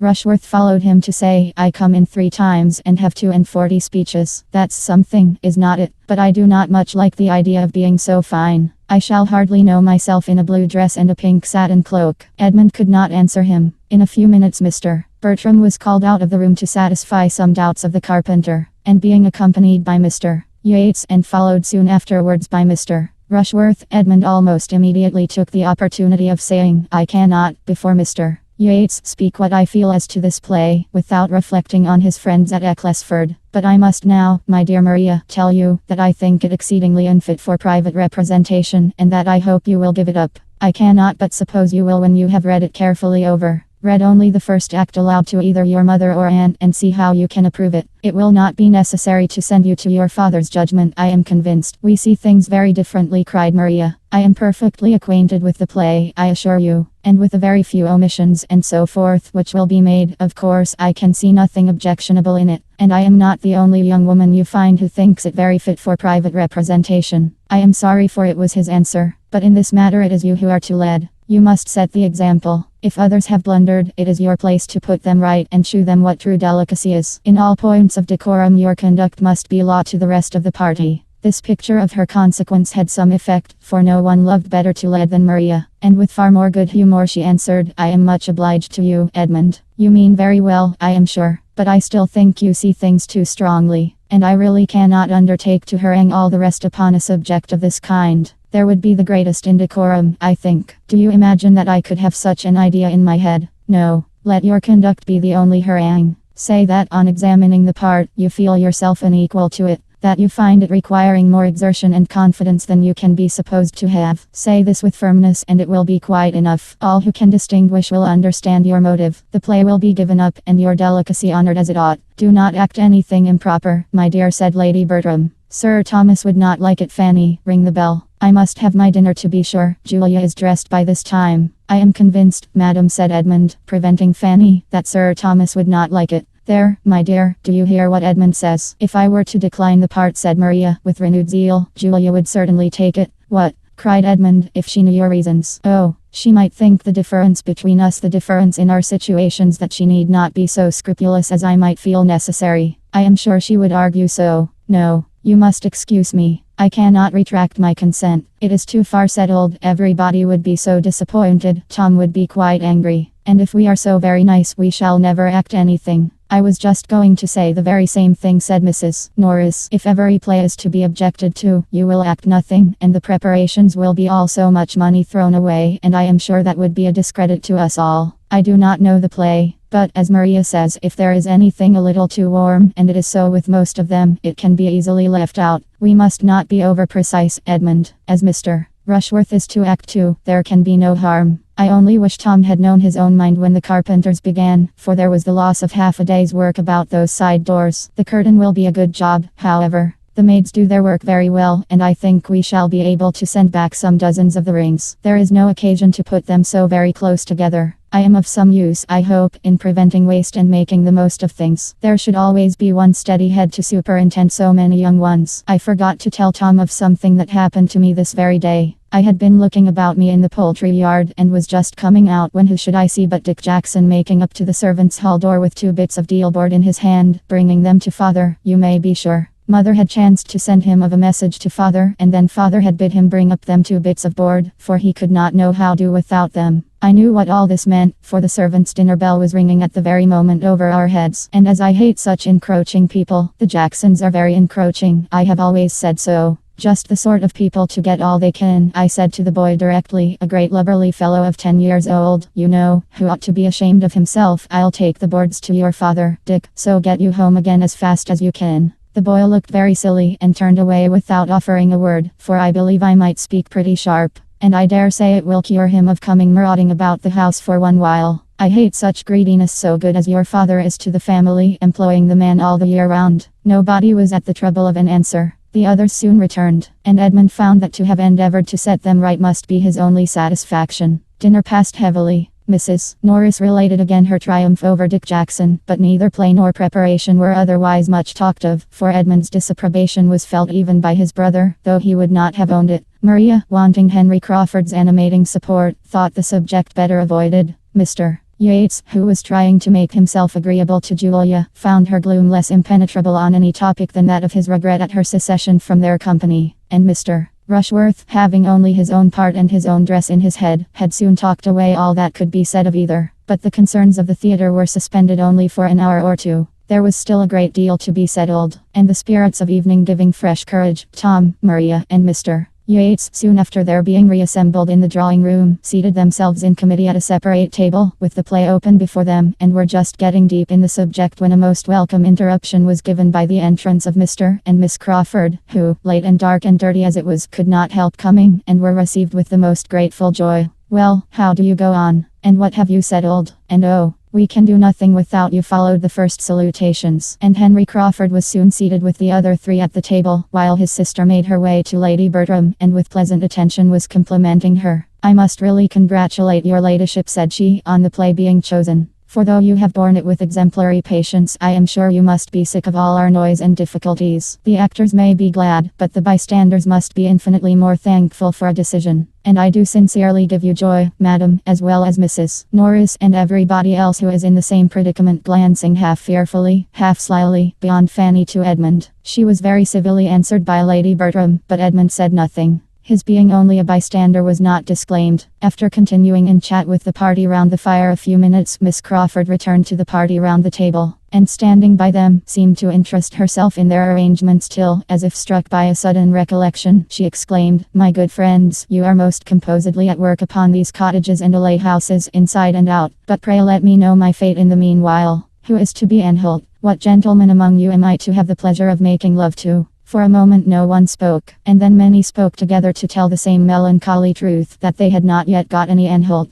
Mr. Rushworth was to be Count Castle, but no one had yet undertaken Anne Holt. "I had my choice of the parts," said Mr. Rushworth, "but I thought I should like the Count best, though I do not much relish the finery I am to have." "You chose very wisely, I am sure," replied Miss Crawford, with a brightened look. "Anne Holt is a heavy part. The Count has 42 speeches," returned Mr. Rushworth, "which is no trifle." "I am not at all surprised," said Miss Crawford, after a short pause, "at this want of an Anne Holt. Amelia deserves no better. Such a forward young lady may well frighten the men." "I should be but too happy in taking the part, if it were possible," cried Tom. "But, unluckily, the butler and Anne Holt are in together. I will not entirely give it up, however. I will try what can be done. I will look it over again." "Your brother should take the part," said Mr. Yates, in a low voice. "Do not you think he would?" "I shall not ask him," replied Tom, in a cold, determined manner. Miss Crawford talked of something else, and soon afterwards rejoined the party at the fire. "They do not want me at all," said she, seating herself. "I only puzzle them, and oblige them to make civil speeches. Mr. Edmund Bertram, as you do not act yourself, you will be a disinterested adviser. And, therefore, I apply to you. What shall we do for an Anne Holt? Is it practicable for any of the others to double it? What is your advice?" "My advice," said he calmly, "is that you change the play." "I should have no objection," she replied. "For though I should not particularly dislike the part of Amelia if well supported, that is, if everything went well, I shall be sorry to be an inconvenience. But as they do not choose to hear your advice at that table," looking round, "it certainly will not be taken." Edmund said no more. "If any part could tempt you to act, I suppose it would be Anne Holt," observed the lady archly, after a short pause, "for he is a clergyman, you know." "That circumstance would by no means tempt me," he replied, "for I should be sorry to make the character ridiculous by bad acting. It must be very difficult to keep Anne Holt from appearing a formal, solemn lecturer, and the man who chusses the profession itself is, perhaps, one of the last who would wish to represent it on the stage."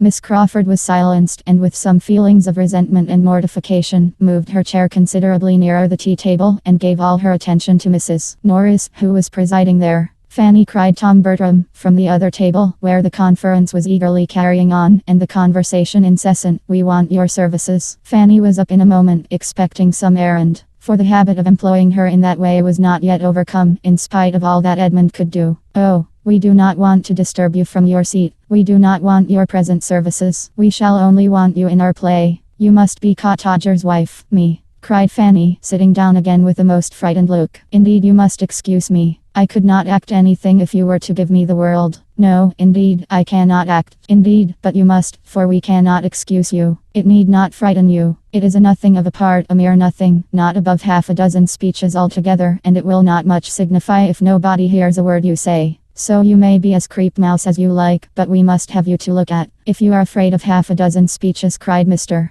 Rushworth, what would you do with such a part as mine? I have 42 to learn. It is not that I am afraid of learning by heart, said Fanny, shocked to find herself at that moment the only speaker in the room, and to feel that almost every eye was upon her. But I really cannot act. Yes, you can act well enough for us. Learn your part, and we will teach you all the rest. You have only 2 scenes, and as I shall be Cottager, I'll put you in and push you about, and you will do it very well, I'll answer for it. No, indeed, Mr. Bertram, you must excuse me. You cannot have an idea. It would be absolutely impossible for me. If I were to undertake it, I should only disappoint you. Foo.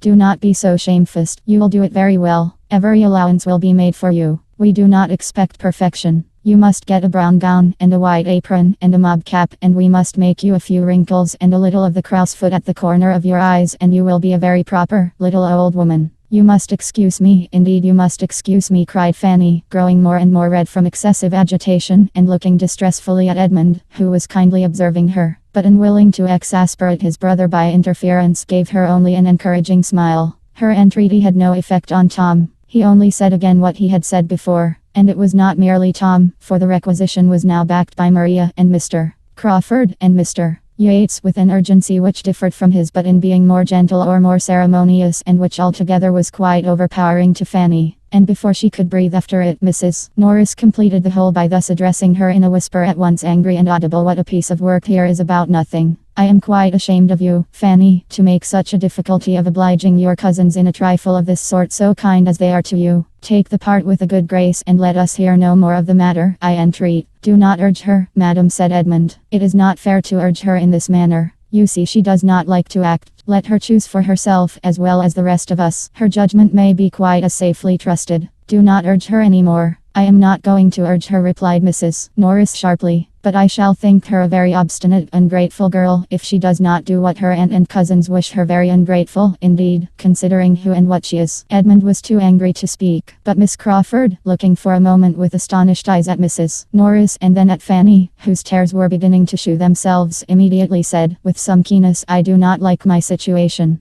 This place is too hot for me, and moved away her chair to the opposite side of the table, close to Fanny, saying to her, in a kind, low whisper, as she placed herself, never mind, my dear Miss Price, this is a cross evening. Everybody is cross and teasing, but do not let us mind them. And with pointed attention continued to talk to her and endeavor to raise her spirits, in spite of being out of spirits herself. By a look at her brother she prevented any farther entreaty from the theatrical board, and the really good feelings by which she was almost purely governed were rapidly restoring her to all the little she had lost in Edmund's favor. Fanny did not love Miss Crawford, but she felt very much obliged to her for her present kindness, and when, from taking notice of her work, and wishing she could work as well, and begging for the pattern, and supposing Fanny was now preparing for her appearance, as of course she would come out when her cousin was married, Miss Crawford proceeded to inquire if she had heard lately from her brother at sea, and said that she had quite a curiosity to see him, and imagined him a very fine young man, and advised Fanny to get his picture drawn before he went to sea again. She could not help admitting it to be very agreeable flattery, or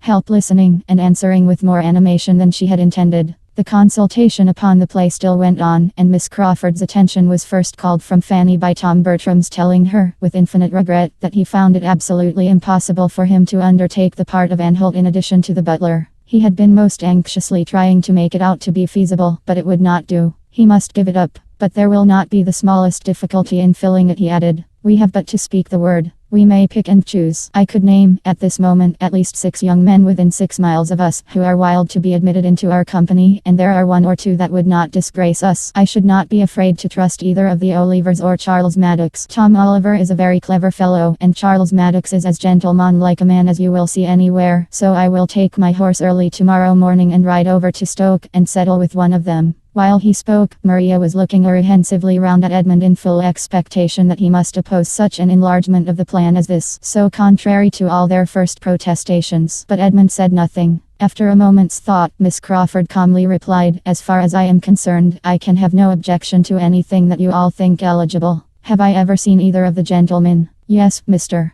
Charles Maddox dined at my sister's one day, did not he, Henry? A quiet-looking young man. I remember him. Let him be applied to, if you please, for it will be less unpleasant to me than to have a perfect stranger." Charles Maddox was to be the man. Tom repeated his resolution of going to him early on the morrow, and though Julia, who had scarcely opened her lips before, observed in a sarcastic manner, and with a glance first at Maria and then at Edmund, that the Mansfield theatricals would enliven the whole neighbourhood exceedingly, Edmund still held his peace and shewed his feelings only by a determined gravity. "I am not very sanguine as to our play," said Miss Crawford in an undervoice to Fanny, after some consideration, "and I can tell Mr. Maddox that I shall shorten some of his speeches and a great many of my own, before we rehearse together. It will be very disagreeable, and by no means what I expected." Chapter 16. It was not in Miss Crawford's power to talk Fanny into any real forgetfulness of what had passed. When the evening was over, she went to bed full of it, her nerves still agitated by the shock of such an attack from her cousin Tom, so public and so persevered in, and her spirits sinking under her aunt's unkind reflection and reproach. To be called into notice in such a manner, to hear that it was but the prelude to something so infinitely worse, to be told that she must do what was so impossible as to act, and then to have the charge of obstinacy and ingratitude follow it, enforced with such a hint at the dependence of her situation, had been too distressing at the time to make the remembrance when she was alone much less so, especially with the superadded dread of what the morrow might produce in continuation of the subject. Miss Crawford had protected her only for the time, and if she were applied to again among themselves with all the authoritative urgency that Tom and Maria were capable of, and Edmund perhaps away, what should she do? She fell asleep before she could answer the question, and found it quite as puzzling when she awoke the next morning. The little white attic, which had continued her sleeping room ever since her first entering the family, proving incompetent to suggest any reply, she had recourse, as soon as she was dressed, to another apartment more spacious and more meet for walking about in and thinking, and of which she had now for some time been almost equally mistress. It had been their schoolroom, so called till the Miss Bertrams would not allow it to be called so any longer, and inhabited as such to a later period. There Miss Lee had lived, and there they had read and written, and talked and laughed, till within the last 3 years, when she had quitted them. The room had then become useless, and for some time was quite deserted, except by Fanny, when she visited her plants or wanted one of the books which she was still glad to keep there, from the deficiency of space and accommodation in her little chamber above. But gradually, as her value for the comforts of it increased, she had added to her possessions and spent more of her time there, and having nothing to oppose her, had so naturally and so artlessly worked herself into it, that it was now generally admitted to be hers. The East Room, as it had been called ever since Maria Bertram was 16, was now considered Fanny's, almost as decidedly as the White Attic. The smallness of the one making the use of the other so evidently reasonable that the Miss Bertrams, with every superiority in their own apartments which their own sense of superiority could demand, were entirely approving it, and Mrs. Norris, having stipulated for there never being a fire in it on Fanny's account, was tolerably resigned to her having the use of what nobody else wanted, though the terms in which she sometimes spoke of the indulgence seemed to imply that it was the best room in the house. The aspect was so favourable that even without a fire it was habitable in many an early spring and late autumn morning to such a willing mind as Fanny's, and while there was a gleam of sunshine she hoped not to be driven from it entirely, even when winter came. The comfort of it in her hours of leisure was extreme. She could go there after anything unpleasant below, and find immediate consolation in some pursuit or some train of thought at hand.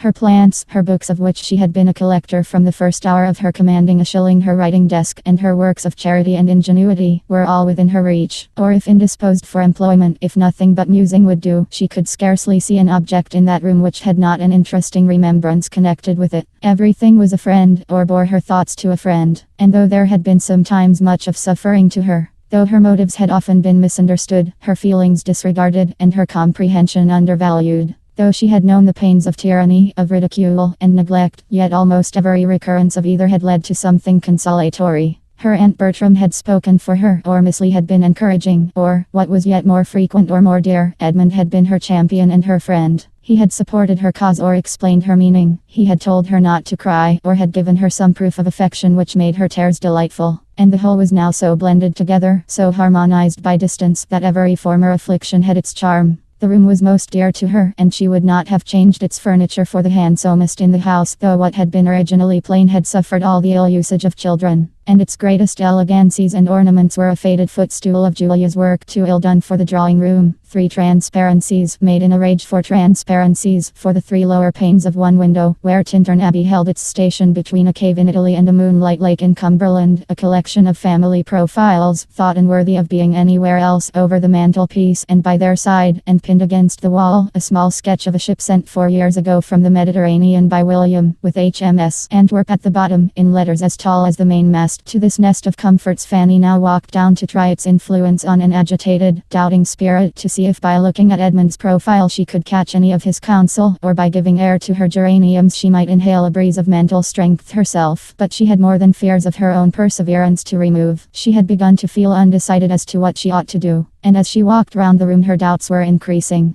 Was she right in refusing what was so warmly asked, so strongly wished for, what might be so essential to a scheme on which some of those to whom she owed the greatest complacence had set their hearts? Was it not ill nature, selfishness, and a fear of exposing herself? And would Edmund's judgment, would his persuasion of Sir Thomas's disapprobation of the whole, be enough to justify her in a determined denial in spite of all the rest? It would be so horrible to her to act that she was inclined to suspect the truth and purity of her own scruples. And as she looked around her, the claims of her cousins to being obliged were strengthened by the sight of present upon present that she had received from them. The table between the windows was covered with work boxes and netting boxes which had been given her at different times, principally by Tom, and she grew bewildered as to the amount of the debt which all these kind remembrances produced. A tap at the door roused her in the midst of this attempt to find her way to her duty, and her gentle come-in was answered by the appearance of one, before whom all her doubts were wont to be laid. Her eyes brightened at the sight of Edmund. "Can I speak with you, Fanny, for a few minutes?" said he. "Yes, certainly. I want to consult. I want your opinion." "My opinion?" she cried, shrinking from such a compliment, highly as it gratified her. "Yes, your advice and opinion. I do not know what to do. This acting scheme gets worse and worse, you see. They have chosen almost as bad a play as they could, and now, to complete the business, are going to ask the help of a young man very slightly known to any of us. This is the end of all the privacy and propriety which was talked about at first. I know no harm of Charles Maddox, but the excessive intimacy which must spring from his being admitted among us in this manner is highly objectionable. The more than intimacy, the familiarity. I cannot think of it with any patience, and it does appear to me an evil of such magnitude as must, if possible, be prevented.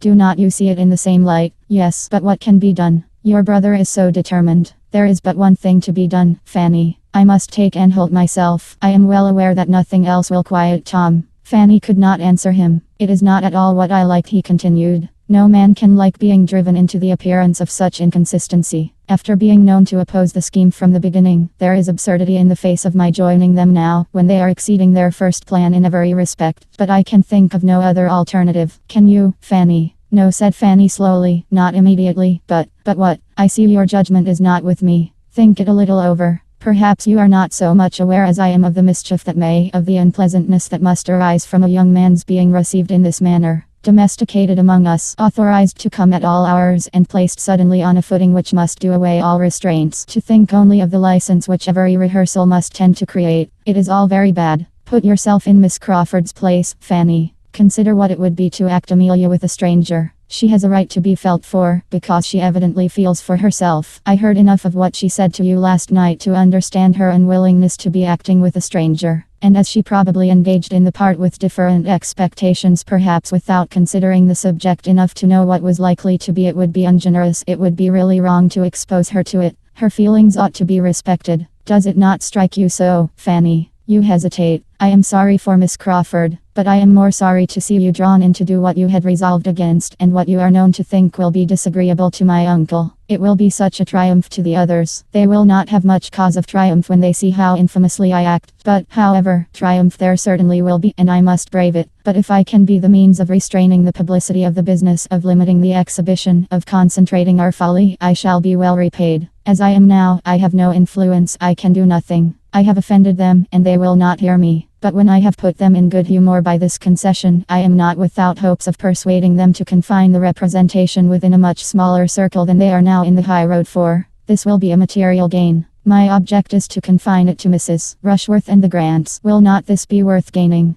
Yes, it will be a great point, but still it has not your approbation. Can you mention any other measure by which I have a chance of doing equal good? No, I cannot think of anything else. Give me your approbation, then, Fanny. I am not comfortable without it. Oh, cousin, if you are against me, I ought to distrust myself, and yet but it is absolutely impossible to let Tom go on in this way, riding about the country in quest of anybody who can be persuaded to act no matter whom. The look of a gentleman is to be enough. I thought you would have entered more into Miss Crawford's feelings. No doubt she will be very glad. It must be a great relief to her, said Fanny, trying for greater warmth of manner. She never appeared more amiable than in her behavior to you last night. It gave her a very strong claim on my goodwill. She was very kind, indeed, and I am glad to have her spared. She could not finish the generous effusion. Her conscience stopped her in the middle, but Edmund was satisfied. I shall walk down immediately after breakfast, said he, and am sure of giving pleasure there. And now, dear Fanny, I will not interrupt you any longer. You want to be reading, but I could not be easy till I had spoken to you and come to a decision. Sleeping or waking, my head has been full of this matter all night. It is an evil, but I am certainly making it less than it might be. If Tom is up, I shall go to him directly and get it over, and when we meet at breakfast we shall be all in high good humor at the prospect of acting the fool together with such unanimity. You, in the meanwhile, will be taking a trip into China, I suppose. How does Lord Macartney go on, opening a volume on the table and then taking up some others? And here are Crabbe's Tales and The Idler at hand to relieve you if you tire of your great book. I admire your little establishment exceedingly. And as soon as I am gone, you will empty your head of all this nonsense of acting, and sit comfortably down to your table. But do not stay here to be cold. He went, but there was no reading, no China, no composure for Fanny. He had told her the most extraordinary, the most inconceivable, the most unwelcome news, and she could think of nothing else. To be acting. After all his objections so just and so public. After all that she had heard him say, and seen him look, and known him to be feeling. Could it be possible? Edmund so inconsistent. Was he not deceiving himself? Was he not wrong? Alas, it was all Miss Crawford's doing. She had seen her influence in every speech, and was miserable.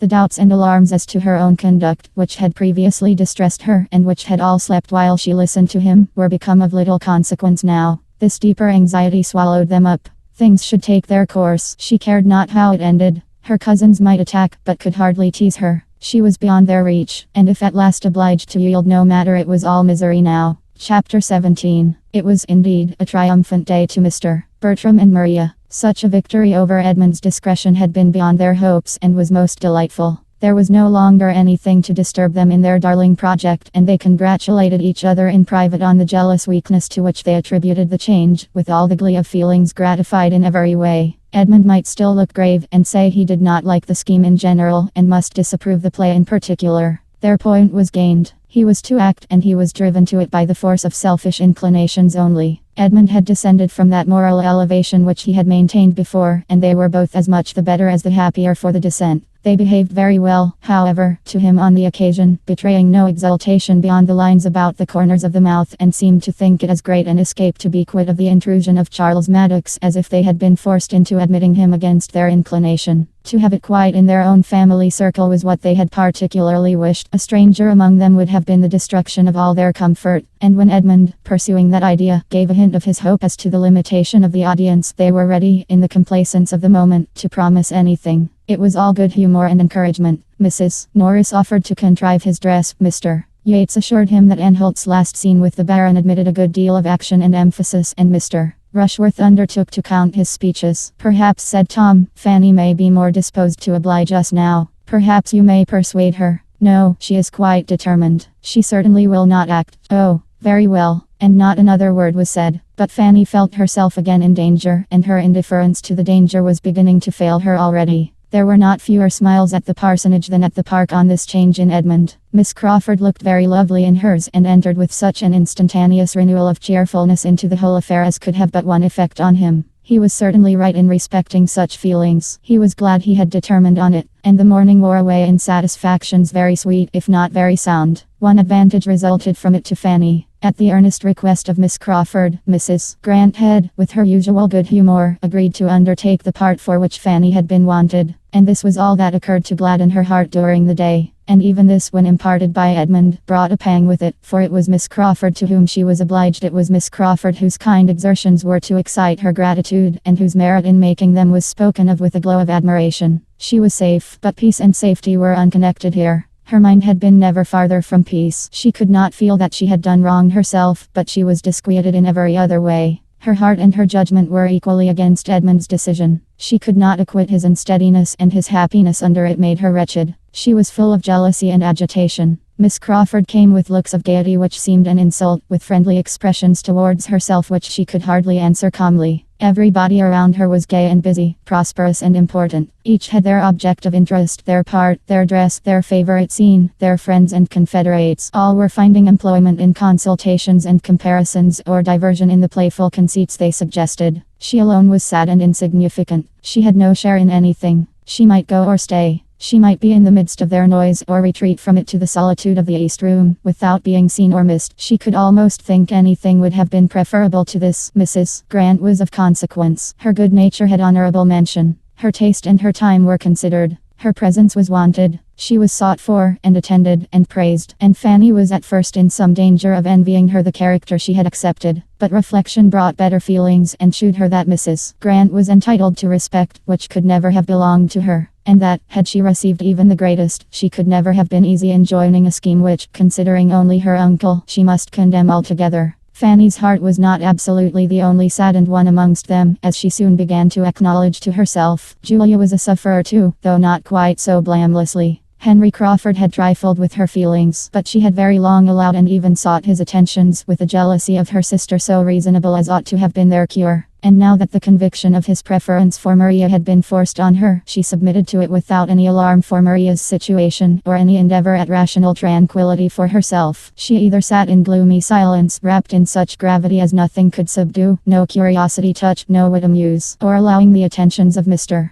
Yates was talking with forced gaiety to him alone, and ridiculing the acting of the others. For a day or two after the affront was given, Henry Crawford had endeavored to do it away by the usual attack of gallantry and compliment, but he had not cared enough about it to persevere against a few repulses, and becoming soon too busy with his play to have time for more than one flirtation, he grew indifferent to the quarrel, or rather thought it a lucky occurrence, as quietly putting an end to what might ere long have raised expectations in more than Mrs. Grant. She was not pleased to see Julia excluded from the play, and sitting by disregarded. But as it was not a matter which really involved her happiness, as Henry must be the best judge of his own, and as he did assure her, with a most persuasive smile, that neither he nor Julia had ever had a serious thought of each other, she could only renew her former caution as to the elder sister, and treat him not to risk his tranquillity by too much admiration there, and then gladly take her share in anything that brought cheerfulness to the young people in general, and that did so particularly promote the pleasure of the two so dear to her. "I rather wonder Julia is not in love with Henry," was her observation to Mary. "I dare say she is," replied Mary coldly. "I imagine both sisters are." "Both? No, no, that must not be. Do not give him a hint of it. Think of Mr. Rushworth. You had better tell Miss Bertram to think of Mr. Rushworth. It may do her some good. I often think of Mr. Rushworth's property and independence, and wish them in other hands, but I never think of him. A man might represent the county with such an estate. A man might escape a profession and represent the county. I dare say he will be in Parliament soon. When Sir Thomas comes, I dare say he will be in for some borough, but there has been nobody to put him in the way of doing anything yet. Sir Thomas is to achieve many mighty things when he comes home," said Mary, after a pause. "Do you remember Hawkins Brown's address to tobacco in imitation of Pope? Blessed leaf, whose aromatic gales dispense to Templars modesty, to parsons sense. I will parody them. Blessed night, whose dictatorial looks dispense to children affluence, to Rushworth sense. Will not that do, Mrs. Grant? Everything seems to depend upon Sir Thomas's return. You will find his consequence very just and reasonable when you see him in his family, I assure you. I do not think we do so well without him. He has a fine dignified manner, which suits the head of such a house and keeps everybody in their place. Lady Bertram seems more of a cipher now than when he is at home, and nobody else can keep Mrs. Norris in order. But, Mary, do not fancy that Maria Bertram cares for Henry. I am sure Julia does not, or she would not have flirted as she did last night with Mr. Yates, and though he and Maria are very good friends, I think she likes Southerton too well to be inconstant. I would not give much for Mr. Rushworth's chance if Henry stepped in before the articles were signed. If you have such a suspicion, something must be done. And as soon as the play is all over, we will talk to him seriously and make him know his own mind. And if he means nothing, we will send him off, though he is Henry, for a time. Julia did suffer, however, though Mrs. Grant discerned it not, and though it escaped the notice of many of her own family likewise. She had loved, she did love still, and she had all the suffering which a warm temper and a high spirit were likely to endure under the disappointment of a dear, though irrational hope, with a strong sense of ill usage. Her heart was sore and angry, and she was capable only of angry consolations. The sister with whom she was used to be on easy terms was now become her greatest enemy. They were alienated from each other, and Julia was not superior to the hope of some distressing end to the attentions which were still carrying on there, some punishment to Maria for conduct so shameful towards herself as well as towards Mr. Rushworth, with no material fault of temper or difference of opinion, to prevent their being very good friends while their interests were the same. The sisters, under such a trial as this, had not affection or principle enough to make them merciful or just, to give them honor or compassion. Maria felt her triumph and pursued her purpose, careless of Julia. And Julia could never see Maria distinguished by Henry Crawford without trusting that it would create jealousy and bring a public disturbance at last. Fanny saw and pitied much of this in Julia, but there was no outward fellowship between them. Julia made no communication, and Fanny took no liberties. They were two solitary sufferers, or connected only by Fanny's consciousness. The inattention of the two brothers and the aunt to Julia's discomposure, and their blindness to its true cause, must be imputed to the fullness of their own minds. They were totally preoccupied. Tom was engrossed by the concerns of his theatre, and saw nothing that did not immediately relate to it. Edmund, between his theatrical and his real part, between Miss Crawford's claims and his own conduct, between love and consistency, was equally unobservant, and Mrs. Norris was too busy in contriving and directing the general little matters of the company, superintending their various dresses with economical expedient, for which nobody thanked her, and saving, with delighted integrity, half a crown here and there to the absent Sir Thomas, to have leisure for watching the behaviour, or guarding the happiness of his daughters. Chapter 18. Everything was now in a regular train. Theatre, actors, actresses, and dresses were all getting forward. But though no other great impediments arose, Fanny found, before many days were past, that it was not all uninterrupted enjoyment to the party themselves, and that she had not to witness the continuance of such unanimity and delight as had been almost too much for her at first. Everybody began to have their vexation. Edmund had many. Entirely against his judgment, a scene painter arrived from town, and was at work, much to the increase of the expenses and, what was worse, of the eclat of their proceedings. And his brother, instead of being really guided by him as to the privacy of the representation, was giving an invitation to every family who came in his way. Tom himself began to fret over the scene painter's slow progress, and to feel the miseries of waiting. He had learned his part, all his parts, for he took every trifling one that could be united with the butler, and began to be impatient to be acting. And every day thus unemployed was tending to increase his sense of the insignificance of all his parts together, and make him more ready to regret that some other play had not been chosen. Fanny, being always a very courteous listener, and often the only listener at hand, came in for the complaints and the distresses of most of them. She knew that Mr. Yates was in general thought to rant dreadfully, that Mr. Yates was disappointed in Henry Crawford, that Tom Bertram spoke so quick he would be unintelligible, that Mrs. Grant spoiled everything by laughing, that Edmund was behindhand with his part, and that it was misery to have anything to do with Mr. Rushworth, who was wanting a prompter through every speech. She knew, also, that poor Mr. Rushworth could seldom get anybody to rehearse with him. His complaint came before her as well as the rest, and so decided to her I was her cousin Maria's avoidance of him, and so needlessly often the rehearsal of the first scene between her and Mr. Crawford, that she had soon all the terror of other complaints from him. So far from being all satisfied and all enjoying, she found everybody requiring something they had not, and giving occasion of discontent to the others. Everybody had a part either too long or too short. Nobody would attend as they ought. Nobody would remember on which side they were to come in. Nobody but the complainer would observe any directions. Fanny believed herself to derive as much innocent enjoyment from the play as any of them. Henry Crawford acted well, and it was a pleasure to her to creep into the theatre and attend the rehearsal of the first act, in spite of the feelings it excited in some speeches for Maria. Maria, she also thought, acted well, too well. And after the first rehearsal or two, Fanny began to be their only audience, and sometimes as prompter, sometimes as spectator, was often very useful. As far as she could judge, Mr. Crawford was considerably the best actor of all. He had more confidence than Edmund, more judgment than Tom, more talent and taste than Mr. Yates. She did not like him as a man, but she must admit him to be the best actor, and on this point there were not many who differed from her. Mr. Yates, indeed, exclaimed against his calmness and insipidity. And the day came at last when Mr. Rushworth turned to her with a black look and said, "Do you think there is anything so very fine in all this? For the life and soul of me, I cannot admire him. And, between ourselves, to see such an undersized, little, mean-looking man set up for a fine actor is very ridiculous in my opinion." From this moment there was a return of his former jealousy, which Maria, from increasing hopes of Crawford, was at little pains to remove, and the chances of Mr. Rushworth's ever attaining to the knowledge of his 42 speeches became much less. As to his ever making anything tolerable of them, nobody had the smallest idea of that except his mother. She, indeed, regretted that his part was not more considerable, and deferred coming over to Mansfield till they were forward enough in their rehearsal to comprehend all his scenes. But the others aspired at nothing beyond his remembering the catchword and the first line of his speech, and being able to follow the prompter through the rest. Fanny, in her pity and kindheartedness, was at great pains to teach him how to learn, giving him all the helps and directions in her power, trying to make an artificial memory for him, and learning every word of his part herself, but without his being much the forwarder. Many uncomfortable, anxious, apprehensive feelings she certainly had, but with all these and other claims on her time and attention, she was as far from finding herself without employment or utility amongst them, as without a companion in uneasiness, quite as far from having no demand on her leisure as on her compassion.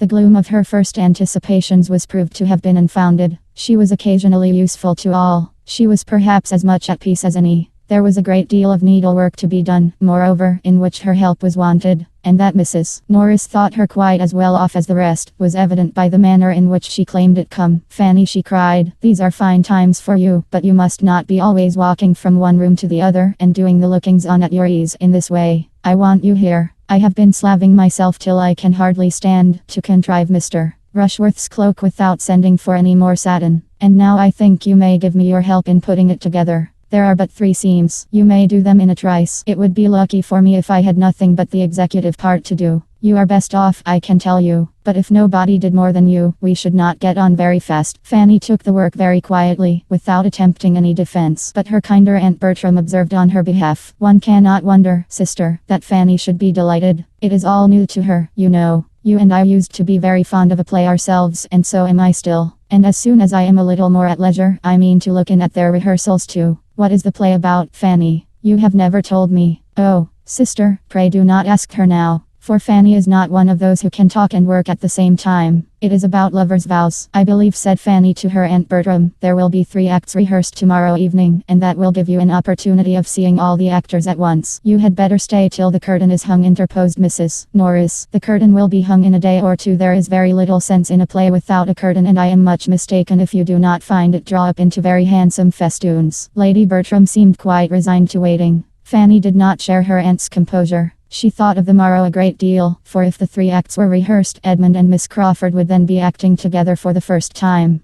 The 3rd act would bring a scene between them which interested her most particularly, and which she was longing and dreading to see how they would perform. The whole subject of it was love. A marriage of love was to be described by the gentleman, and very little short of a declaration of love be made by the lady. She had read and read the scene again with many painful, many wondering emotions, and looked forward to their representation of it as a circumstance almost too interesting. She did not believe they had yet rehearsed it, even in private. The morrow came, the plan for the evening continued, and Fanny's consideration of it did not become less agitated. She worked very diligently under her aunt's directions, but her diligence and her silence concealed a very absent, anxious mind. And about noon she made her escape with her work to the East Room, that she might have no concern in another, and, as she deemed it, most unnecessary rehearsal of the 1st act, which Henry Crawford was just proposing, desirous at once of having her time to herself and of avoiding the sight of Mr. Rushworth. A glimpse, as she passed through the hall, of the 2 ladies walking up from the parsonage made no change in her wish of retreat, and she worked and meditated in the East Room, undisturbed, for a quarter of an hour, when a gentle tap at the door was followed by the entrance of Miss Crawford. "Am I right?" "Yes, this is the East Room. My dear Miss Price, I beg your pardon, but I have made my way to you on purpose to entreat your help."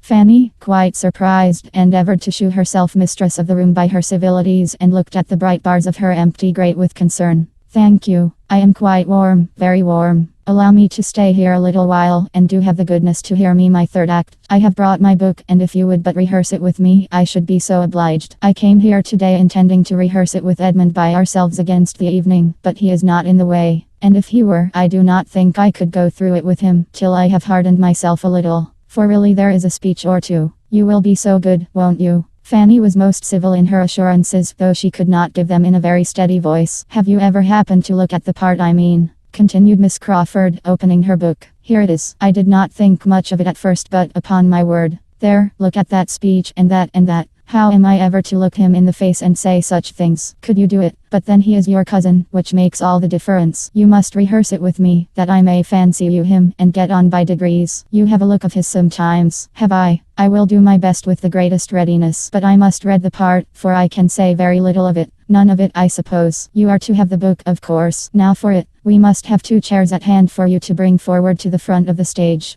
They're very good schoolroom chairs, not made for a theatre, I dare say. Much more fitted for little girls to sit and kick their feet against when they are learning a lesson. What would your governess and your uncle say to see them used for such a purpose? Could Sir Thomas look in upon us just now, he would bless himself, for we are rehearsing all over the house. Yates is storming away in the dining room. I heard him as I came upstairs, and the theatre is engaged, of course, by those indefatigable rehearsers, Agatha and Frederick. If they are not perfect, I shall be surprised. By the by, I looked in upon them 5 minutes ago, and it happened to be exactly at one of the times when they were trying not to embrace, and Mr. Rushworth was with me. I thought he began to look a little queer, so I turned it off as well as I could, by whispering to him, "We shall have an excellent Agatha." There is something so maternal in her manner, so completely maternal in her voice and countenance. Was not that well done of me? He brightened up directly. Now for my soliloquy, she began, and Fanny joined in with all the modest feeling which the idea of representing Edmund was so strongly calculated to inspire, but with looks and voice so truly feminine as to be no very good picture of a man. With such an end,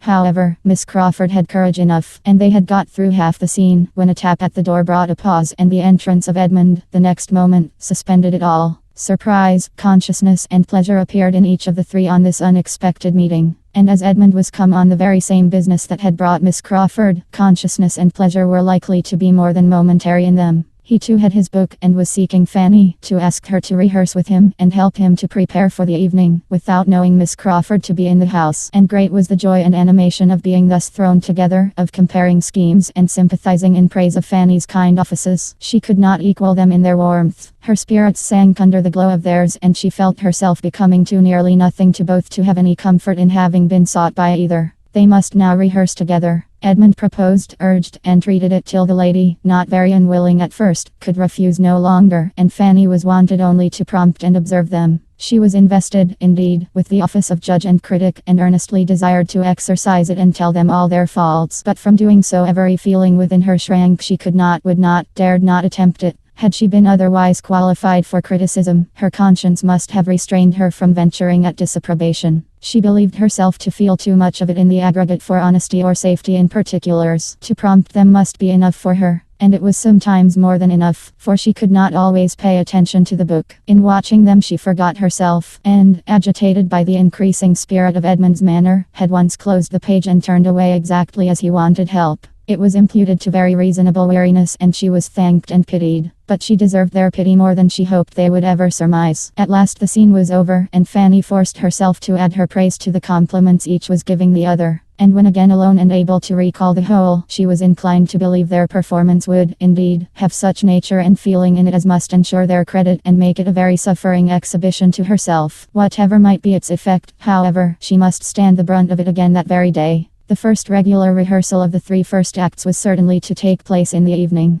Mrs. Grant and the Crawfords were engaged to return for that purpose as soon as they could after dinner, and everyone concerned was looking forward with eagerness. There seemed a general diffusion of cheerfulness on the occasion. Tom was enjoying such an advance towards the end. Edmund was in spirits from the morning's rehearsal, and little vexations seemed everywhere smoothed away. All were alert and impatient. The ladies moved soon, the gentlemen soon followed them, and with the exception of Lady Bertram, Mrs. Norris, and Julia, everybody was in the theatre at an early hour, and having lighted it up as well as its unfinished state admitted, were waiting only the arrival of Mrs. Grant and the Crawfords to begin. They did not wait long for the Crawfords, but there was no Mrs. Grant. She could not come. Dr. Grant, professing an indisposition, for which he had little credit with his fair sister-in-law, could not spare his wife. Dr. Grant is ill, said she, with mock solemnity. He has been ill ever since he did not eat any of the pheasant today. He fancied it tough, sent away his plate, and has been suffering ever since. Here was disappointment. Mrs. Grant's non-attendance was sad indeed. Her pleasant manners and cheerful conformity made her always valuable amongst them, but now she was absolutely necessary. They could not act, they could not rehearse with any satisfaction without her. The comfort of the whole evening was destroyed. What was to be done? Tom, as cottager, was in despair. After a pause of perplexity, some eyes began to be turned towards Fanny, and a voice or two to say if Miss Price would be so good as to read the part. She was immediately surrounded by supplications. Everybody asked it. Even Edmund said, "Do, Fanny, if it is not very disagreeable to you." But Fanny still hung back. She could not endure the idea of it. Why was not Miss Crawford to be applied to as well? Or why had not she rather gone to her own room, as she had felt to be safest, instead of attending the rehearsal at all? She had known it would irritate and distress her. She had known it her duty to keep away. She was properly punished. "You have only to read the part," said Henry Crawford, with renewed entreaty. "And I do believe she can say every word of it," added Maria, for she could put Mrs. Grant right the other day in 20 places. "Fanny, I am sure you know the part." Fanny could not say she did not, and as they all persevered, as Edmund repeated his wish and with a look of even fond dependence on her good nature, she must yield. She would do her best. Everybody was satisfied, and she was left to the tremors of a most palpitating heart, while the others prepared to begin. They did begin, and being too much engaged in their own noise to be struck by an unusual noise in the other part of the house, had proceeded some way when the door of the room was thrown open, and Julia, appearing at it, with a face all aghast, exclaimed, "My father is come. He is in the hall at this moment." Chapter 19. How is the consternation of the party to be described? To the greater number it was a moment of absolute horror. Sir Thomas in the house, all felt the instantaneous conviction. Not a hope of imposition or mistake was harbored anywhere. Julia's looks were an evidence of the fact that made it indisputable. And after the first starts and exclamations, not a word was spoken for half a minute. Each with an altered countenance was looking at some other, and almost each was feeling it a stroke the most unwelcome, most ill-timed, most appalling. Mr. Yates might consider it only as a vexatious interruption for the evening, and Mr. Rushworth might imagine it a blessing. But every other heart was sinking under some degree of self-condemnation or undefined alarm. Every other heart was suggesting, "What will become of us? What is to be done now?" It was a terrible pause, and terrible to every ear were the corroborating sounds of opening doors and passing footsteps. Julia was the first to move and speak again. Jealousy and bitterness had been suspended. Selfishness was lost in the common cause. But at the moment of her appearance, Frederick was listening with looks of devotion to Agatha's narrative and pressing her hand to his heart. And as soon as she could notice this and see that, in spite of the shock of her words, he still kept his station and retained her sister's hand, her wounded heart swelled again with injury, and looking as red as she had been white before, she turned out of the room, saying, "I need not be afraid of appearing before him." Her going roused the rest, and at the same moment the two brothers stepped forward, feeling the necessity of doing something. A very few words between them were sufficient. The case admitted no difference of opinion. They must go to the drawing room directly. Maria joined them with the same intent, just then the stoutest of the three. For the very circumstance which had driven Julia away was to her the sweetest support. Henry Crawford's retaining her hand at such a moment of such peculiar proof and importance, was worth ages of doubt and anxiety. She hailed it as an earnest of the most serious determination, and was equal even to encounter her father. They walked off, utterly heedless of Mr. Rushworth's repeated question of, "Shall I go to? Had not I better go to? Will not it be right for me to go to?" But they were no sooner through the door than Henry Crawford undertook to answer the anxious inquiry, and, encouraging him by all means to pay his respects to Sir Thomas without delay, sent him after the others with delighted haste. Fanny was left with only the Crawfords and Mr. Yates. She had been quite overlooked by her cousins, and as her own opinion of her claims on Sir Thomas's affection was much too humble to give her any idea of classing herself with his children, she was glad to remain behind and gain a little breathing time.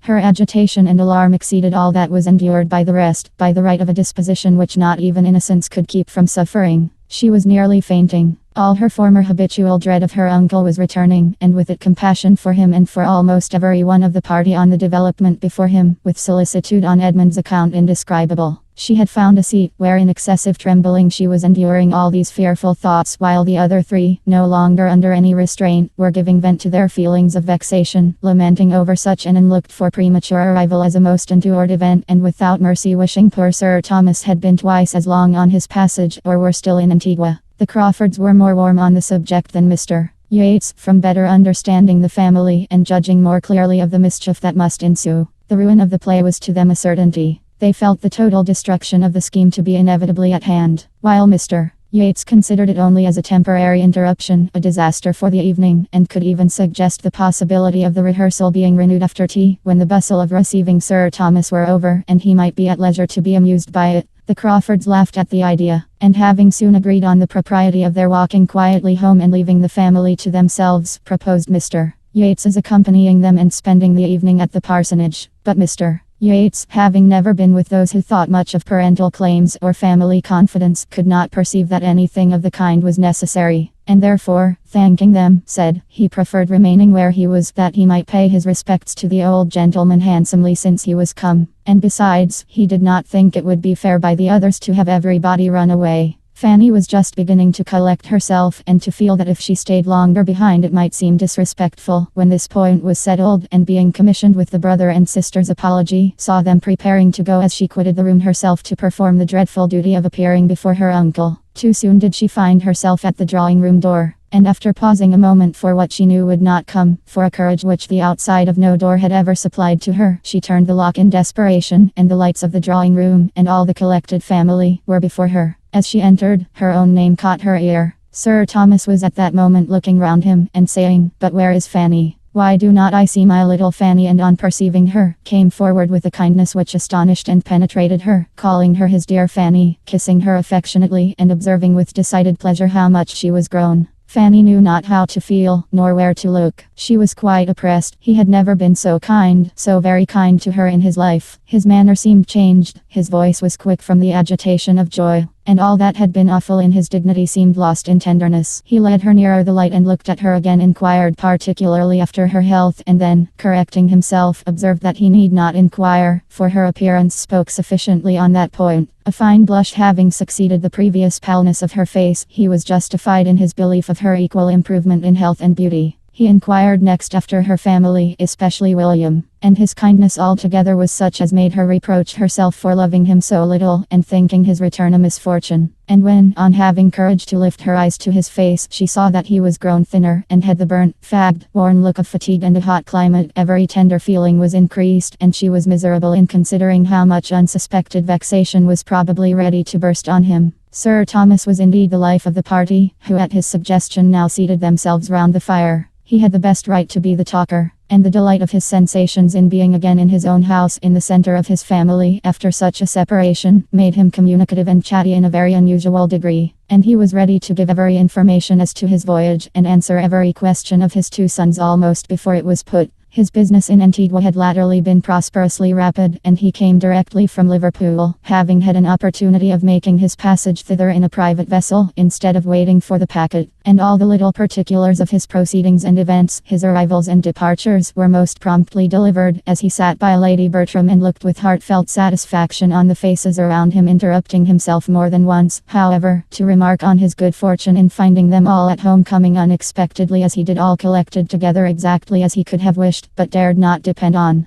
Mr. Rushworth was not forgotten. A most friendly reception and warmth of handshaking had already met him, and with pointed attention he was now included in the objects most intimately connected with Mansfield. There was nothing disagreeable in Mr. Rushworth's appearance, and Sir Thomas was liking him already. By not one of the circle was he listened to with such unbroken, unalloyed enjoyment as by his wife, who was really extremely happy to see him, and whose feelings were so warmed by his sudden arrival as to place her nearer agitation than she had been for the last 20 years. She had been almost fluttered for a few minutes, and still remained so sensibly animated as to put away her work, move Pug from her side, and give all her attention and all the rest of her sofa to her husband. She had no anxieties for anybody to cloud her pleasure. Her own time had been irreproachably spent during his absence. She had done a great deal of carpet work, and made many yards of fringe, and she would have answered as freely for the good conduct and useful pursuits of all the young people as for her own. It was so agreeable to her to see him again, and hear him talk, to have her ear amused and her whole comprehension filled by his narratives, that she began particularly to feel how dreadfully she must have missed him, and how impossible it would have been for her to bear a lengthened absence. Mrs. Norris was by no means to be compared in happiness to her sister. Not that she was incommoded by many fears of Sir Thomas's disapprobation when the present state of his house should be known, for her judgment had been so blinded that, except by the instinctive caution with which she had whisked away Mr. Rushworth's pink satin cloak as her brother-in-law entered. She could hardly be said to shew any sign of alarm, but she was vexed by the manner of his return. It had left her nothing to do. Instead of being sent for out of the room and seeing him first and having to spread the happy news through the house, Sir Thomas, with a very reasonable dependence perhaps on the nerves of his wife and children, had sought no confidant but the butler, and had been following him almost instantaneously into the drawing room. Mrs. Norris felt herself defrauded of an office on which she had always depended, whether his arrival or his death were to be the thing unfolded,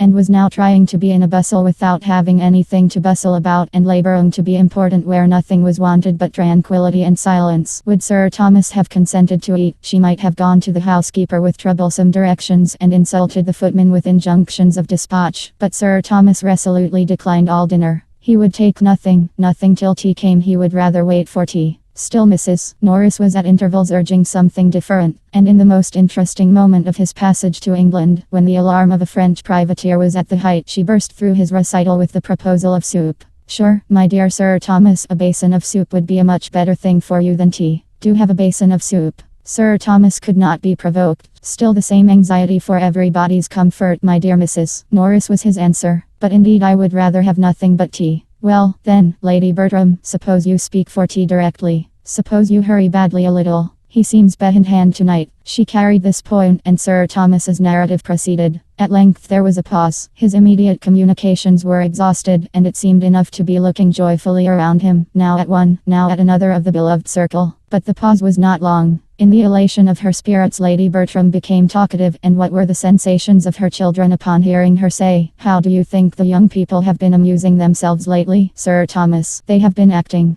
We have been all alive with acting." "Indeed. And what have you been acting?" "Oh, they'll tell you all about it. The all will soon be told," cried Tom hastily and with affected unconcern. "But it is not worthwhile to bore my father with it now. You will hear enough of it tomorrow, sir. We have just been trying, by way of doing something and amusing my mother, just within the last week, to get up a few scenes, a mere trifle. We have had such incessant rains almost since October began, that we have been nearly confined to the house for days together. I have hardly taken out a gun since the 3rd. Tolerable sport the first 3 days, but there has been no attempting anything since. The first day I went over Mansfield Wood, and Edmund took the copses beyond Austen, and we brought home 6 brace between us, and might each have killed 6 times as many. But we respect your pheasants, sir, I assure you, as much as you could desire. I do not think you will find your woods by any means worse stocked than they were. I never saw Mansfield Wood so full of pheasants in my life as this year. I hope you will take a day's sport there yourself, sir, soon." For the present the danger was over, and Fanny's sick feelings subsided. But when tea was soon afterwards brought in, and Sir Thomas, getting up, said that he found that he could not be any longer in the house without just looking into his own dear room, every agitation was returning.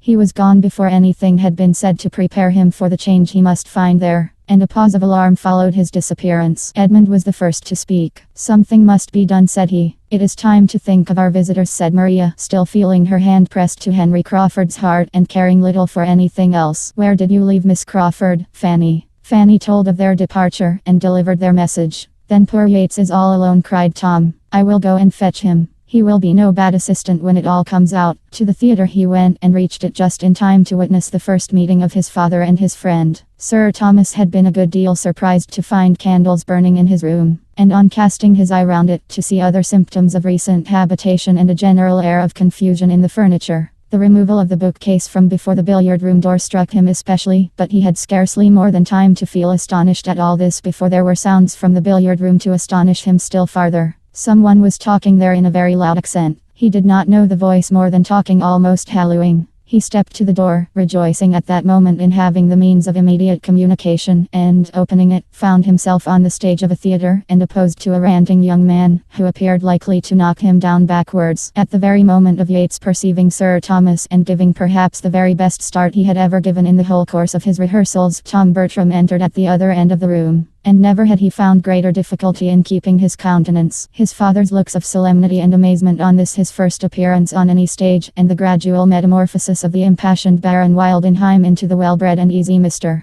Yates, making his bow and apology to Sir Thomas Bertram, was such an exhibition, such a piece of true acting, as he would not have lost upon any account. It would be the last, in all probability the last scene on that stage, but he was sure there could not be a finer. The house would close with the greatest eclat. There was little time, however, for the indulgence of any images of merriment. It was necessary for him to step forward, too, and assist the introduction, and with many awkward sensations he did his best. Sir Thomas received Mr. Yates with all the appearance of cordiality which was due to his own character, but was really as far from pleased with the necessity of the acquaintance as with the manner of its commencement. Mr. Yates's family and connections were sufficiently known to him to render his introduction as the particular friend another of the 100 particular friends of his son exceedingly unwelcome, and it needed all the felicity of being again at home, and all the forbearance it could supply, to save Sir Thomas from anger on finding himself thus bewildered in his own house, making part of a ridiculous exhibition in the midst of theatrical nonsense, and forced in so endured a moment to admit the acquaintance of a young man whom he felt sure of disapproving, and whose easy indifference and volubility in the course of the first 5 minutes seemed to mark him the most at home of the two. Tom understood his father's thoughts, and heartily wishing he might be always as well disposed to give them but partial expression, began to see, more clearly than he had ever done before, that there might be some ground of offense, that there might be some reason for the glance his father gave towards the ceiling and stucco of the room, and that when he inquired with mild gravity after the fate of the billiard table, he was not proceeding beyond a very allowable curiosity. A few minutes were enough for such unsatisfactory sensations on each side, and Sir Thomas, having exerted himself so far as to speak a few words of calm approbation in reply to an eager appeal of Mr. Yates as to the happiness of the arrangement, the three gentlemen returned to the drawing room together, Sir Thomas with an increase of gravity which was not lost on all. "I come from your theatre," said he composedly, as he sat down. "I found myself in it rather unexpectedly. Its vicinity to my own room, but in every respect, indeed, it took me by surprise, as I had not the smallest suspicion of your acting having assumed so serious a character. It appears a neat job, however, as far as I could judge by candlelight, and does my friend Christopher Jackson credit." And then he would have changed the subject and sipped his coffee in peace over domestic matters of a calmer hue. But Mr. Yates, without discernment to catch Sir Thomas's meaning, or diffidence, or delicacy, or discretion enough to allow him to lead the discourse while he mingled among the others with the least obtrusiveness himself, would keep him on the topic of the theatre, would torment him with questions and remarks relative to it, and finally would make him hear the whole history of his disappointment at Ecclesford. Sir Thomas listened most politely, but found much to offend his ideas of decorum, and confirm his ill opinion of Mr. Yates's habits of thinking, from the beginning to the end of the story, and when it was over, could give him no other assurance of sympathy than what a slight bow conveyed.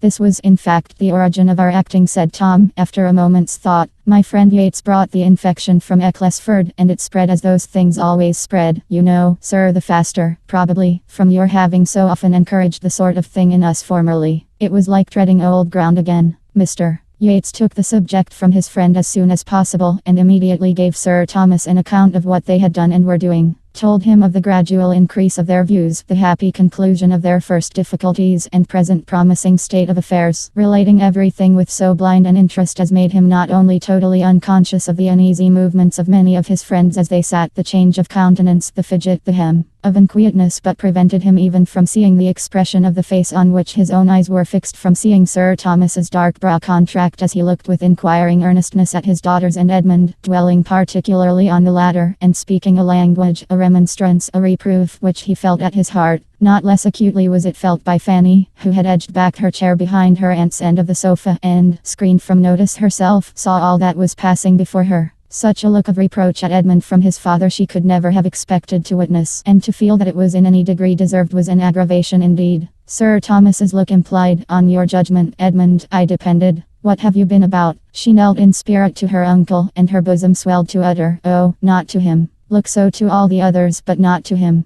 Mr. Yates was still talking. "To own the truth, Sir Thomas, we were in the middle of a rehearsal when you arrived this evening. We were going through the 3 first acts, and not unsuccessfully upon the whole. Our company is now so dispersed, from the Crawfords being gone home, that nothing more can be done tonight. But if you will give us the honor of your company tomorrow evening, I should not be afraid of the result. We bespeak your indulgence, you understand, as young performers. We bespeak your indulgence." "My indulgence shall be given, sir," replied Sir Thomas gravely, but without any other rehearsal. And with a relenting smile, he added, "I come home to be happy and indulgent." Then turning away towards any or all of the rest, he tranquilly said, "Mr. and Miss Crawford were mentioned in my last letters from Mansfield. Do you find them agreeable acquaintance?" Tom was the only one at all ready with an answer, but he, being entirely without particular regard for either, without jealousy either in love or acting, could speak very handsomely of both. Mr. Crawford was a most pleasant, gentlemanlike man. His sister a sweet, pretty, elegant, lively girl. Mr. Rushworth could be silent no longer. I do not say he is not gentlemanlike, considering, but you should tell your father he is not above 5 feet 8 or he will be expecting a well-looking man. Sir Thomas did not quite understand this and looked with some surprise at the speaker. If I must say what I think, continued Mr. Rushworth, in my opinion it is very disagreeable to be always rehearsing. It is having too much of a good thing. I am not so fond of acting as I was at first. I think we are a great deal better employed, sitting comfortably here among ourselves and doing nothing. Sir Thomas looked again and then replied with an approving smile, I am happy to find our sentiments on this subject so much the same. It gives me sincere satisfaction. That I should be cautious and quick-sighted and feel many scruples which my children do not feel is perfectly natural, and equally so that my value for domestic tranquility, for a home which shuts out noisy pleasures, should much exceed theirs. But at your time of life to feel all this is a most favorable circumstance for yourself and for everybody connected with you, and I am sensible of the importance of having an ally of such weight. Sir Thomas meant to be giving Mr. Rushworth's opinion in better words than he could find himself. He was aware that he must not expect a genius in Mr. Rushworth, but as a well-judging, steady young man, with better notions than his elocution would do justice to, he intended to value him very highly. It was impossible for many of the others not to smile. Mr. Rushworth hardly knew what to do with so much meaning, but by looking, as he really felt, most exceedingly pleased with Sir Thomas's good opinion, and saying scarcely anything, he did his best towards preserving that good opinion a little longer. Chapter 20. Edmund's first object the next morning was to see his father alone and give him a fair statement of the whole acting scheme, defending his own share in it as far only as he could then, in a soberer moment, feel his motives to deserve, and acknowledging, with perfect ingenuousness, that his concession had been attended with such partial good as to make his judgment in it very doubtful. He was anxious, while vindicating himself, to say nothing unkind of the others, but there was only one amongst them whose conduct he could mention without some necessity of defense or palliation. We have all been more or less to blame, said he, every one of us, excepting Fanny. Fanny is the only one who has judged rightly throughout, who has been consistent. Her feelings have been steadily against it from first to last. She never ceased to think of what was due to you. You will find, Fanny, everything you could wish. Sir Thomas saw all the impropriety of such a scheme among such a party, and at such a time, as strongly as his son had ever supposed he must. He felt it too much, indeed, for many words, and having shaken hands with Edmund, meant to try to lose the disagreeable impression, and forget how much he had been forgotten himself as soon as he could, after the house had been cleared of every object enforcing the remembrance and restored to its proper state. He did not enter into any remonstrance with his other children. He was more willing to believe they felt their error than to run the risk of investigation. The reproof of an immediate conclusion of everything, the sweep of every preparation, would be sufficient. There was one person, however, in the house, whom he could not leave to learn his sentiments merely through his conduct. He could not help giving Mrs. Norris a hint of his having hoped that her advice might have been interposed to prevent what her judgment must certainly have disapproved. The young people had been very inconsiderate in forming the plan. They ought to have been capable of a better decision themselves, but they were young, and, excepting Edmund, he believed, of unsteady characters, and with greater surprise, therefore, he must regard her acquiescence in their wrong measures, her countenance of their unsafe amusements, than that such measures and such amusements should have been suggested. Mrs. Norris was a little confounded and as nearly being silenced as ever she had been in her life, for she was ashamed to confess having never seen any of the impropriety which was so glaring to Sir Thomas, and would not have admitted that her influence was insufficient, that she might have talked in vain. Her only resource was to get out of the subject as fast as possible, and turn the current of Sir Thomas's ideas into a happier channel. She had a great deal to insinuate in her own praise as to general attention to the interest and comfort of his family, much exertion and many sacrifices to glance at in the form of hurried walks and sudden removals from her own fireside, and many excellent hints of distrust and economy to Lady Bertram and Edmund to detail, whereby a most considerable saving had always arisen, and more than one bad servant been detected. But her chief strength lay in Southerton. Her greatest support and glory was in having formed the connection with the Rushworths. There she was impregnable. She took to herself all the credit of bringing Mr. Rushworth's admiration of Maria to any effect. If I had not been active, said she, and made a point of being introduced to his mother, and then prevailed on my sister to pay the first visit, I am as certain as I sit here that nothing would have come of it. For Mr. Rushworth is the sort of amiable, modest young man who wants a great deal of encouragement, and there were girls enough on the catch for him if we had been idle. But I left no stone unturned. I was ready to move heaven and earth to persuade my sister, and at last I did persuade her. You know the distance to Southerton. It was in the middle of winter, and the roads almost impassable, but I did persuade her. I know how great, how justly great, your influence is with Lady Bertram and her children, and am the more concerned that it should not have been. My dear Sir Thomas, if you had seen the state of the roads that day, I thought we should never have got through them, though we had the 4 horses of course, and poor old coachman would attend us out of his great love and kindness, though he was hardly able to sit the box on account of the rheumatism which I had been doctoring him for ever since Michaelmas. I cured him at last, but he was very bad all the winter, and this was such a day, I could not help going to him up in his room before we set off to advise him not to venture. He was putting on his wig. So I said, "Coachman, you had much better not go. Your lady and I shall be very safe. You know how steady Stephen is, and Charles has been upon the leaders so often now, that I am sure there is no fear." But, however, I soon found it would not do. He was bent upon going, and as I hate to be worrying and officious, I said no more. But my heart quite ached for him at every jolt, and when we got into the rough lanes about Stoke, where, what with frost and snow upon beds of stones, it was worse than anything you can imagine, I was quite in an agony about him. And then the poor horses too, to see them straining away. You know how I always feel for the horses. And when we got to the bottom of Sandcroft Hill, what do you think I did? You will laugh at me, but I got out and walked up.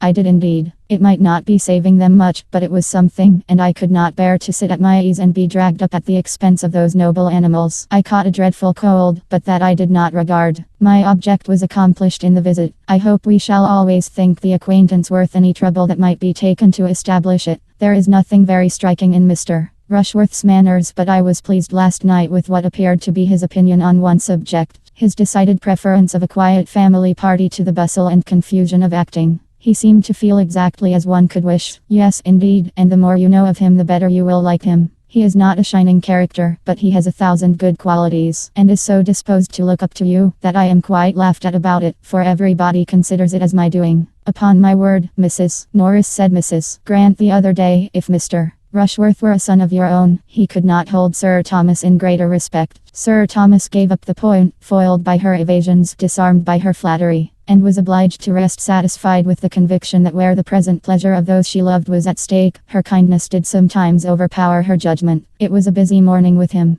Conversation with any of them occupied but a small part of it. He had to reinstate himself in all the wonted concerns of his Mansfield life, to see his steward and his bailiff, to examine and compute, and, in the intervals of business, to walk into his stables and his gardens and nearest plantations. But active and methodical, he had not only done all this before he resumed his seat as master of the house at dinner, he had also set the carpenter to work in pulling down what had been so lately put up in the billiard room, and given the scene painter his dismissal long enough to justify the pleasing belief of his being then at least as far off as Northampton. The scene painter was gone, having spoiled only the floor of one room, ruined all the coachman's sponges, and made 5 of the under servants idle and dissatisfied. And Sir Thomas was in hopes that another day or 2 would suffice to wipe away every outward memento of what had been, even to the destruction of every unbound copy of Lovers' Vows in the house, for he was burning all that met his eye. Mr. Yates was beginning now to understand Sir Thomas's intentions, though as far as ever from understanding their source. He and his friend had been out with their guns the chief of the morning, and Tom had taken the opportunity of explaining, with proper apologies for his father's particularity, what was to be expected. Mr.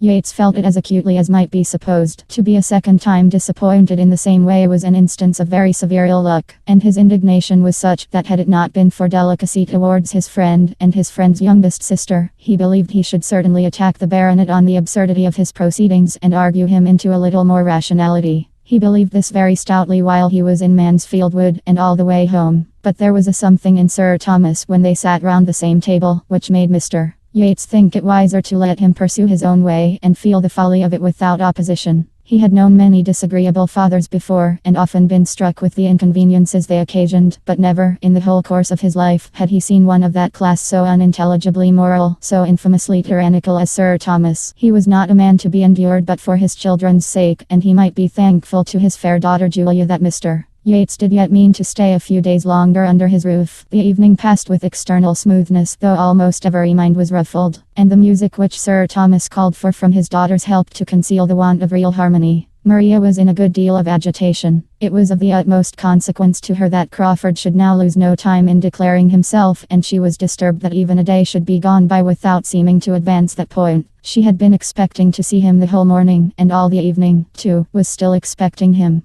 Mr. Rushworth had set off early with the great news for Sutherton, and she had fondly hoped for such an immediate eclaircissement as might save him the trouble of ever coming back again. But they had seen no one from the parsonage, not a creature, and had heard no tidings beyond a friendly note of congratulation and inquiry from Mrs. Grant to Lady Bertram. It was the first day for many, many weeks in which the families had been wholly divided. 24 hours had never passed before, since August began, without bringing them together in some way or other. It was a sad, anxious day. And the morrow, though differing in the sort of evil, did by no means bring less. A few moments of feverish enjoyment were followed by hours of acute suffering. Henry Crawford was again in the house. He walked up with Dr. Grant, who was anxious to pay his respects to Sir Thomas, and at rather an early hour they were ushered into the breakfast room, where were most of the family. Sir Thomas soon appeared, and Maria saw with delight and agitation the introduction of the man she loved to her father. Her sensations were indefinable, and so were they a few minutes afterwards upon hearing Henry Crawford, who had a chair between herself and Tom, ask the latter in an under voice whether there were any plans for resuming the play after the present happy interruption, with a courteous glance at Sir Thomas, because, in that case, he should make a point of returning to Mansfield at any time required by the party. He was going away immediately, being to meet his uncle at Bath without delay. But if there were any prospect of a renewal of lovers' vows, he should hold himself positively engaged. He should break through every other claim. He should absolutely condition with his uncle for attending them whenever he might be wanted. The play should not be lost by his absence. From Bath, Norfolk, London, York, wherever I may be, said he, I will attend you from any place in England, at an hour's notice. It was well at that moment that Tom had to speak, and not his sister. He could immediately say with easy fluency, I am sorry you are going. But as to our play, that is all over, entirely at an end. Looking significantly at his father. The painter was sent off yesterday, and very little will remain of the theatre tomorrow. I knew how that would be from the first. It is early for Bath. You will find nobody there. It is about my uncle's usual time. When do you think of going? I may, perhaps, get as far as Banbury today.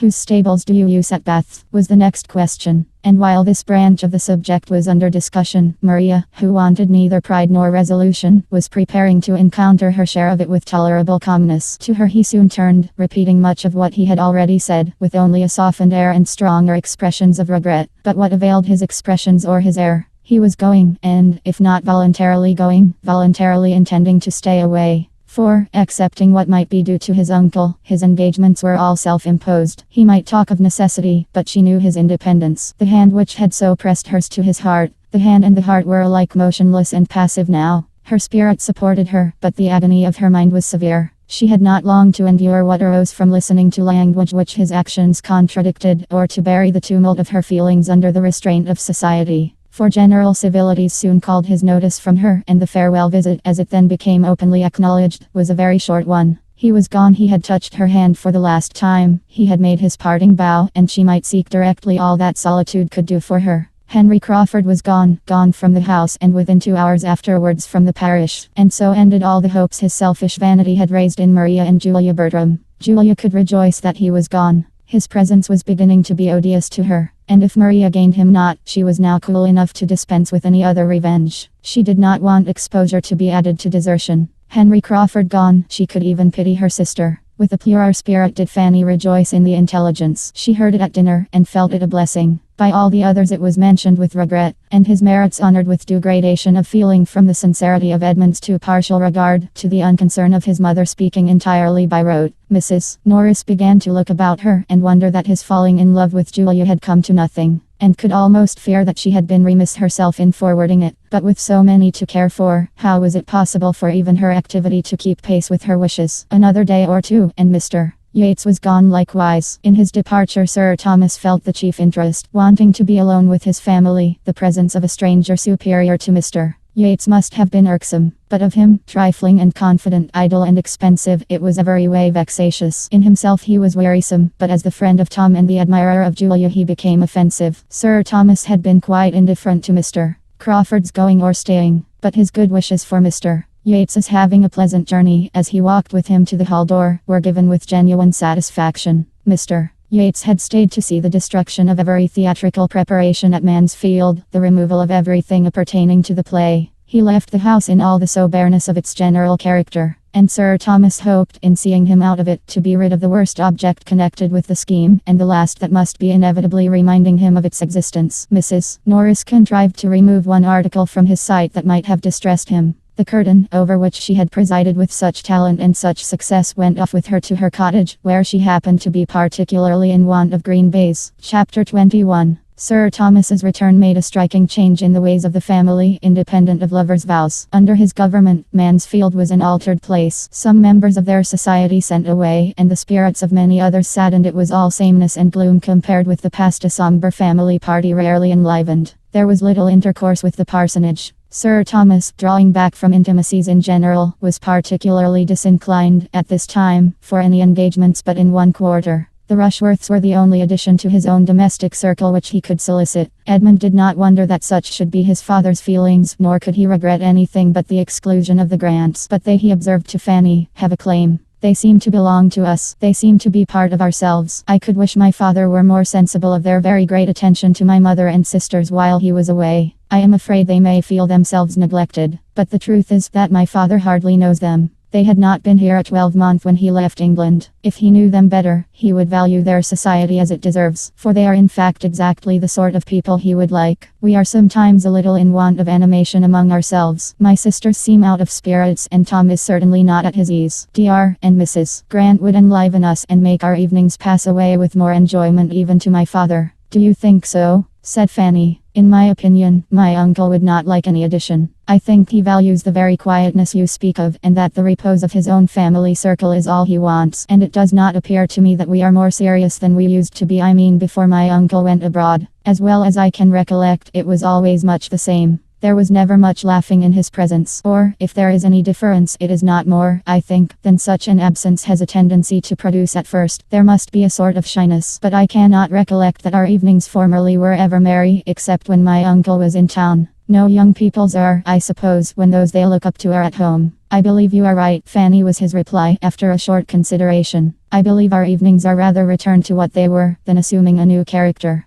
The novelty was in their being lively. Yet, how strong the impression that only a few weeks will give. I have been feeling as if we had never lived so before. I suppose I am graver than other people, said Fanny. The evenings do not appear long to me. I love to hear my uncle talk of the West Indies. I could listen to him for an hour together. It entertains me more than many other things have done. But then I am unlike other people, I dare say. Why should you dare say that? Smiling. Do you want to be told that you are only unlike other people in being more wise and discreet? But when did you, or anybody, ever get a compliment from me, Fanny? Go to my father if you want to be complimented. He will satisfy you. Ask your uncle what he thinks and you will hear compliments enough. And though they may be chiefly on your person, you must put up with it and trust to his seeing as much beauty of mind in time. Such language was so new to Fanny that it quite embarrassed her. Your uncle thinks you very pretty, dear Fanny, and that is the long and the short of the matter. Anybody but myself would have made something more of it, and anybody but you would resent that you had not been thought very pretty before. But the truth is that your uncle never did admire you till now, and now he does. Your complexion is so improved and you have gained so much countenance, and your figure, nay, Fanny, do not turn away about it, it is but an uncle. If you cannot bear an uncle's admiration, what is to become of you? You must really begin to harden yourself to the idea of being worth looking at.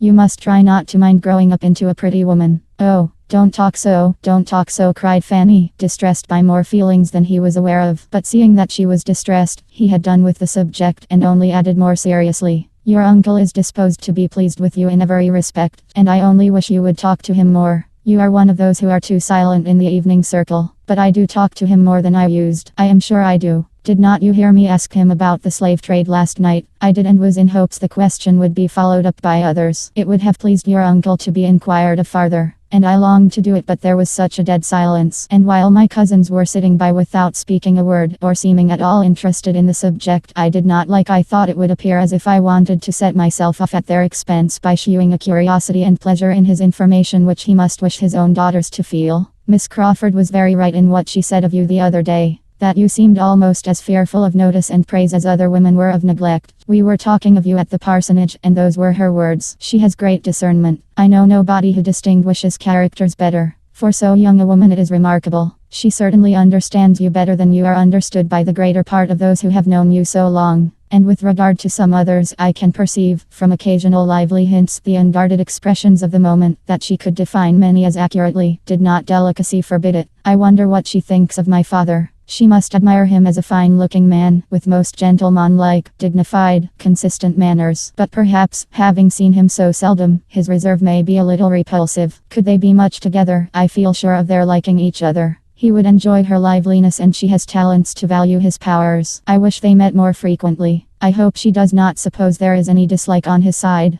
She must know herself too secure of the regard of all the rest of you, said Fanny, with half a sigh, to have any such apprehension. And Sir Thomas's wishing just at first to be only with his family is so very natural, that she can argue nothing from that. After a little while, I dare say, we shall be meeting again in the same sort of way, allowing for the difference of the time of year. This is the first October that she has passed in the country since her infancy. I do not call Tunbridge or Cheltenham the country. And November is a still more serious month, and I can see that Mrs. Grant is very anxious for her not finding Mansfield dull as winter comes on. Fanny could have said a great deal, but it was safer to say nothing, and leave untouched all Miss Crawford's resources, her accomplishments, her spirits, her importance, her friends, lest it should betray her into any observations seemingly unhandsome. Miss Crawford's kind opinion of herself deserved at least a grateful forbearance, and she began to talk of something else. Tomorrow, I think, my uncle dines at Southerton, and you and Mr. Bertram too. We shall be quite a small party at home. I hope my uncle may continue to like Mr.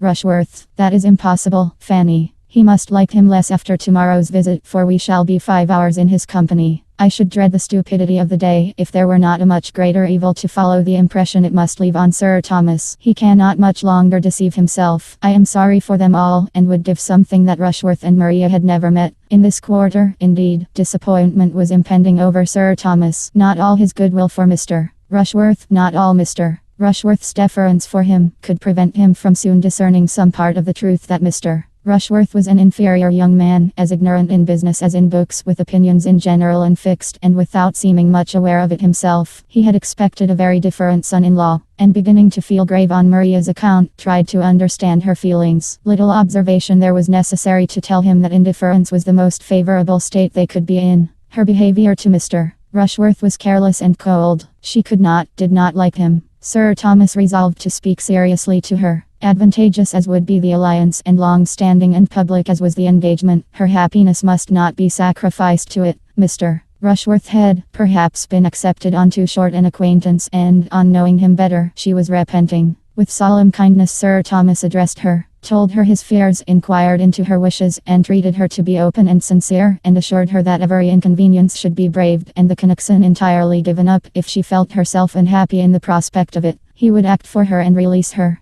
Maria had a moment's struggle as she listened, and only a moment's. When her father ceased, she was able to give her answer immediately, decidedly, and with no apparent agitation. She thanked him for his great attention, his paternal kindness, but he was quite mistaken in supposing she had the smallest desire of breaking through her engagement, or was sensible of any change of opinion or inclination since her forming it. She had the highest esteem for Mr. Rushworth's character and disposition, and could not have a doubt of her happiness with him. Sir Thomas was satisfied, too glad to be satisfied, perhaps, to urge the matter quite so far as his judgment might have dictated to others. It was an alliance which he could not have relinquished without pain, and thus he reasoned. Mr. Rushworth was young enough to improve. Mr. Rushworth must and would improve in good society. And if Maria could now speak so securely of her happiness with him, speaking certainly without the prejudice, the blindness of love, she ought to be believed. Her feelings, probably, were not acute. He had never supposed them to be so, but her comforts might not be less on that account, and if she could dispense with seeing her husband a leading, shining character, there would certainly be everything else in her favor. A well-disposed young woman, who did not marry for love, was in general but the more attached to her own family, and the nearness of Southerton to Mansfield must naturally hold out the greatest temptation, and would, in all probability, be a continual supply of the most amiable and innocent enjoyments. Such and such like were the reasonings of Sir Thomas, happy to escape the embarrassing evils of a rupture, the wonder, the reflections, the reproach that must attend it. Happy to secure a marriage which would bring him such an addition of respectability and influence, and very happy to think anything of his daughter's disposition that was most favorable for the purpose. To her the conference closed as satisfactorily as to him. She was in a state of mind to be glad that she had secured her fate beyond recall, that she had pledged herself anew to Southerton,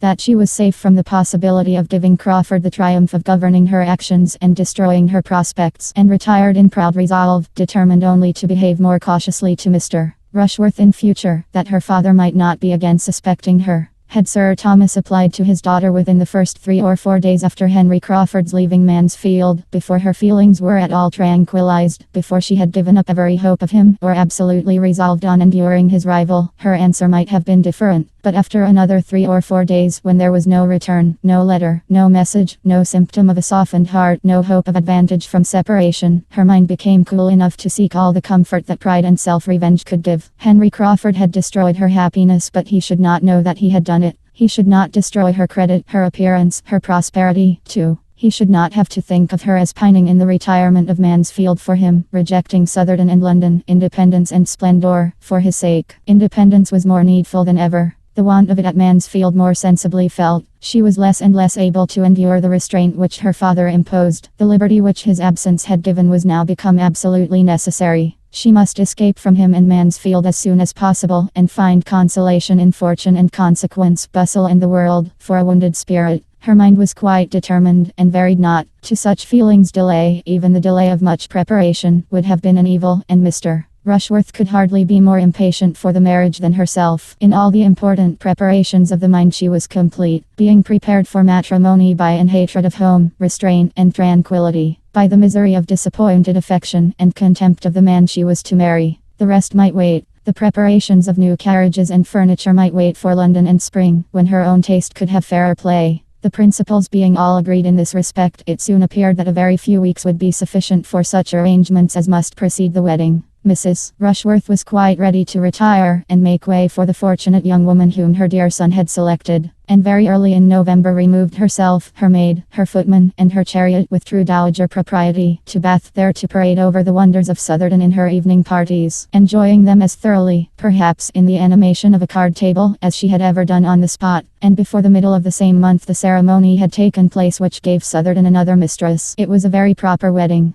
The bride was elegantly dressed. The two bridesmaids were duly inferior. Her father gave her away. Her mother stood with salts in her hand, expecting to be agitated. Her aunt tried to cry, and the service was impressively read by Dr. Grant. Nothing could be objected to when it came under the discussion of the neighborhood, except that the carriage which conveyed the bride and bridegroom and Julia from the church door to Southerton was the same chaise which Mr. Rushworth had used for a 12-month before. In everything else the etiquette of the day might stand the strictest investigation. It was done, and they were gone. Sir Thomas felt as an anxious father must feel, and was indeed experiencing much of the agitation which his wife had been apprehensive of for herself, but had fortunately escaped. Mrs. Norris, most happy to assist in the duties of the day, by spending it at the park to support her sister's spirits, and drinking the health of Mr. and Mrs. Rushworth in a supernumerary glass or two, was all joyous delight. For she had made the match, she had done everything, and no one would have supposed, from her confident triumph, that she had ever heard of conjugal infelicity in her life, or could have the smallest insight into the disposition of the niece who had been brought up under her eye. The plan of the young couple was to proceed, after a few days, to Brighton, and take a house there for some weeks. Every public place was new to Maria, and Brighton is almost as gay in winter as in summer. When the novelty of amusement there was over, it would be time for the wider range of London.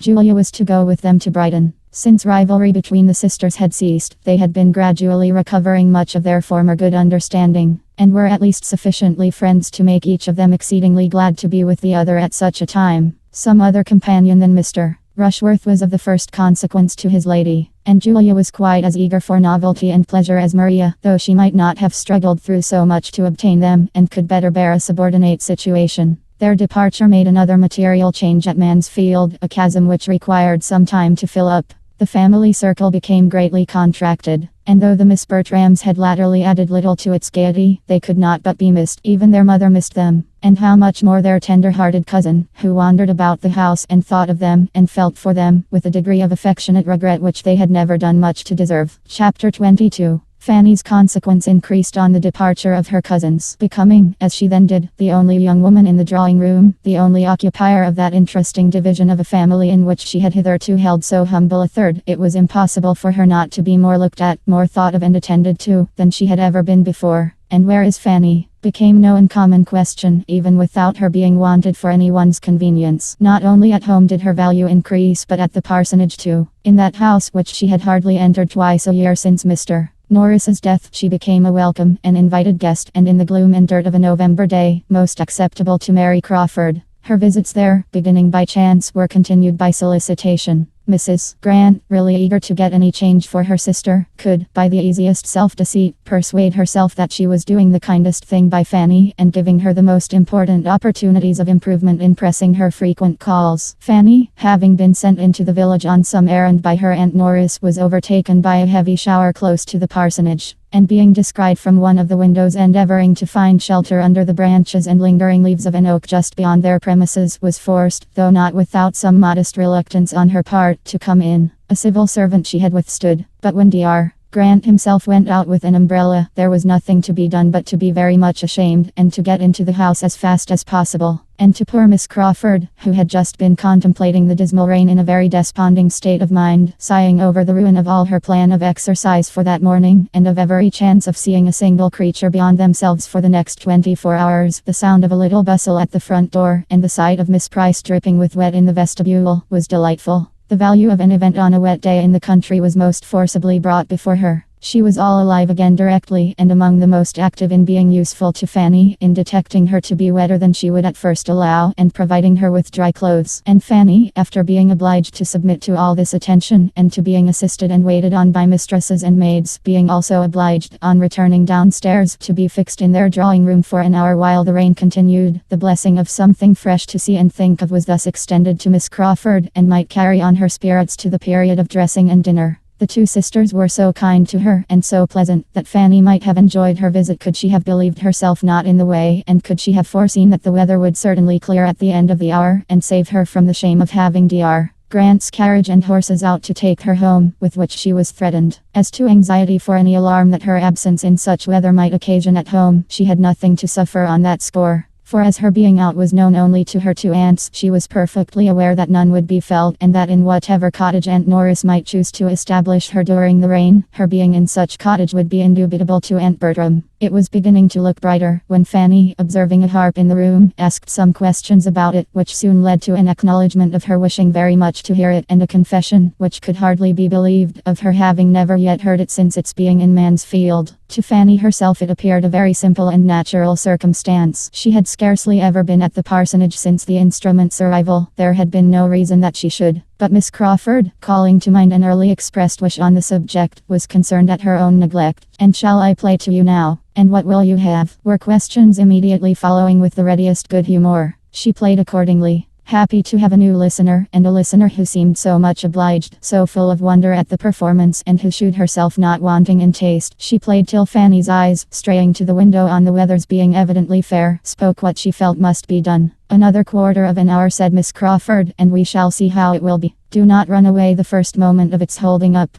Those clouds look alarming." "But they are passed over," said Fanny. "I have been watching them. This weather is all from the south. South or north, I know a black cloud when I see it, and you must not set forward while it is so threatening. And besides, I want to play something more to you, a very pretty piece, and your cousin Edmund's prime favorite. You must stay and hear your cousin's favorite." Fanny felt that she must, and though she had not waited for that sentence to be thinking of Edmund, such a memento made her particularly awake to his idea, and she fancied him sitting in that room again and again, perhaps in the very spot where she sat now, listening with constant delight to the favorite air, played, as it appeared to her, with superior tone and expression. And though pleased with it herself, and glad to like whatever was liked by him, she was more sincerely impatient to go away at the conclusion of it than she had been before. And on this being evident, she was so kindly asked to call again, to take them in her walk whenever she could, to come and hear more of the harp, that she felt it necessary to be done, if no objection arose at home. Such was the origin of the sort of intimacy which took place between them within the first fortnight after the Miss Bertrams' going away, an intimacy resulting principally from Miss Crawford's desire of something new, and which had little reality in Fanny's feelings. Fanny went to her every 2 or 3 days. It seemed a kind of fascination. She could not be easy without going, and yet it was without loving her, without ever thinking like her, without any sense of obligation for being sought after now when nobody else was to be had, and deriving no higher pleasure from her conversation than occasional amusement, and that often at the expense of her judgment, when it was raised by pleasantry on people or subjects which she wished to be respected. She went, however, and they sauntered about together many an half hour in Mrs. Grant's shrubbery, the weather being unusually mild for the time of year, and venturing sometimes even to sit down on one of the benches now comparatively unsheltered, remaining there perhaps till, in the midst of some tender ejaculation of Fanny's on the sweets of so protracted an autumn, they were forced, by the sudden swell of a cold gust shaking down the last few yellow leaves about them, to jump up and walk for warmth. "This is pretty, very pretty," said Fanny, looking around her as they were thus sitting together one day.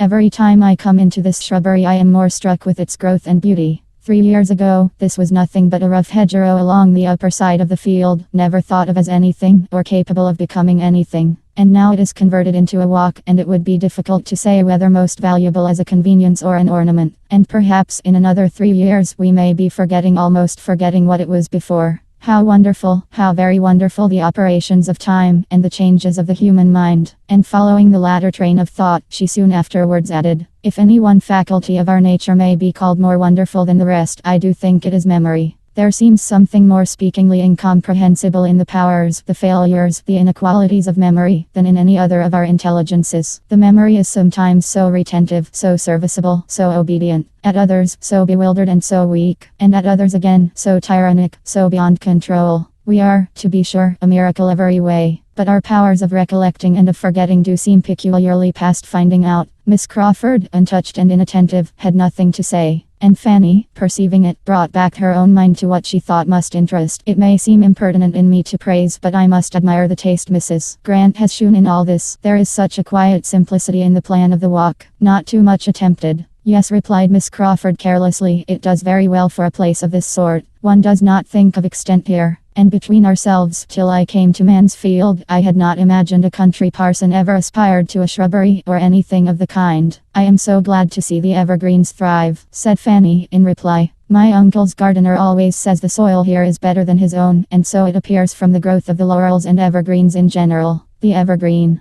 How beautiful, how welcome, how wonderful the evergreen! When one thinks of it, how astonishing a variety of nature! In some countries we know the tree that sheds its leaf is the variety, but that does not make it less amazing that the same soil and the same sun should nurture plants differing in the first rule and law of their existence. You will think me rhapsodizing, but when I am out of doors, especially when I am sitting out of doors, I am very apt to get into this sort of wandering strain. One cannot fix one's eyes on the commonest natural production without finding food for a rambling fancy." "To say the truth," replied Miss Crawford, "I am something like the famous doge at the court of Louis XIV, and may declare that I see no wonder in this shrubbery equal to seeing myself in it. If anybody had told me a year ago that this place would be my home, that I should be spending month after month here, as I have done, I certainly should not have believed them. I have now been here nearly 5 months, and, moreover, the quietest 5 months I ever passed. Too quiet for you, I believe. I should have thought so theoretically myself," but and her eyes brightened as she spoke. "Take it all in all, I never spent so happy a summer." But then with a more thoughtful air and lowered voice, "There is no saying what it may lead to." Fanny's heart beat quick, and she felt quite unequal to surmising or soliciting anything more. Miss Crawford, however, with renewed animation, soon went on.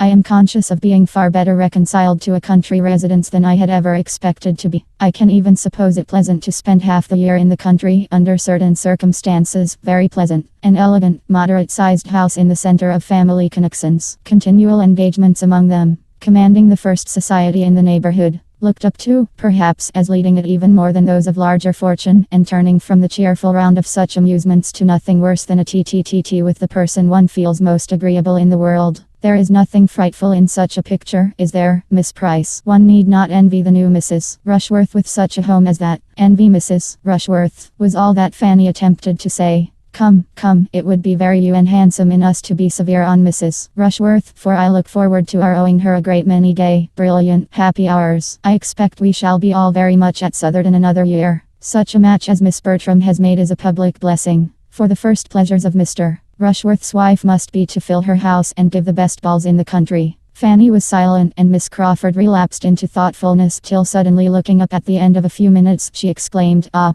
here he is." It was not Mr. Rushworth, however, but Edmund, who then appeared walking towards them with Mrs. Grant. "My sister and Mr. Bertram. I am so glad your eldest cousin is gone, that he may be Mr. Bertram again." There is something in the sound of Mr. Edmund Bertram so formal, so pitiful, so younger brother-like, that I detest it. "How differently we feel," cried Fanny. "To me, the sound of Mr. Bertram is so cold and nothing meaning, so entirely without warmth or character. It just stands for a gentleman, and that's all. But there is nobleness in the name of Edmund. It is a name of heroism and renown, of kings, princes, and knights, and seems to breathe the spirit of chivalry and warm affections. I grant you the name is good in itself, and Lord Edmund or Sir Edmund sound delightfully. But sink it under the chill, the annihilation of a Mr. and Mr. Edmund is no more than Mr. John or Mr. Thomas. Well, shall we join and disappoint them of half their lecture upon sitting down out of doors at this time of year, by being up before they can begin? Edmund met them with particular pleasure. It was the first time of his seeing them together since the beginning of that better acquaintance which he had been hearing of with great satisfaction. A friendship between two so very dear to him was exactly what he could have wished, and to the credit of the lover's understanding, be it stated, that he did not by any means consider Fanny as the only, or even as the greater gainer by such a friendship.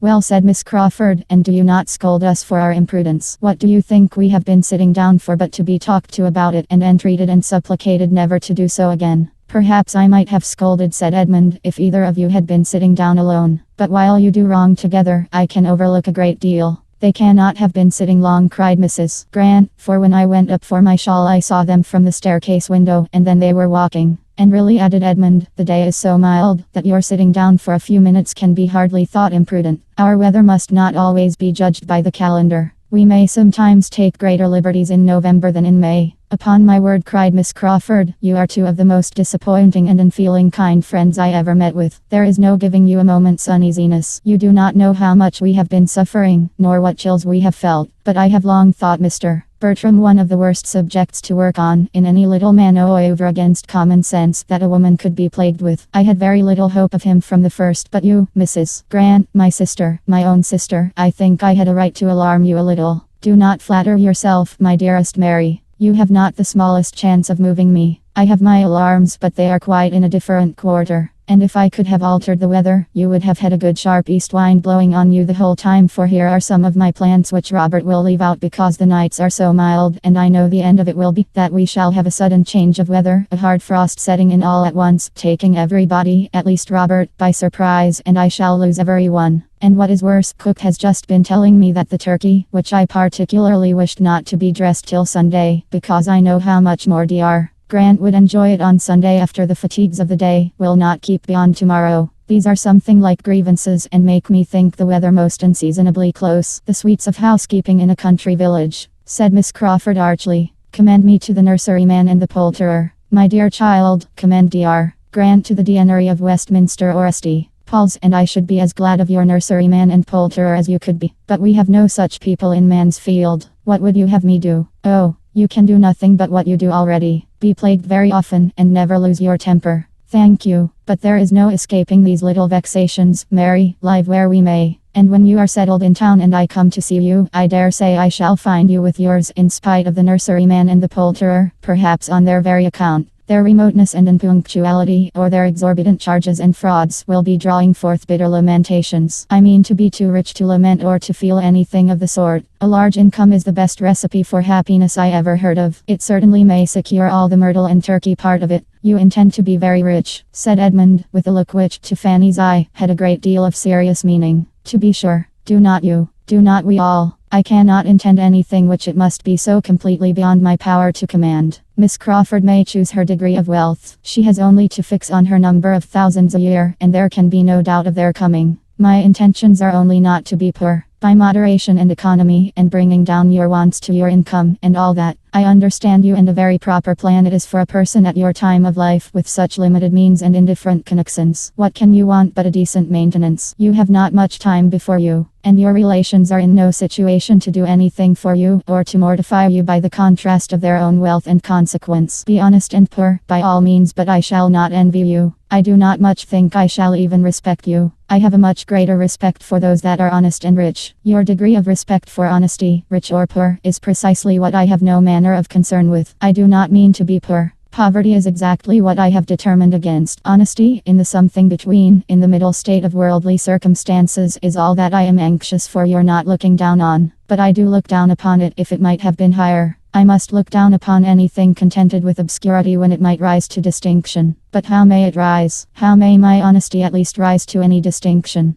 This was not so very easy a question to answer, and occasioned an "oh" of some length from the fair lady before she could add, "You ought to be in Parliament, or you should have gone into the army 10 years ago. That is not much to the purpose now. And as to my being in Parliament, I believe I must wait till there is an especial assembly for the representation of younger sons who have little to live on. No, Miss Crawford," he added, in a more serious tone, "there are distinctions which I should be miserable if I thought myself without any chance, absolutely without chance or possibility of obtaining, but they are of a different character." A look of consciousness as he spoke, and what seemed a consciousness of manner on Miss Crawford's side as she made some laughing answer, was sorrowful food for Fanny's observation. And finding herself quite unable to attend as she ought to Mrs. Grant, by whose side she was now following the others, she had nearly resolved on going home immediately, and only waited for courage to say so, when the sound of the great clock at Mansfield Park, striking 3, made her feel that she had really been much longer absent than usual, and brought the previous self-inquiry of whether she should take leave or not just then, and how, to a very speedy issue.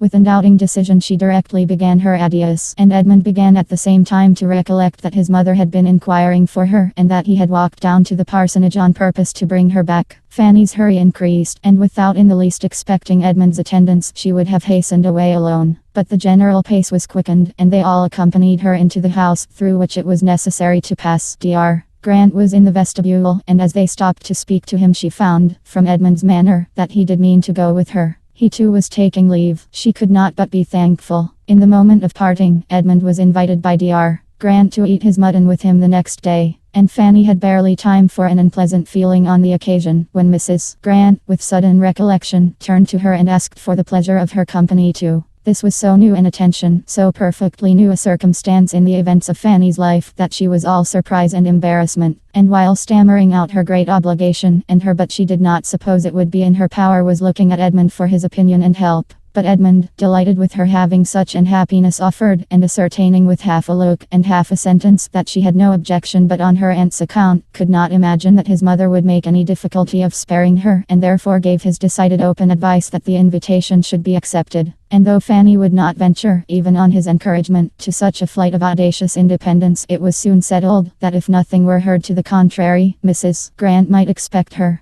"And you know what your dinner will be," said Mrs. Grant, smiling, "the turkey, and I assure you a very fine one. For, my dear," turning to her husband, "cook insists upon the turkey's being dressed tomorrow." Very well," cried Dr. Grant, "all the better. I am glad to hear you have anything so good in the house. But Miss Price and Mr. Edmund Bertram, I dare say, would take their chance. We none of us want to hear the bill of fare. A friendly meeting, and not a fine dinner, is all we have in view. A turkey, or a goose, or a leg of mutton, or whatever you and your cook choose to give us." The two cousins walked home together, and, except in the immediate discussion of this engagement, which Edmund spoke of with the warmest satisfaction, as so particularly desirable for her in the intimacy which he saw with so much pleasure established, it was a silent walk. For having finished that subject, he grew thoughtful and indisposed for any other. Chapter 23. "But why should Mrs. Grant ask Fanny?" said Lady Bertram. "How came she to think of asking Fanny? Fanny never dines there, you know, in this sort of way. I cannot spare her, and I am sure she does not want to go." "Fanny, you do not want to go, do you? If you put such a question to her," cried Edmund, preventing his cousin's speaking, "Fanny will immediately say no. But I am sure, my dear mother, she would like to go, and I can see no reason why she should not. I cannot imagine why Mrs. Grant should think of asking her. She never did before. She used to ask your sisters now and then, but she never asked Fanny." "If you cannot do without me, ma'am," said Fanny, in a self-denying tone. "But my mother will have my father with her all the evening." "To be sure, so I shall. Suppose you take my father's opinion, ma'am." "That's well thought of. So I will, Edmund. I will ask Sir Thomas as soon as he comes in, whether I can do without her." "As you please, ma'am, on that head. But I meant my father's opinion as to the propriety of the invitations being accepted or not, and I think he will consider it a right thing by Mrs. Grant as well as by Fanny, that being the first invitation it should be accepted. I do not know. We will ask him, but he will be very much surprised that Mrs. Grant should ask Fanny at all." There was nothing more to be said, or that could be said to any purpose, till Sir Thomas were present. But the subject involving, as it did, her own evening's comfort for the morrow, was so much uppermost in Lady Bertram's mind, that half an hour afterwards, on his looking in for a minute in his way from his plantation to his dressing room, she called him back again, when he had almost closed the door, with "Sir Thomas, stop a moment, I have something to say to you." Her tone of calm languor, for she never took the trouble of raising her voice, was always heard and attended to. And Sir Thomas came back. Her story began, and Fanny immediately slipped out of the room. For to hear herself the subject of any discussion with her uncle was more than her nerves could bear. She was anxious, she knew more anxious perhaps than she ought to be, for what was it after all whether she went or stayed? But if her uncle were to be a great while considering and deciding, and with very grave looks, and those grave looks directed to her, and at last decide against her, she might not be able to appear properly submissive and indifferent. Her cause, meanwhile, went on well. It began, on Lady Bertram's part, with "I have something to tell you that will surprise you. Mrs. Grant has asked Fanny to dinner." "Well," said Sir Thomas, as if waiting more to accomplish the surprise. "Edmund wants her to go, but how can I spare her?" "She will be late," said Sir Thomas, taking out his watch. "But what is your difficulty?" Edmund found himself obliged to speak and fill up the blanks in his mother's story. He told the whole, and she had only to add, "So strange, for Mrs. Grant never used to ask her." "But is it not very natural," observed Edmund, "that Mrs. Grant should wish to procure so agreeable a visitor for her sister?" "Nothing can be more natural," said Sir Thomas, after a short deliberation. "Nor, were there no sister in the case, could anything, in my opinion, be more natural. Mrs. Grant's shewing civility to Miss Price, to Lady Bertram's niece, could never want explanation. The only surprise I can feel is that this should be the first time of its being paid." Fanny was perfectly right in giving only a conditional answer. She appears to feel as she ought, but as I conclude that she must wish to go, since all young people like to be together, I can see no reason why she should be denied the indulgence. "But can I do without her, Sir Thomas?" "Indeed, I think you may. She always makes tea, you know, when my sister is not here." "Your sister, perhaps, may be prevailed on to spend the day with us, and I shall certainly be at home."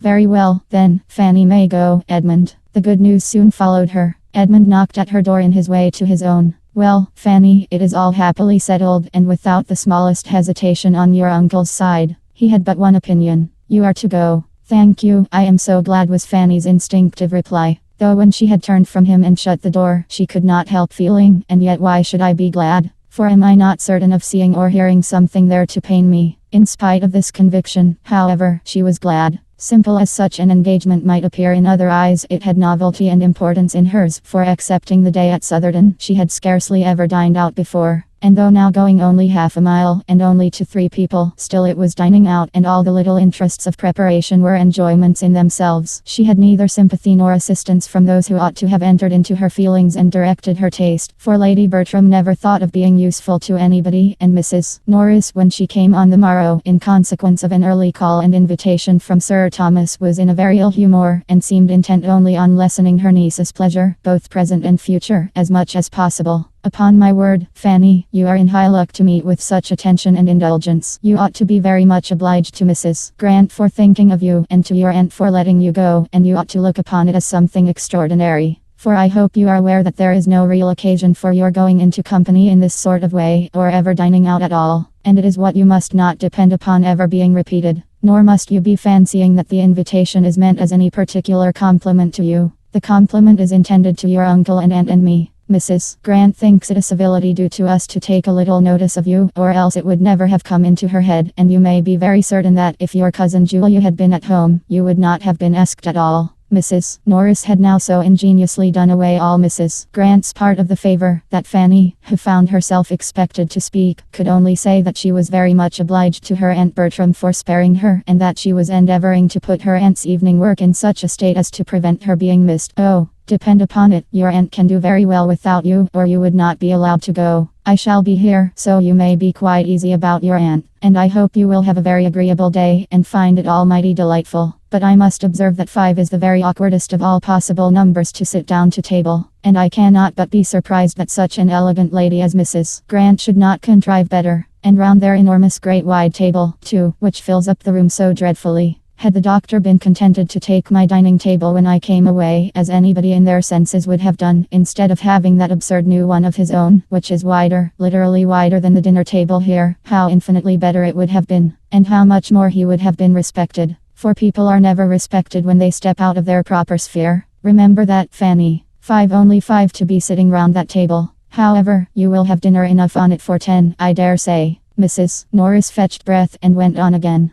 The nonsense and folly of people stepping out of their rank and trying to appear above themselves makes me think it right to give you a hint, Fanny, now that you are going into company without any of us, and I do beseech and entreat you not to be putting yourself forward and talking and giving your opinion as if you were one of your cousins, as if you were dear Mrs. Rushworth or Julia. That will never do, believe me. Remember, wherever you are, you must be the lowest and last, and though Miss Crawford is in a manner at home at the parsonage, you are not to be taking place of her. And as to coming away at night, you are to stay just as long as Edmund chusses. Leave him to settle that. Yes, ma'am, I should not think of anything else. And if it should rain, which I think exceedingly likely, for I never saw it more threatening for a wet evening in my life, you must manage as well as you can, and not be expecting the carriage to be sent for you. I certainly do not go home tonight, and, therefore, the carriage will not be out on my account. So you must make up your mind to what may happen, and take your things accordingly. Her niece thought it perfectly reasonable. She rated her own claims to comfort as low even as Mrs. Norris could, and when Sir Thomas soon afterwards, just opening the door, said, "Fanny, at what time would you have the carriage come round?" she felt a degree of astonishment which made it impossible for her to speak. "My dear Sir Thomas," cried Mrs. Norris, red with anger, "Fanny can walk." "Walk," repeated Sir Thomas in a tone of most unanswerable dignity, and coming farther into the room. "My niece walked to a dinner engagement at this time of the year. Will 20 minutes after 4 suit you?" "Yes, sir," was Fanny's humble answer, given with the feelings almost of a criminal towards Mrs. Norris, and not bearing to remain with her in what might seem a state of triumph, she followed her uncle out of the room, having stayed behind him only long enough to hear these words spoken in angry agitation.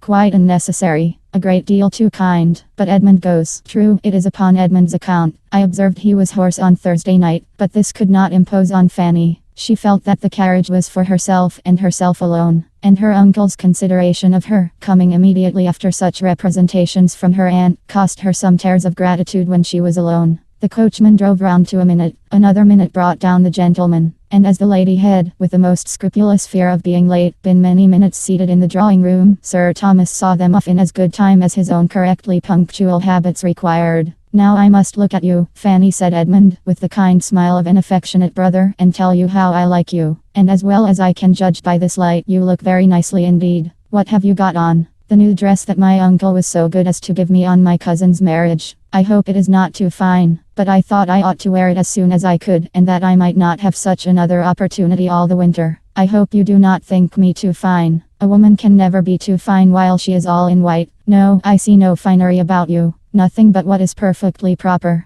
Your gown seems very pretty. I like these glossy spots. Has not Miss Crawford a gown something the same?" In approaching the parsonage they passed close by the stable yard and coach house. "Heyday," said Edmund, "here's company, here's a carriage. Who have they got to meet us?" And letting down the side glass to distinguish "'Tis Crawford's barouche, I protest. There are his own 2 men pushing it back into its old quarters. He is here, of course. This is quite a surprise, Fanny. I shall be very glad to see him." There was no occasion, there was no time for Fanny to say how very differently she felt, but the idea of having such another to observe her was a great increase of the trepidation with which she performed the very awful ceremony of walking into the drawing room. In the drawing room Mr. Crawford certainly was, having been just long enough arrived to be ready for dinner, and the smiles and pleased looks of the 3 others standing round him shewed how welcome was his sudden resolution of coming to them for a few days on leaving Bath. A very cordial meeting passed between him and Edmund, and with the exception of Fanny, the pleasure was general, and even to her there might be some advantage in his presence, since every addition to the party must rather forward her favourite indulgence of being suffered to sit silent and unattended to. She was soon aware of this herself, for though she must submit as her own propriety of mind directed, in spite of her Aunt Norris's opinion, to being the principal lady in company, and to all the little distinctions consequent thereon, she found, while they were at table, such a happy flow of conversation prevailing, in which she was not required to take any part. There was so much to be said between the brother and sister about Bath, so much between the 2 young men about hunting, so much of politics between Mr. Crawford and Dr. Grant, and of everything and altogether between Mr. Crawford and Mrs. Grant, as to leave her the fairest prospect of having only to listen in quiet, and of passing a very agreeable day. She could not compliment the newly arrived gentleman, however, with any appearance of interest in a scheme for extending his stay at Mansfield, and sending for his hunters from Norfolk, which, suggested by Dr. Grant, advised by Edmund, and warmly urged by the 2 sisters, was soon in possession of his mind, and which he seemed to want to be encouraged even by her to resolve on. Her opinion was sought as to the probable continuance of the open weather, but her answers were as short and indifferent as civility allowed. She could not wish him to stay and would much rather not have him speak to her. Her two absent cousins, especially Maria, were much in her thoughts on seeing him, but no embarrassing remembrance affected his spirits. Here he was again on the same ground where all had passed before, and apparently as willing to stay and be happy without the Miss Bertrams as if he had never known Mansfield in any other state. She heard them spoken of by him only in a general way, till they were all reassembled in the drawing room, when Edmund, being engaged apart in some matter of business with Dr. Grant, which seemed entirely to engross them, and Mrs. Grant occupied at the tea table, he began talking of them with more particularity to his other sister. With a significant smile, which made Fanny quite hate him, he said, "So, Rushworth and his fair bride are at Brighton, I understand. Happy man. Yes, they have been there about a fortnight, Miss Price, have they not? And Julia is with them, and Mr. Yates, I presume, is not far off. Mr. Yates, oh, we hear nothing of Mr. Yates. I do not imagine he figures much in the letters to Mansfield Park. Do you, Miss Price? I think my friend Julia knows better than to entertain her father with Mr. Yates. Poor Rushworth and his 42 speeches," continued Crawford. "Nobody can ever forget them. Poor fellow, I see him now, his toil and his despair. Well, I am much mistaken if his lovely Maria will ever want him to make 42 speeches to her." Adding, with a momentary seriousness, "She is too good for him, much too good." And then changing his tone again to one of gentle gallantry and addressing Fanny, he said, "You were Mr. Rushworth's best friend. Your kindness and patience can never be forgotten. Your indefatigable patience in trying to make it possible for him to learn his part, in trying to give him a brain which nature had denied, to mix up an understanding for him out of the superfluity of your own. He might not have sense enough himself to estimate your kindness, but I may venture to say that it had honor from all the rest of the party." Fanny colored and said nothing. "It is as a dream, a pleasant dream," he exclaimed, breaking forth again, after a few minutes' musing. "I shall always look back on our theatricals with exquisite pleasure. There was such an interest, such an animation, such a spirit diffused. Everybody felt it. We were all alive. There was employment, hope, solicitude, bustle, for every hour of the day. Always some little objection, some little doubt, some little anxiety to be got over. I never was happier." With silent indignation, Fanny repeated to herself, never happier than when doing what you must know was not justifiable, never happier than when behaving so dishonorably and unfeelingly. Oh, what a corrupted mind. We were unlucky, Miss Price, he continued, in a lower tone, to avoid the possibility of being heard by Edmund, and not at all aware of her feelings. We certainly were very unlucky. Another week, only one other week, would have been enough for us. I think if we had had the disposal of events, if Mansfield Park had had the government of the winds just for a week or two, about the equinox, there would have been a difference. Not that we would have endangered his safety by any tremendous weather, but only by a steady contrary wind, or a calm. I think, Miss Price, we would have indulged ourselves with a week's calm in the Atlantic at that season." He seemed determined to be answered, and Fanny, averting her face, said, with a firmer tone than usual, "As far as I am concerned, sir, I would not have delayed his return for a day. My uncle disapproved it also entirely when he did arrive, that in my opinion everything had gone quite far enough." She had never spoken so much at once to him in her life before, and never so angrily to anyone. And when her speech was over, she trembled and blushed at her own daring.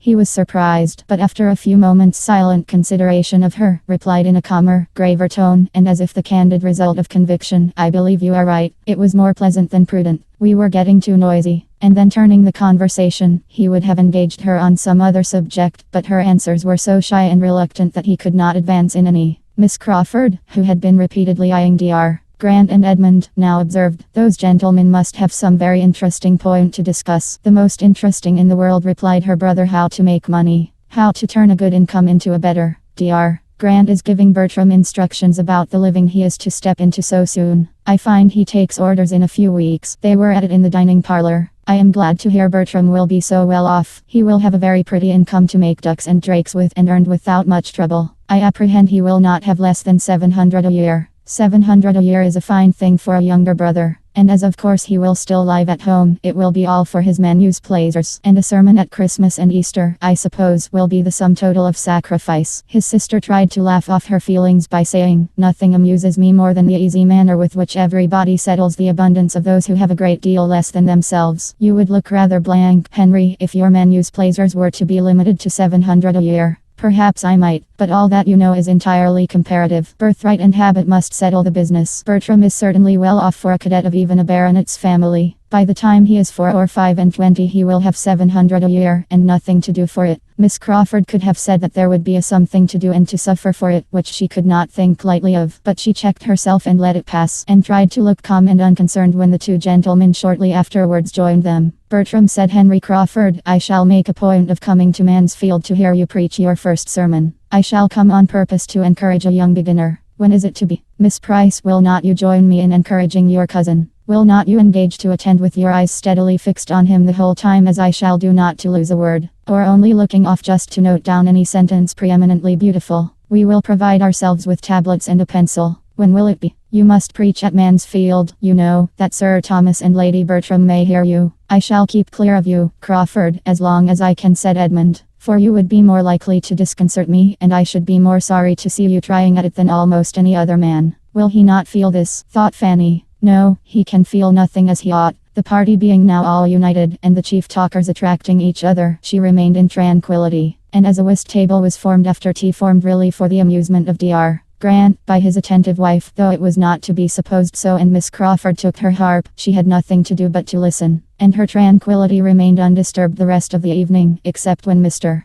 Crawford now and then addressed to her a question or observation, which she could not avoid answering. Miss Crawford was too much vexed by what had passed to be in a humour for anything but music. With that she soothed herself and amused her friend. The assurance of Edmund's being so soon to take orders, coming upon her like a blow that had been suspended, and still hoped uncertain and at a distance, was felt with resentment and mortification. She was very angry with him. She had thought her influence more. She had begun to think of him. She felt that she had, with great regard, with almost decided intentions, but she would now meet him with his own cool feelings. It was plain that he could have no serious views, no true attachment, by fixing himself in a situation which he must know she would never stoop to. She would learn to match him in his indifference. She would henceforth admit his attentions without any idea beyond immediate amusement. If he could so command his affections, hers should do her no harm. Chapter 24. Henry Crawford had quite made up his mind by the next morning to give another fortnight to Mansfield, and having sent for his hunters and written a few lines of explanation to the Admiral, he looked round at his sister as he sealed and threw the letter from him, and seeing the coast clear of the rest of the family, said, with a smile, "And how do you think I mean to amuse myself, Mary, on the days that I do not hunt? I am grown too old to go out more than 3 times a week, but I have a plan for the intermediate days, and what do you think it is? To walk and ride with me, to be sure. Not exactly, though I shall be happy to do both, but that would be exercise only to my body, and I must take care of my mind. Besides, that would be all recreation and indulgence, without the wholesome alloy of labor, and I do not like to eat the bread of idleness. No, my plan is to make Fanny Price in love with me." "Fanny Price? Nonsense. No, no. You ought to be satisfied with her 2 cousins. But I cannot be satisfied without Fanny Price, without making a small hole in Fanny Price's heart. You do not seem properly aware of her claims to notice. When we talked of her last night, you none of you seemed sensible of the wonderful improvement that has taken place in her looks within the last 6 weeks. You see her every day, and therefore do not notice it. But I assure you she is quite a different creature from what she was in the autumn. She was then merely a quiet, modest, not plain-looking girl, but she is now absolutely pretty. I used to think she had neither complexion nor countenance, but in that soft skin of hers, so frequently tinged with a blush as it was yesterday, there is decided beauty. And from what I observed of her eyes and mouth, I do not despair of their being capable of expression enough when she has anything to express. And then, her air, her manner, her tout ensemble, is so indescribably improved. She must be grown 2 inches, at least, since October. Foo, foo.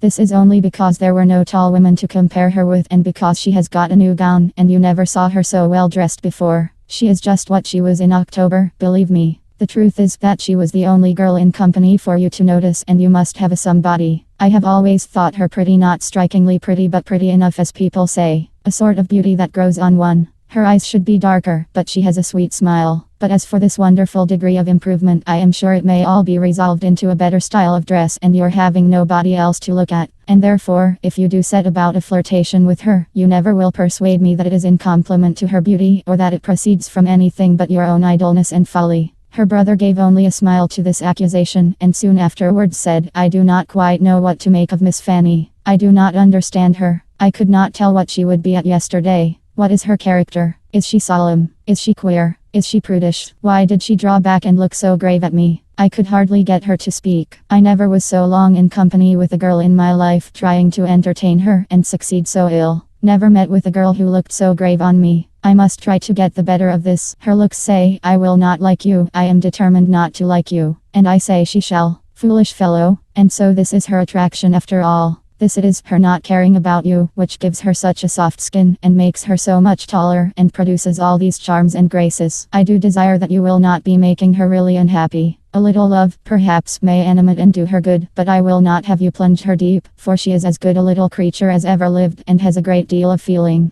It can be but for a fortnight, said Henry. And if a fortnight can kill her, she must have a constitution which nothing could save. No, I will not do her any harm, dear little soul. I only want her to look kindly on me, to give me smiles as well as blushes, to keep a chair for me by herself wherever we are, and be all animation when I take it and talk to her. To think as I think, be interested in all my possessions and pleasures, try to keep me longer at Mansfield, and feel when I go away that she shall be never happy again. I want nothing more. Moderation itself, said Mary. I can have no scruples now. Well, you will have opportunities enough of endeavoring to recommend yourself, for we are a great deal together. And without attempting any farther remonstrance, she left Fanny to her fate, a fate which, had not Fanny's heart been guarded in a way unsuspected by Miss Crawford, might have been a little harder than she deserved. For although there doubtless are such unconquerable young ladies of 18, or one should not read about them, as are never to be persuaded into love against their judgment by all that talent, manner, attention, and flattery can do, I have no inclination to believe Fanny one of them, or to think that with so much tenderness of disposition, and so much taste as belonged to her, she could have escaped heart-whole from the courtship, though the courtship only of a fortnight, of such a man as Crawford, in spite of there being some previous ill opinion of him to be overcome, had not her affection been engaged elsewhere. With all the security which love of another and his esteem of him could give to the peace of mind he was attacking, his continued attentions continued, but not obtrusive, and adapting themselves more and more to the gentleness and delicacy of her character obliged her very soon to dislike him less than formerly. She had by no means forgotten the past, and she thought as ill of him as ever, but she felt his powers. He was entertaining, and his manners were so improved, so polite, so seriously and blamelessly polite, that it was impossible not to be civil to him in return. A very few days were enough to effect this, and at the end of those few days, circumstances arose which had a tendency rather to forward his views of pleasing her, inasmuch as they gave her a degree of happiness which must dispose her to be pleased with everybody. William, her brother, the so long absent and dearly loved brother, was in England again. She had a letter from him herself, a few hurried happy lines, written as the ship came up channel, and sent into Portsmouth with the first boat that left the Antwerp at anchor in Spithead. And when Crawford walked up with the newspaper in his hand, which he had hoped would bring the first tidings, he found her trembling with joy over this letter, and listening with a glowing, grateful countenance to the kind invitation which her uncle was most collectedly dictating in reply. It was but the day before that Crawford had made himself thoroughly master of the subject, or had in fact become at all aware of her having such a brother, or his being in such a ship, but the interest then excited had been very properly lively, determining him on his return to town to apply for information as to the probable period of the Antwerp's return from the Mediterranean, etc. And the good luck which attended his early examination of ship news the next morning seemed the reward of his ingenuity in finding out such a method of pleasing her, as well as of his dutiful attention to the admiral, in having for many years taken in the paper esteemed to have the earliest naval intelligence. He proved, however, to be too late. All those fine first feelings, of which he had hoped to be the exciter, were already given. But his intention, the kindness of his intention, was thankfully acknowledged, quite thankfully and warmly, for she was elevated beyond the common timidity of her mind by the flow of her love for William. This dear William would soon be amongst them.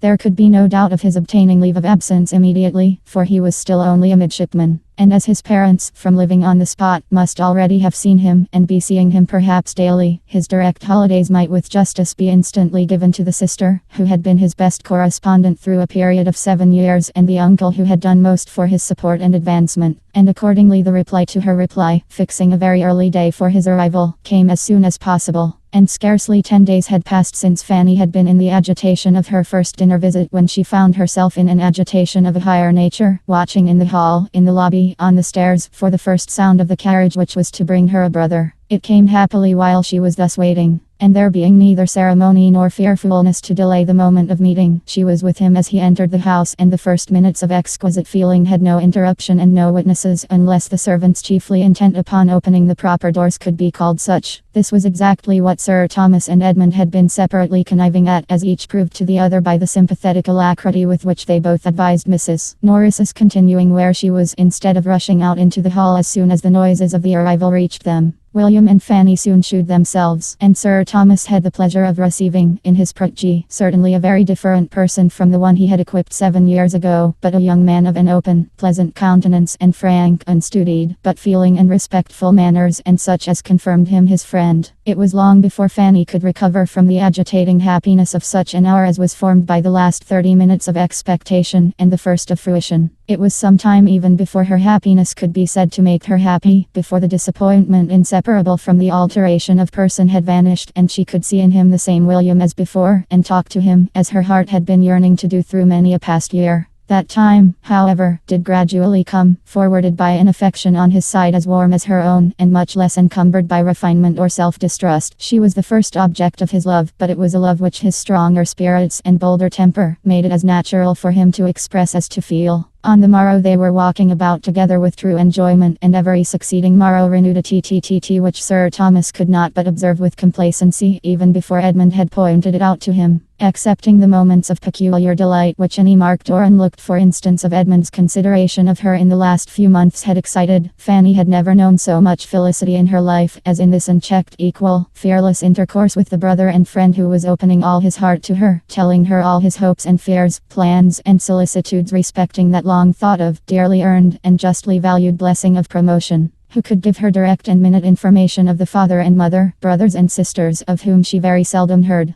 Who was interested in all the comforts and all the little hardships of her home at Mansfield, ready to think of every member of that home as she directed, or differing only by a less scrupulous opinion and more noisy abuse of their Aunt Norris, and with whom, perhaps the dearest indulgence of the whole, all the evil and good of their earliest years could be gone over again, and every former united pain and pleasure retraced with the fondest recollection. An advantage this, a strengthener of love, in which even the conjugal tie is beneath the fraternal. Children of the same family, the same blood, with the same first associations and habits, have some means of enjoyment in their power, which no subsequent connections can supply, and it must be by a long and unnatural estrangement, by a divorce which no subsequent connection can justify, if such precious remains of the earliest attachments are ever entirely outlived. Too often, alas, it is so. Fraternal love, sometimes almost everything, is at others worse than nothing. But with William and Fanny Price it was still a sentiment in all its prime and freshness, wounded by no opposition of interest, cooled by no separate attachment, and feeling the influence of time and absence only in its increase. An affection so amiable was advancing each in the opinion of all who had hearts to value anything good. Henry Crawford was as much struck with it as any. He honored the warm-hearted, blunt fondness of the young sailor, which led him to say, with his hands stretched towards Fanny's head, "Do you know, I begin to like that queer fashion already, though when I first heard of such things being done in England, I could not believe it. And when Mrs. Brown, and the other women at the commissioners at Gibraltar, appeared in the same trim, I thought they were mad. But Fanny can reconcile me to anything." And saw, with lively admiration, the glow of Fanny's cheek, the brightness of her eye, the deep interest, the absorbed attention, while her brother was describing any of the imminent hazards or terrific scenes which such a period at sea must supply. It was a picture which Henry Crawford had moral taste enough to value. Fanny's attractions increased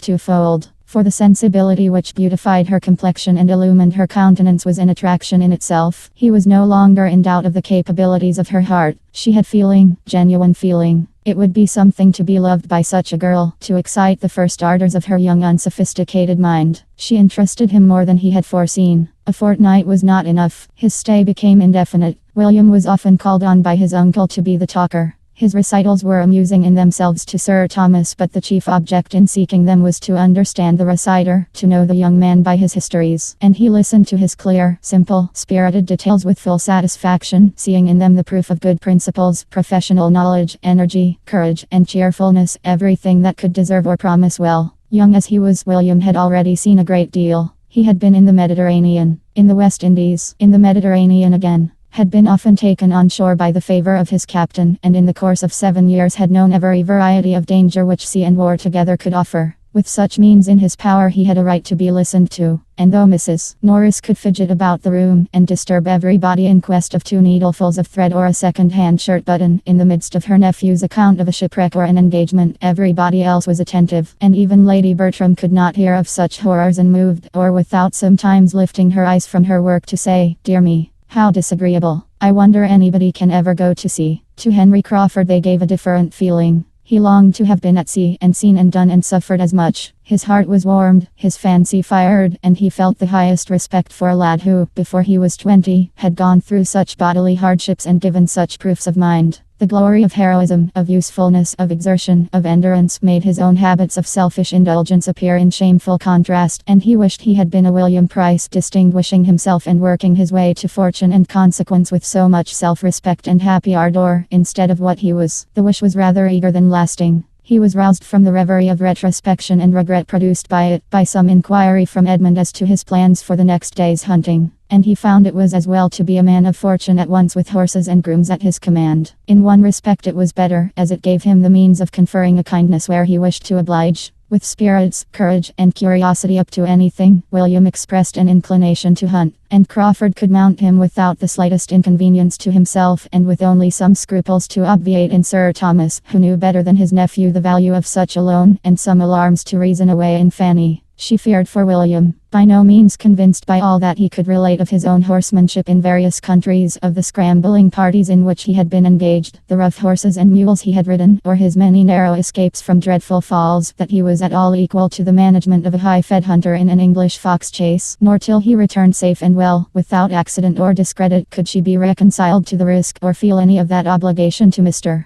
Crawford for lending the horse which he had fully intended it should produce. When it was proved, however, to have done William no harm, she could allow it to be a kindness, and even reward the owner with a smile when the animal was 1 minute tendered to his use again, and the next, with the greatest cordiality, and in a manner not to be resisted, made over to his use entirely so long as he remained in Northamptonshire.